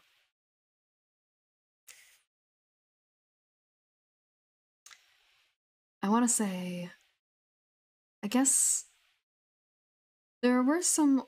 One of the things I like about using like D&D and Forgotten Realms is that there's the like treasure trove essentially of lore to grab from, which is very inspirational. Like you don't have to use it because who in your group is gonna know that death cheese exists? Who's gonna know about this like fucking oil wrestling ring on the outskirts of oh snap, Waterdeep? No, I want to say like none of your players are probably gonna know that, but it already exists in the setting. Just a little bit, not even like research, but like fun reading because it's pretty entertaining. And also finding out that like, oh, this character in this what's the phrase? I was reading a third party like one-ish shot that was essentially a whodunit, who killed the famous wizard in this tower in Waterdeep. I can't remember what his name was. It's Volo. Who killed Volo, I think it was. And one of the characters is actually based on like a 2e edition book that was put out quote unquote by Volo, like Volo's Guide to like the North or something like that. Volo's Guide to the North? I don't remember if that's exactly the name. I've read parts of it myself. And like how he wrote like a particular review that basically made her an outcast because she was a talkative child who gave a bunch of like tall tales or something. And without having read the actual guide, it was just sort of like, oh, that's kind of like a neat, cool thing, whatever. And then finding out, oh shit, this is a real book that I can use as a reference. Sign me up. Elminster. That's fair too. Yeah, there's a bunch of like, which famous wizard did it? I don't remember. It was the wizard who did a lot of talking, but was actually kind of not like, but just a lot of talk, not a lot on hands. I think it was supposed to be a Dragon Heist tie-in, sort of third-party one-shot, like a filler thing that you could add in. A dinner party in Waterdeep, hosted by Volo. So they had a few other characters too that tied into Waterdeep. But again, like if you're just a player, you have no idea. But behind the scenes as a DM, it goes as deep as you want it to go.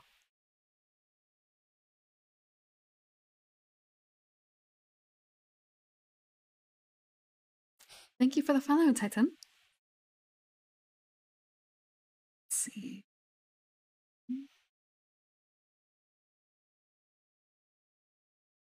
So, Dragonborn can exhale. We covered that. You can tell the type of energy. So, in 5e, Dragonborn could be a certain color, and that may reflect on the energy, but the implication was that most of them are just kind of like a modeled, maybe not modeled, but they're kind of like in, how to put it? When you mix a bunch of paints together, you tend to just get like a murky brown. I think that was kind of the concept behind the original color of Dragonborn in 5e. Like, you can't, they may look like brownish, like maybe metallic brown, but they might have ice breath or whatever. Ice breath is not the word. Cold breath. But now, it's kind of how many people actually played that variant where you look brown, but you can exhale whatever color, flavor of damage. Because the damage is flavorful. The Dragonborn Adventurer traits. 80 years, huh? 80 years. I don't know if that's any different.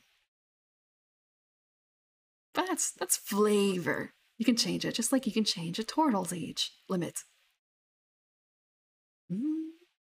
Actually, I want to say, I wonder if there are turtles in someone's world. I wonder if that's like the most home patch thing. Because, like, dang, poor turtles. Like, I'm fine with Aarakocra and stuff living short. Just turtles, bro. Oh, I need to fix posture. Okay. Draconic Ancestry. Breath Weapon. Flavortown. I want to say, I think I may have also read some one-shots that were set in Flavortown. I was running a campaign, and occasionally people would have to people wouldn't be able to make it, and I didn't want to like cancel usually, so I would just develop a quick. I would put a one-shot in instead, either with mostly with new characters complete, like, hey, go wild, do whatever you want. You can pick UA stuff too. And so I read through like a bunch of like random D&D one-shots, lower level ones, and I feel like there was probably one that was set in Flavortown. Scooby-Doo one-shot? I also read a Scooby-Doo one-shot. Which one? Tell me more. Because maybe it's the same one. Did you actually have did you have a Knoll, like a homebrew Knoll for Scooby? Or did you, because this one, they actually gave you the characters for like pre-made characters. So I just had all of my players like pick one. And then I think I ended up running, I think no one picked Scooby, so I just kind of ran Scooby as an NPC. Because you can't have Scooby-Doo without Scooby. But I think I may actually still have that set up in Roll20. Oh, as a custom? Still good though. Still good. The one shot took a lot of work out of or the pre-made, it took a lot of work out of it, but I still built Scooby voice.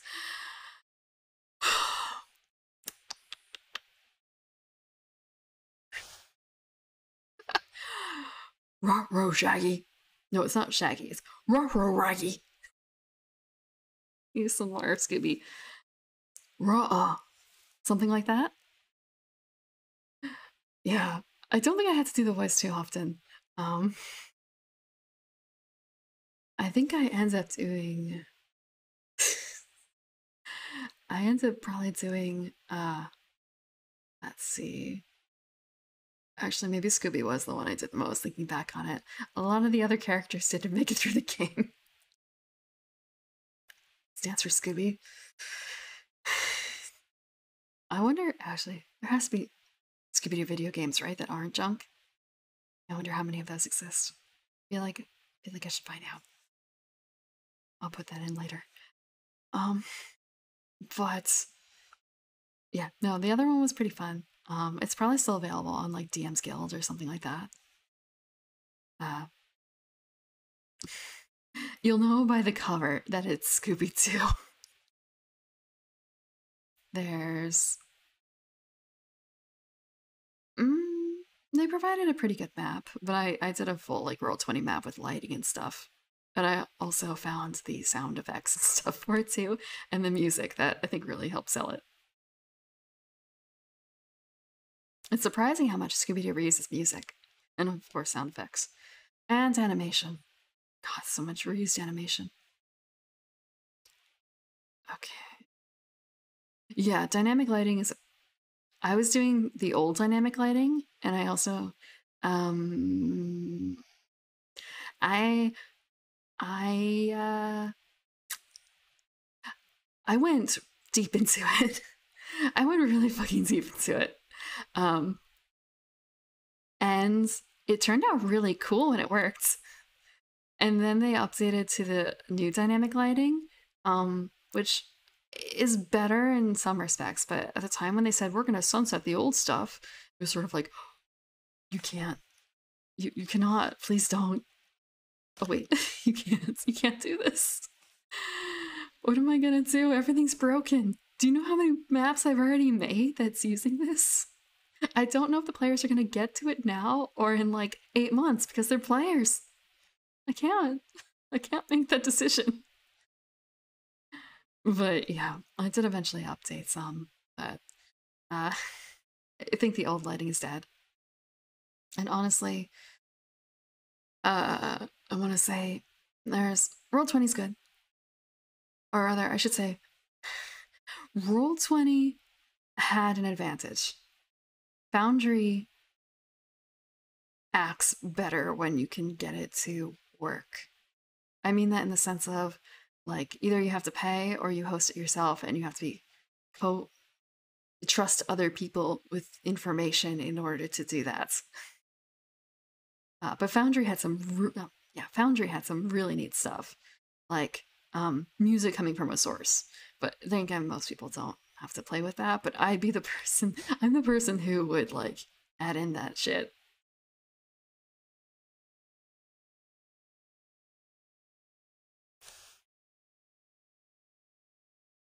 It doesn't surprise me. It doesn't surprise me that there's a Mutant Masterminds crossover spin-off thing with Sentinels, because it's, I want to say, same genre, right? So I've never actually played Mutants and Masterminds. I've said this before, but either I know some people who played Mutants and Masterminds really early on, or they played Superhero GURPS. I'm pretty certain it was Superhero GURPS, but they may have slipped in some Mutants and Masterminds at the time. But I've never played it myself. I'm not really big into superheroes, honestly. I don't really read a whole lot of like superhero comics. Not in a very long time. But I have a shit ton of board games. Oh yeah, Alcavinian's been running a Mutants Masterminds game. A prismatic dragon. You can be a dragon in Mutants Mastermind. Like, I guess I shouldn't be surprised, but mm.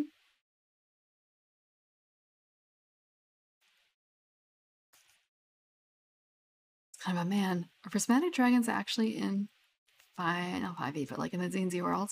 Like, it wouldn't be surprising. I know there are other dragons that are not accounted for in the standard rainbow assortment, the standard flavor box. You know, there's the shadow dragon or whatever, and no, not Ruby. There's I thought Mist, and it's like, no, that's Final Fantasy 14. That's Final Fantasy 14 that has a Mist dragon as a boss in one of the level 70 dungeons? 70 dungeons. No, I'm thinking of Sapphire. There's a Sapphire dragon, right?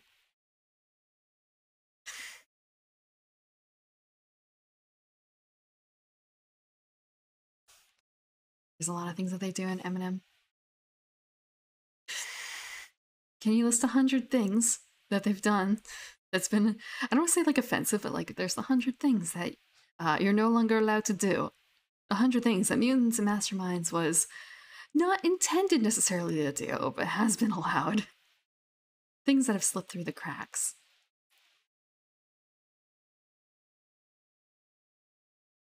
Okay, breath weapon. Replace one of your attacks with a 15-foot cone, 30-foot line that is 5 feet wide. Each creature in that area must make a dex saving throw against a DC equal to 8, plus your con mod, plus your prof bonus. Actually, hold on. No, it's this. And it jumped.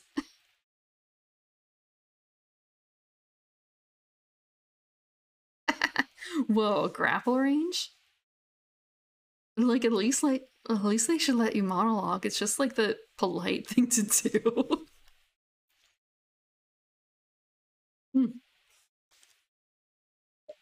It's the light thing to do. Do like a lot of streamers use straws or something to not lose tracking when they drink? Because it's kind of a cups. Cups are a problem. Do you get like a sippy cup?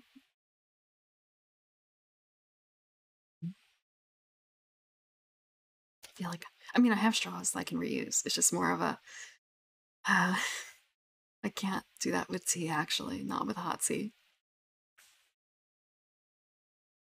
Yeah, we already read that because it snapped me up 2 pages.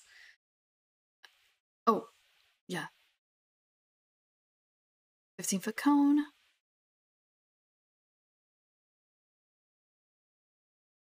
Wait a second. No, we're on a different page. We went to a different tab. Frick. My hotkeys led me to a different tab. Okay, that's good to know. I need to switch that. I need to switch that set of hotkeys to something that's actually not used. Dang. I don't know what I'm gonna do there. My keyboard is not limited exactly, it's just...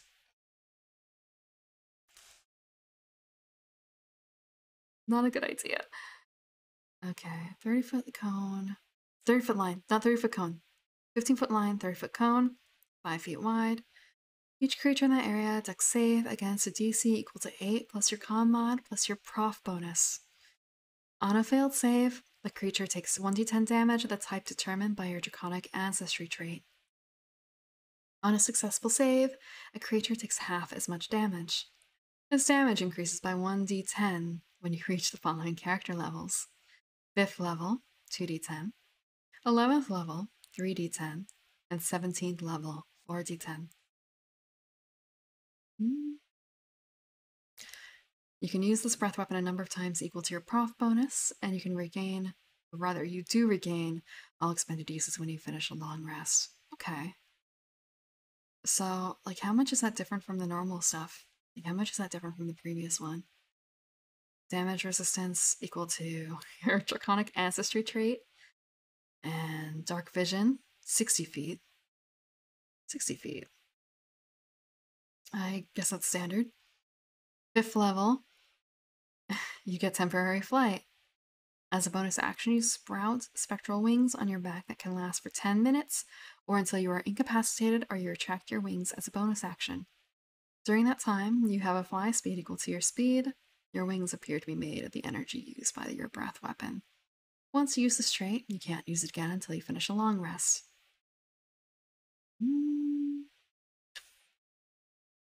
Okay, so that's really it. So they get flight-ish, but it's at 5th level.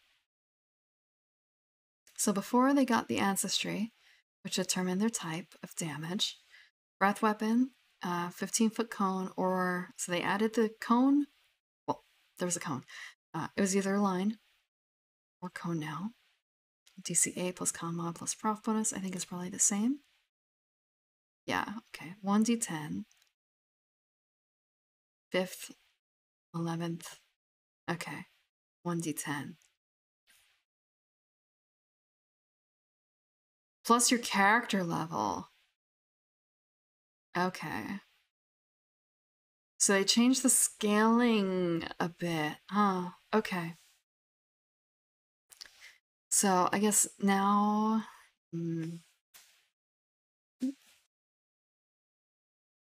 Think about it this way, I guess. At first level, max is 1d10 on both sides. The 5th level, maximum is now 20. Like, goes 2 to 20. For here, though, at 5th level, it was 1d10 plus 5, so floor of 6, max of 16.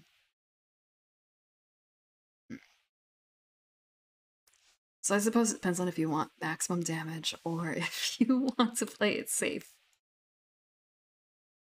But again, there's those humps. So to say, there's a word for this type of scaling where it just like suddenly jumps. Damage resistance is the same, right? Yep, dark vision's the same. And draconic language. You know draconic. Actually, they tore out the language. It's more of a huh. So they're divorcing it there. It's no longer an instinct. It's a cultural thing. Okay. And yeah, flight. Flight is pretty cool. Flight is really cool. I can see Dragonborn becoming a bit more popular with this. So Goliath is the last one. I'm not gonna go with boots. I'm not gonna cover boots tonight. I'm gonna end with the Goliath and like I'm gonna end with the Goliath and crying over spiritual, honestly. I have to make sure. I have to know. I have to see it with my own eyes. I haven't actually looked at that page yet. Goliath. Towering over most folk, Goliaths are distant descendants of giants. Each Goliath bears the blessings of the first giants, blessings that manifest in various supernatural boons, including the ability to quickly grow and temporarily approach the height of the Goliath's gigantic kin. Goliaths have physical characteristics that are reminiscent of the giants in their family lines. For example, some Goliaths look like stone giants, while others resemble fire giants. Whatever giants they count as kin, Goliath have forged their own path in the multiverse, unencumbered by the internecine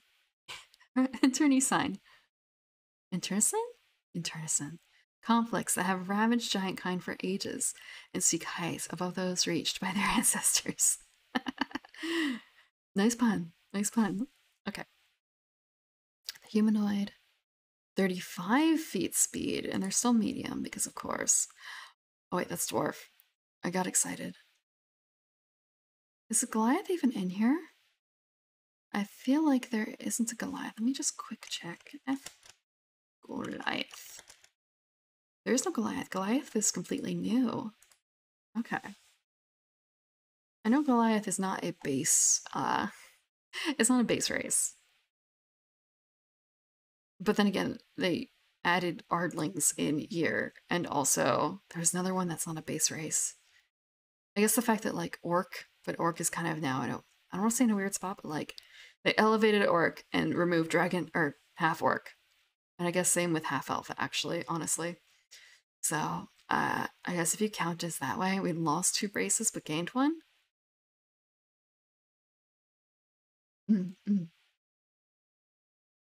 That's what we did. Yeah, looking through it. And again, like Tiefling in the base set, but not, what's the other one? The, like, well, Celestial version. Aasimar. Yeah, yeah. There's no more half elf and half orc in the base. What you do is, they have a thing in here about, like, that, about creation. More specifically, basically,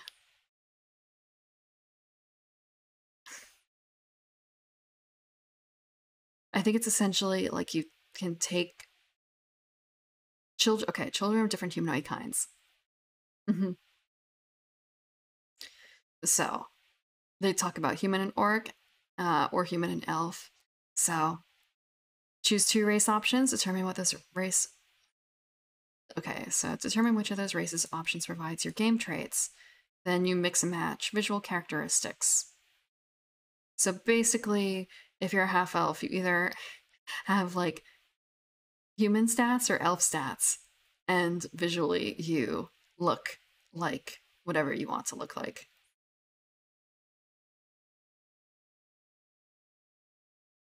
And you average the age range. Half Tabaxi, half Ardling. Which was kind of a case of, so, I mean, that's, when you open it up like that, like, yeah, sure. Make your Tabaxi look like whatever. Your Tabaxi is now a rat folk. Just reskin it. That was our answer. Just reskin it, bro. Just reskin it, DM. Except for, well, I guess like tieflings don't count. And neither do Ardlings, and neither will probably Aasimar. Because that's not a half and half split, that's as much as people play it off as being like a half and half split, it's not. Okay.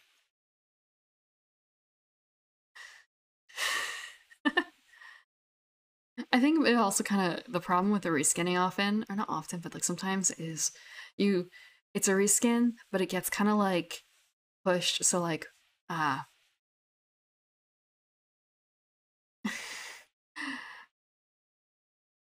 asking for more than the base gives you based on the reskin, essentially, is something that I've seen happen. Like, maybe you want to play basically, okay, this sounds kind of weird, but like a monkey, like a monkey anthro kind of person. So you ask if you can play as a reskin Tabaxi, but then you start adding in later, like, hey, prehensile tail, please? Because, it makes sense because I'm a monkey person. And, like, I can also use it for climbing and stuff, too. Right? So, yeah, I can see why maybe not so much. Like, some people might not be thrilled with reskinning. Or, like, non-functional wings that will probably eventually become functional.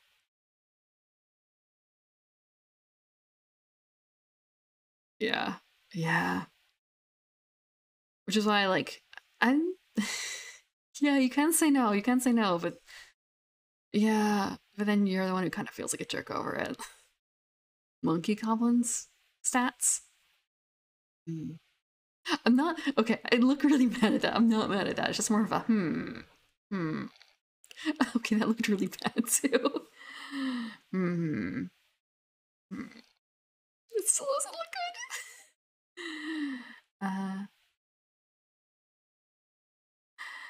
Monkey goblin, though.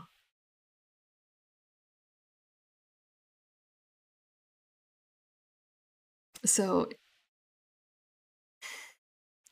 plane shift, huh? I guess that would work out pretty well. Just like monkey goblin. That would, I guess, like, normally that wouldn't be a good replacement, like asking to be like a little monkey person, but actually having goblin stats.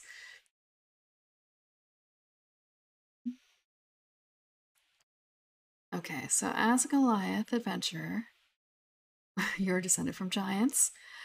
Choose one of the following benefits: a supernatural boon from your ancestry. You can use the chosen benefit a number of times equal to your prof bonus, and you regain all expended uses when you finish a long rest. Cloud's Jaunt, Cloud Giant. One of the following benefits. Okay, so we get one of these. As a bonus action, you magically teleport up to 30 feet to an unoccupied space you see. Fire's Burn, Fire Giant. When you hit a target with an attack roll and deal damage to it, you can also deal 1d10 fire damage to that target. Frost's Chill, Frost Giant. When you hit a target with an attack roll and deal damage to it, you can also deal 1d6 cold damage to that target and reduce its speed by 10 feet until the start of your next turn. Next is Hill's Tumble, Hill Giant. When you hit a large or smaller creature with an attack roll and deal damage to it, you can knock that target prone. Stone's Endurance, Stone Giant. When you take damage, you can use your reaction to roll a d12, add your constitution modifier to the number rolled, and reduce the damage by that total. Storm's Thunder, Storm Giant. When you take damage from a creature within 60 feet of you, you can use your reaction to deal 1d8 thunder damage to that creature.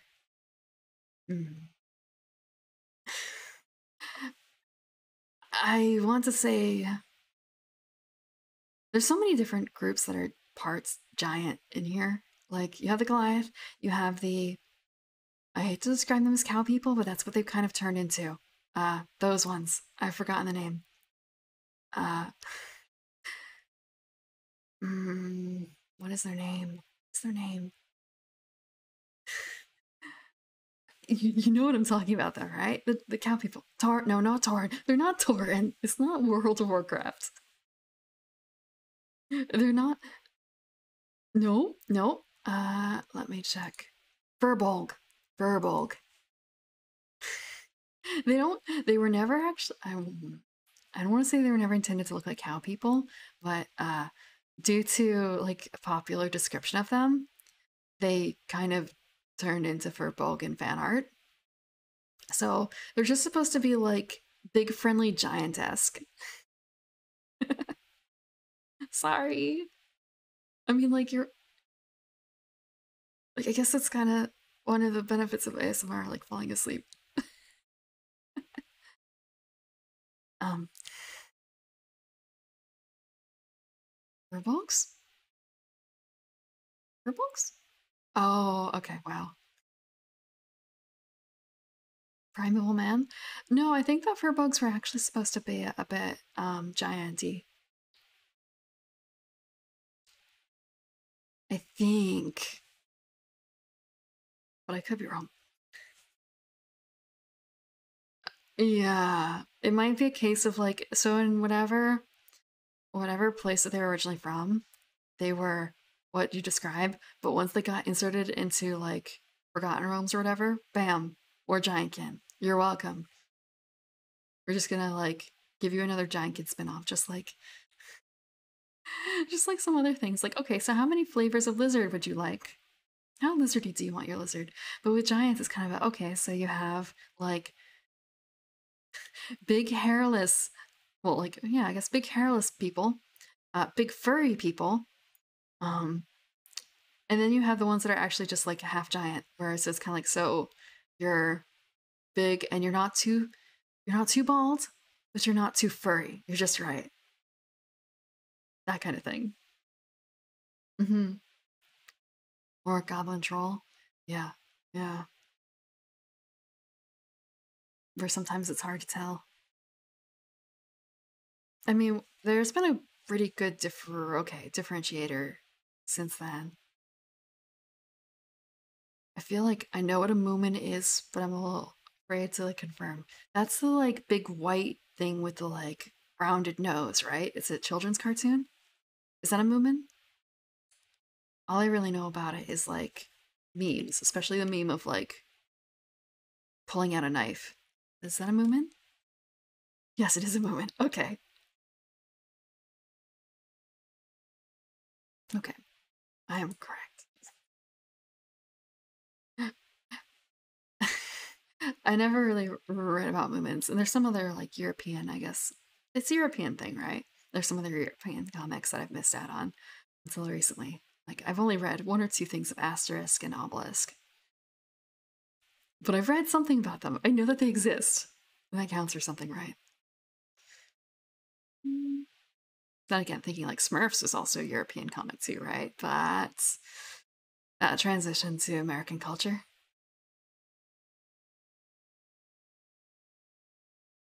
Large form.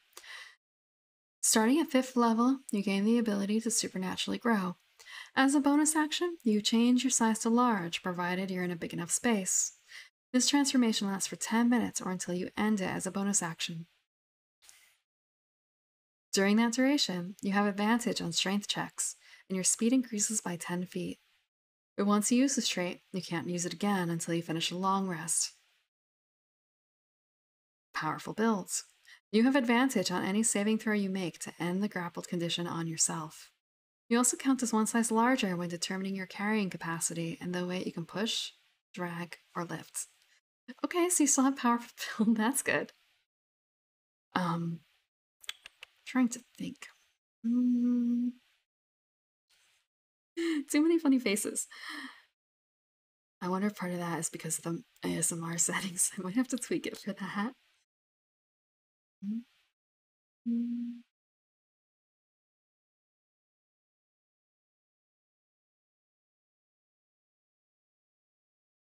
So they're tying a lot of things at 5th level instead of like spreading things out. I guess before, oftentimes it would be like 1st, 3rd, and 5th, and now it's just 1st and 5th. Like in sort of, they've done in the past the flying at 5th because that's when, is it 5th where fly is unlocked as a spell for wizards, and essentially, like for anyone who can do 3rd level spells, level 3 spells. I don't remember. Give me a second. I should know this progression by now. I should know this progression by now. Okay, 5th level? Right, okay.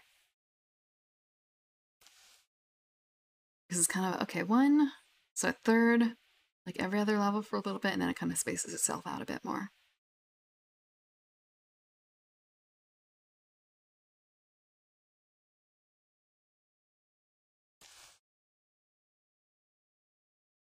Just powerful build as for like the grapple condition. Like, okay, it's great. I don't think it's going to come up very often. Actually, I suppose for players it does. Like, you don't get a chance to grapple, like start a grapple, but you have a chance to end grapples. Carrying capacity stuff. Hi, Q. How are you? Hopefully I'm synced a little better than yesterday. Just a little better, you know? Not a drop frame rate of 8 per second. I'm still getting used to the tracking though. It's a lot different tracking, like with 60 frames a second instead of 15. I learned that you should turn off power saving mode when you're streaming and playing most games. And also, like, I don't really need it on, I guess. So, among other things, but like power saving mode really killed it. Power saving mode absolutely destroyed my computer. I'm wrapping up soon, actually. You're not the only person who laughed at me for that. Uh, yeah, I have power saving mode on. Look, I turned it on probably when I got my computer, and I didn't want to overheat my space by having it running like full power all the time. And the only thing I was using it for was Final Fantasy XIV, which like it didn't need it. And now, um, because it didn't look. Well, I looked at the options, and the very first options you see when you're just looking at it is like, okay, oh, power saving mode basically turns on the screensaver mode after like 30 minutes an hour or whatever. Sure, let's do that. But not realizing the greater implications of power saving mode. I didn't know. So I did that. That's why. Um, and also I was coming from a laptop, so I was kind of used to that as well, like more heavily managing it. Half level plus 1 for max spell level. So if you're, I guess, in 8th level, no, because when do you get 9th level spells? Oh, half current level. Okay, yeah, that would make more sense because it's kind of a way I was doing it the wrong way. So if you're like a 10th level wizard, in that case, you get 6th level spells. Okay. And mathematically, that makes sense too. I want to say, I understand why they don't describe the stuff like that, like, but it would be helpful to do so in the book. Like, you can figure out that pattern on your own, but please tell me the pattern. I had a similar issue with 3.5 in a book where they had a pattern or something, but they didn't describe what the pattern was for it, which was a big deal because also the pattern was very slightly inconsistent. So it's kind of, how did you get these numbers? How did you make these add up? Please tell me. You gave me 6 examples and nothing more out of literally hundreds of options. Please.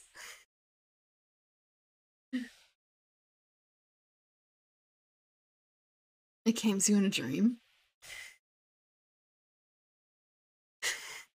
Sometimes math might as well be that to me. I I play these games that involve a lot of math. I'm not particularly good at math, which is also why I'm often like not. I'm usually not the worst player in a game, in like a board game. And I want to say I'm not usually the fast. I'm definitely not the fastest. Uh, but I can get better over time usually. Usually. Let's see. Let's see. Just gotta practice.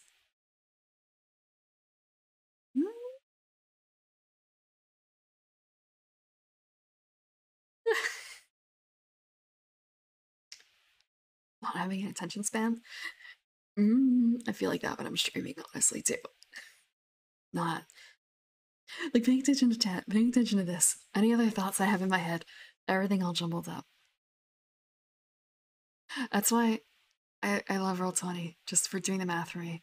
I played a very complicated class combination, and being able to just set it up so that I could do one button to do all the math was a godsend. Although I say godsend, but in this case, maybe it was more like a demon sense, honestly. I still have some of those macros. It's kind of a shame I don't have them all, but I don't know if I'm ever going to use them again. And God knows no one should be playing whatever the fuck I was playing. And also, how to put it?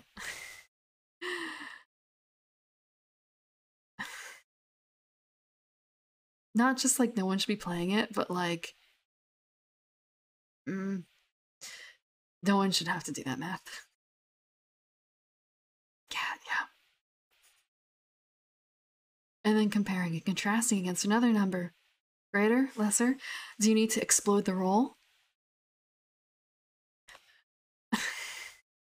Actually, do I have... It feels kind of weird to like copy out a macro that I wrote, but where is it? And being able to do the full macro, because sometimes I would have to like literally, there'd be an option of like, is it reversed? Is it not reversed? Well, what? How many? I have to ask 5 questions before I finish printing out this macro to decide what the math is going to be. Where is it? Where is it? Where's my dumb macro? One of my dumb macros. Oh, did I save? Did I not save any of these? Mr. Lens. Did I? No? I didn't save my dumb macros. No, I definitely... Okay.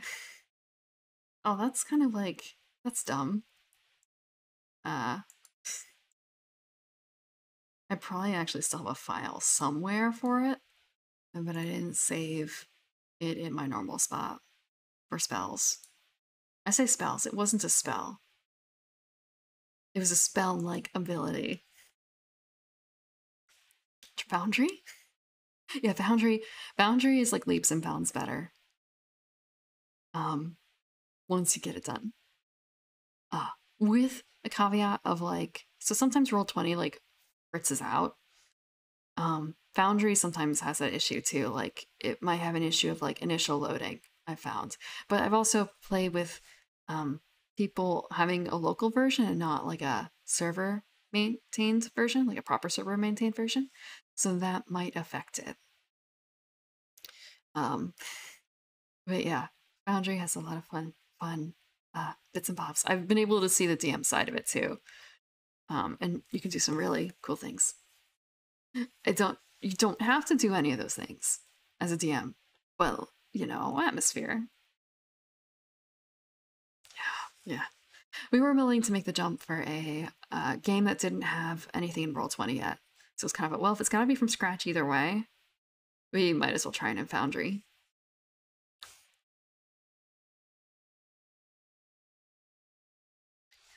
Yeah, being able to have the like, oh, the sound is coming from this location is really... Sorry, I've talked about that before, but it's a really cool idea. Mm-hmm, mm-hmm. Mm-hmm.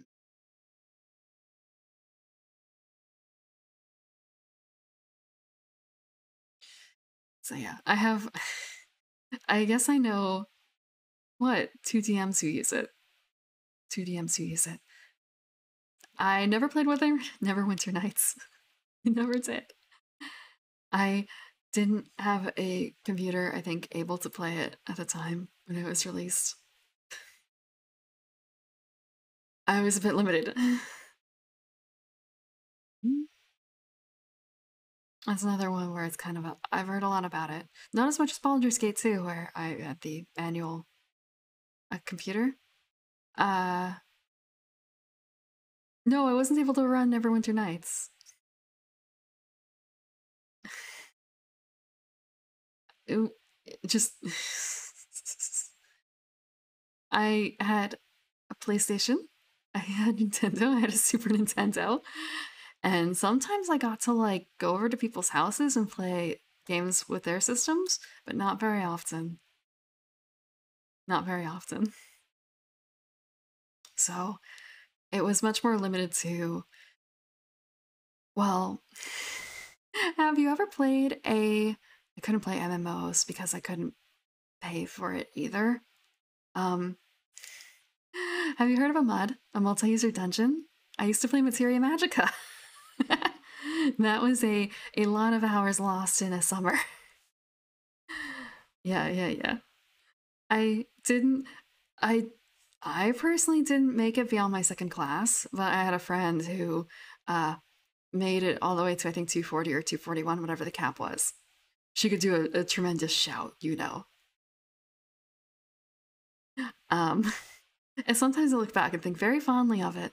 It's kind of a does it still exist? I mean, it does kind of. It's just more like, do I? Do I? I already have 14. Um and also just thinking back to my one friend who did play it. Uh the people who still play mods, what are they like? Oh, thank you for the follow, Neliel. I missed that earlier. I'm sorry. Thank you. But I played Materia Magica.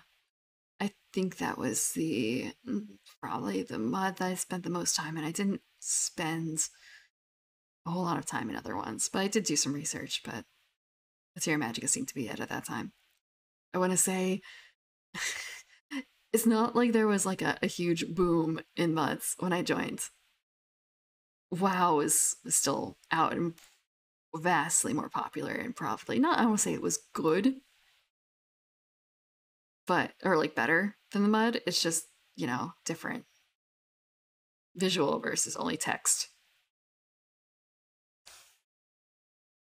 I didn't have to. I didn't have to do any chores exactly, but I also didn't get paid, so there wasn't a lot of income there. It was pretty much like hand me downs. My first computer was a hand me down from my brother. Uh, and so were actually all my game systems. They were all hand me downs. So I think I've talked about this. I have some older siblings that got married because there's quite a gauge gap between us. Elves not necessarily having a whole lot of kids, and probably not often like very close together. So so I got hand me downs there too. My PlayStation was a hand me down. My Nintendo was a hand me down. My Rob was a hand me down. Yeah, people who still play mods, like they're probably still playing from ages and ages past, or uh, actually, I guess maybe kind of like me, where it's a case of wanting that nostalgia hit.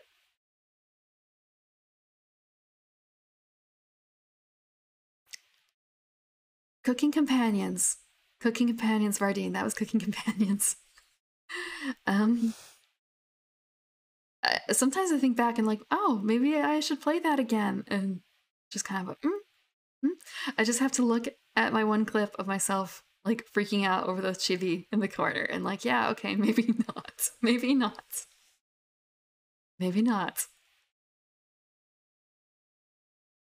You kept the PS1 at the grandparents' house when you got the PS2. I think I got a PS2 by the time the PS3 was like long, long out, like years and years. They threw it away. What? That's a shame. That's a shame. I want to say I'm very grateful that my parents kept my technology mostly intact. They they did they did sell Rob actually without telling me without telling me. Um yeah, that was the only casualty though. I still have like laser guns and stuff. But in fairness, I didn't really know how to use Rob at the time. I never had a GameCube. I got to borrow one, but that was about it. And PlayStation playing PS1 games. Yeah, I'm pretty certain I was able to do that too. And now just thinking, hmm, I do have a capture card. I do eventually want to play Folklore. That's gonna be on my list in a bit. Like that's gonna be an upcoming stream in maybe like the next month or two.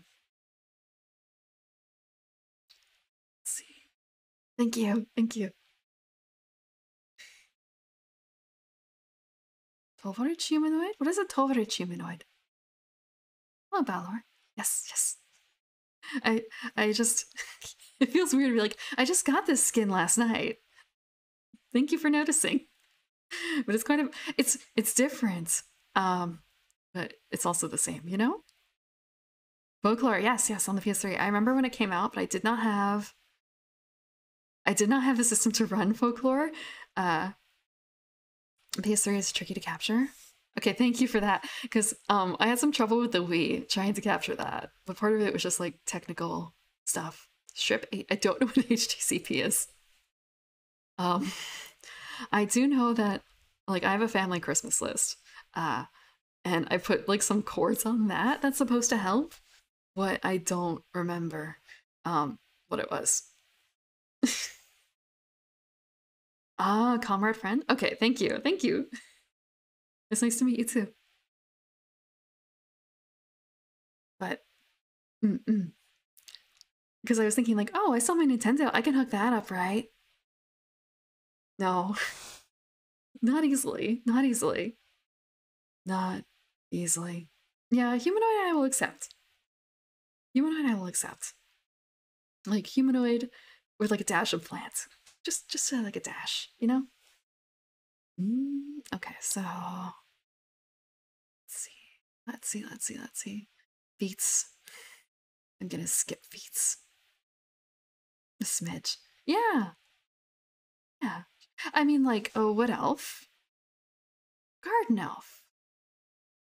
It's not exactly like two sides of the same coin, but it's just a twist, you know?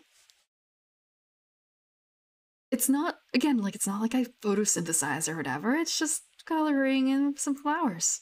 I can grow them on me. That's about it. It's not like I've got like vines whipping out of nowhere. And also, evening primroses don't come in vines.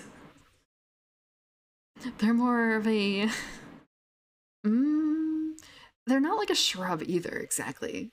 It's hard to describe them. They're, it's hard to say, like, it's just a plant. But I wouldn't exactly say like the stem gets woody either. So it's not like a tree. Ah, okay. Such a Baron Cohen's.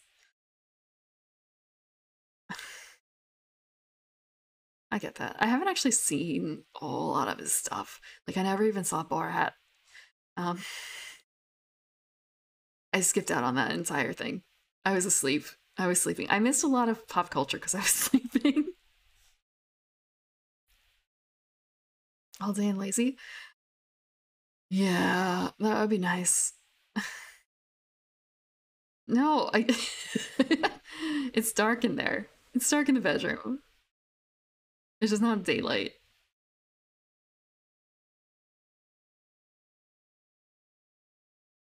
I I can be out during the day. It's just, forcing it a bit. I'm just forcing it. Okay, let's see, let's see. Okay, I'm mostly skipping through. Okay, new version of Aid. Blah, blah, blah. Blah, blah, blah. Oh, right, the spell list. Okay, the spell list real quick. arcane spells. Did they revise that? No, it's not revised. I think before they had all the spell lists in one set of pages, but here I guess they've split it up according to what you're looking for, like A for arcane. I wonder if it's going to be like D for divine. Banishment is different. I actually do want to check out banishment too, because I've actually used that to, like, I don't want to say game breaking effect, but I've used the spell to great effect once. Okay. Concentration up to 1 minute, 30 feet range. Was it longer before? I feel like it may have been longer before. Okay, charisma saving throw, harmless demiplane. They're incapacitated there. They can repeat the save. If the spell lasts for 1 minute and if they're an aberration, celestial, elemental, a fae, or a fiend, they do not return. Random location on a plane associated with its creature type. Okay. I wonder if it's a bit of a change in terms of how to put it. I'm gonna actually check up the original, or the original, I might as well call it that, of banishment, simply because is it that they added new types, or if it is to do with the whole type thing? Because it used to be if they were okay, yeah, so before it was if the target is native to a different plane of existence than the one you're on, the target is banished to its home plane. So yeah, they defined instead the type. And also I want to say, oh my gosh, imagine being a demon and then being tossed back into, like, one of the 9 circles. That wouldn't go very well for you. There's also the case of, so there's such a thing as, I think, I'm trying to remember, like, do Rakshasas count as natives of other planes or not? Because in this case, there are things that may count as X type, but don't actually belong on other planes.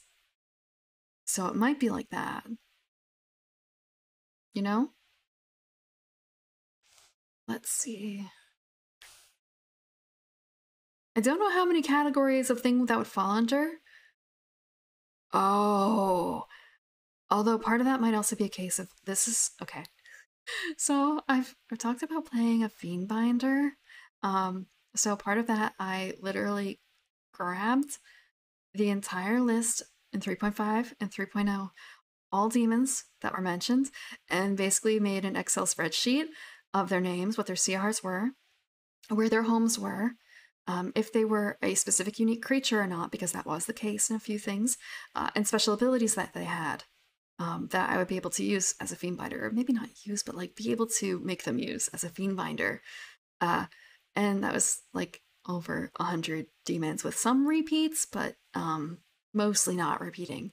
So there were definitely some cases where it was a case of there's a fiend earth elemental, but its home is not on a fiendish plane. It's from the earth. It's from an earth plane or something like that. So like you'd be sending this earth elemental again, like off into the abyss. It doesn't belong there, but it's getting sent there anyway. I don't remember what it was. It's like super edge cases. Again, I don't know how many creatures this applies to. I only know because of making my book of friends, essentially. My book of friends. Let's see. Where did I put it? Getting sent to the wrong plane? Yeah. Yeah. Yeah, it was my book of friends. I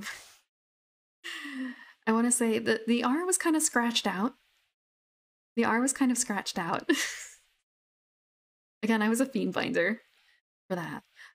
It's a shame I didn't actually get to use it though. Yeah, the DM got us each to basically create our own relic that he was going to give it to us in game, but we never got to the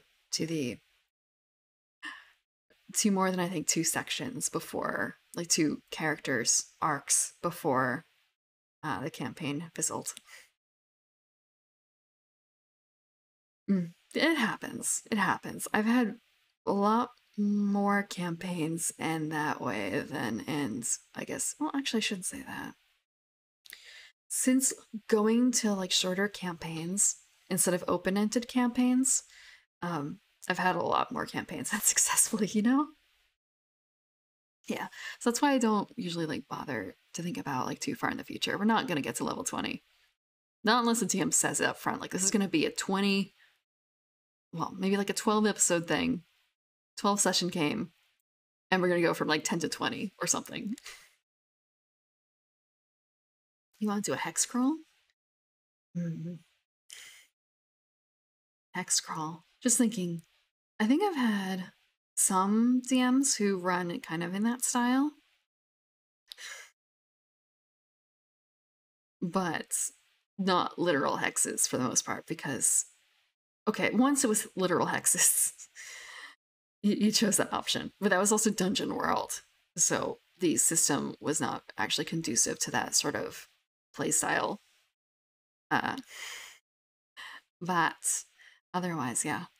Yeah.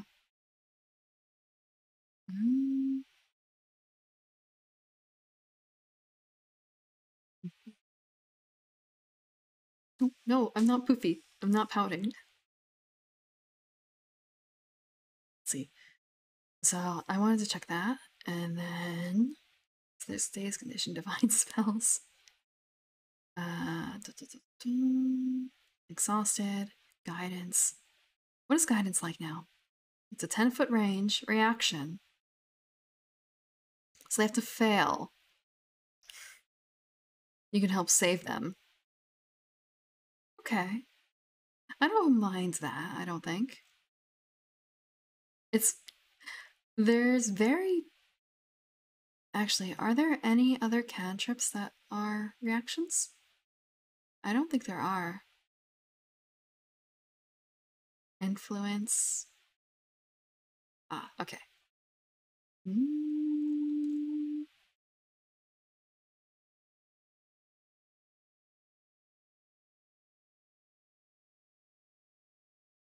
Prayer of healing. Spiritual weapon. This is the one. This is the one. Bonus action, 60 feet. Concentration up to 1 minute. Is that the only change? Is that the only change? A floating spectral force that resembles a weapon of your choice that lasts for the duration. The force appears within range in the space of your choice, and you can immediately make 1 melee attack against a creature within 5 feet of the force. On a hit, the target takes force damage equal to 1d8 plus your spellcasting ability modifier.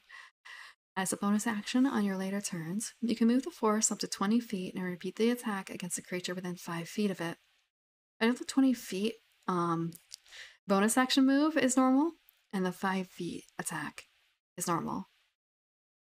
So, other question is just the rest of it. So, what is it? Is it literally just the concentration mark? Spiritual.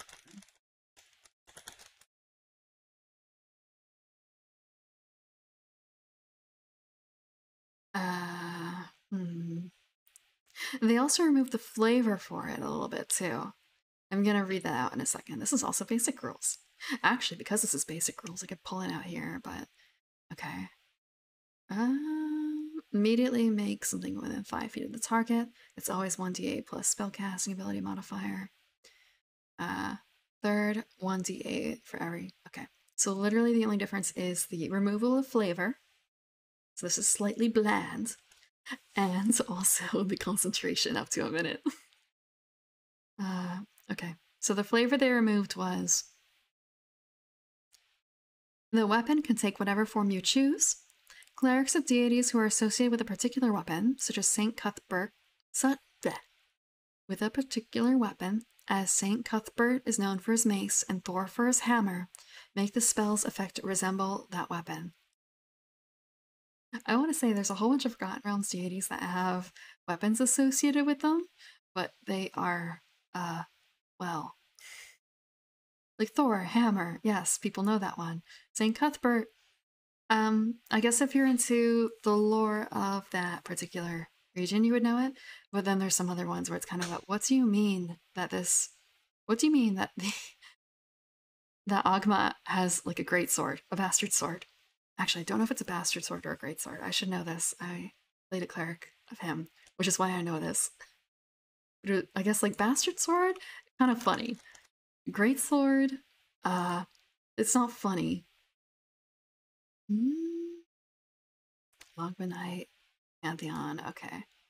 Melee, let's see. Okay, it was just a long sword. It was just a long sword. Okay, yeah. It's a +5 dancing, defending longsword. But yeah, like, the knowledge god. God of bards. Longsword, of course.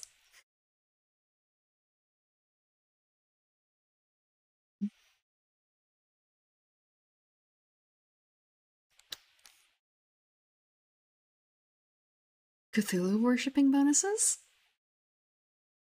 Maybe I should have read more Pathfinder. I don't think I got to that chapter. I didn't actually get to, like, that, I don't think. I didn't really get into weapons at all. I think I made it through, like, almost all the classes. But I could be wrong. I did not get to equipments. Okay. And this is the end, actually. This is the end. There's a few things that I skipped.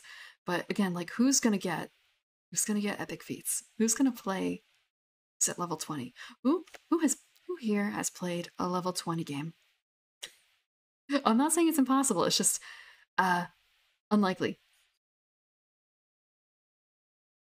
And also I'm kind of envious of you.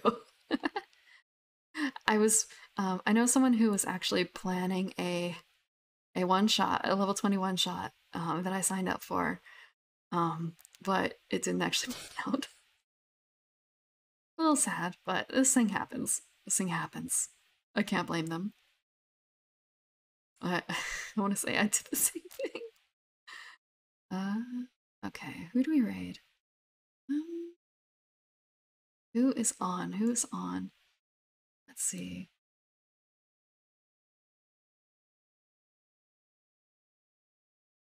Oh, that's weird. That's a weird bug. It's showing someone twice on my raid channel suggestion list. I haven't seen that before. What is going on? Twitch. What's going on? AD&D 15. Were you playing with XP too? Are you playing with XP too? Okay.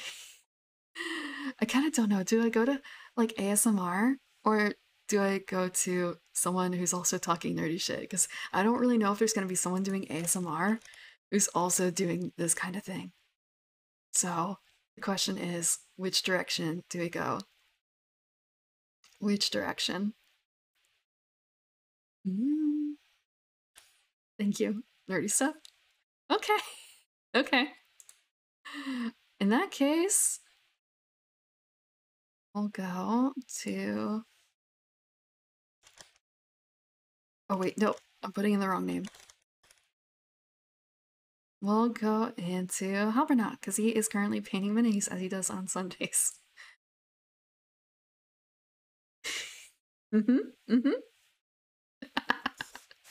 Yeah. I mean, if I didn't stream at the same time as him, I'd watch him a lot more. And normally I'm done by now, so like I'd be watching it anyway. Thank you very much for coming tonight. Normally I do like reading and stuff, like reading ASMR kind of mix on Sundays at 5 Eastern, and usually on Tuesdays I do board game of some sort, and Wednesdays are like continuation of a little long form game. But But this week might be a little bit up in the air, so I have to figure out my schedule, and I'm going to be posting it real soon. Sometime, I'm a night bird. It's going to be coming sometime tonight, this morning, you know, in the next 24 hours, for sure. A little early for me. Thank you again for coming, and have a good night.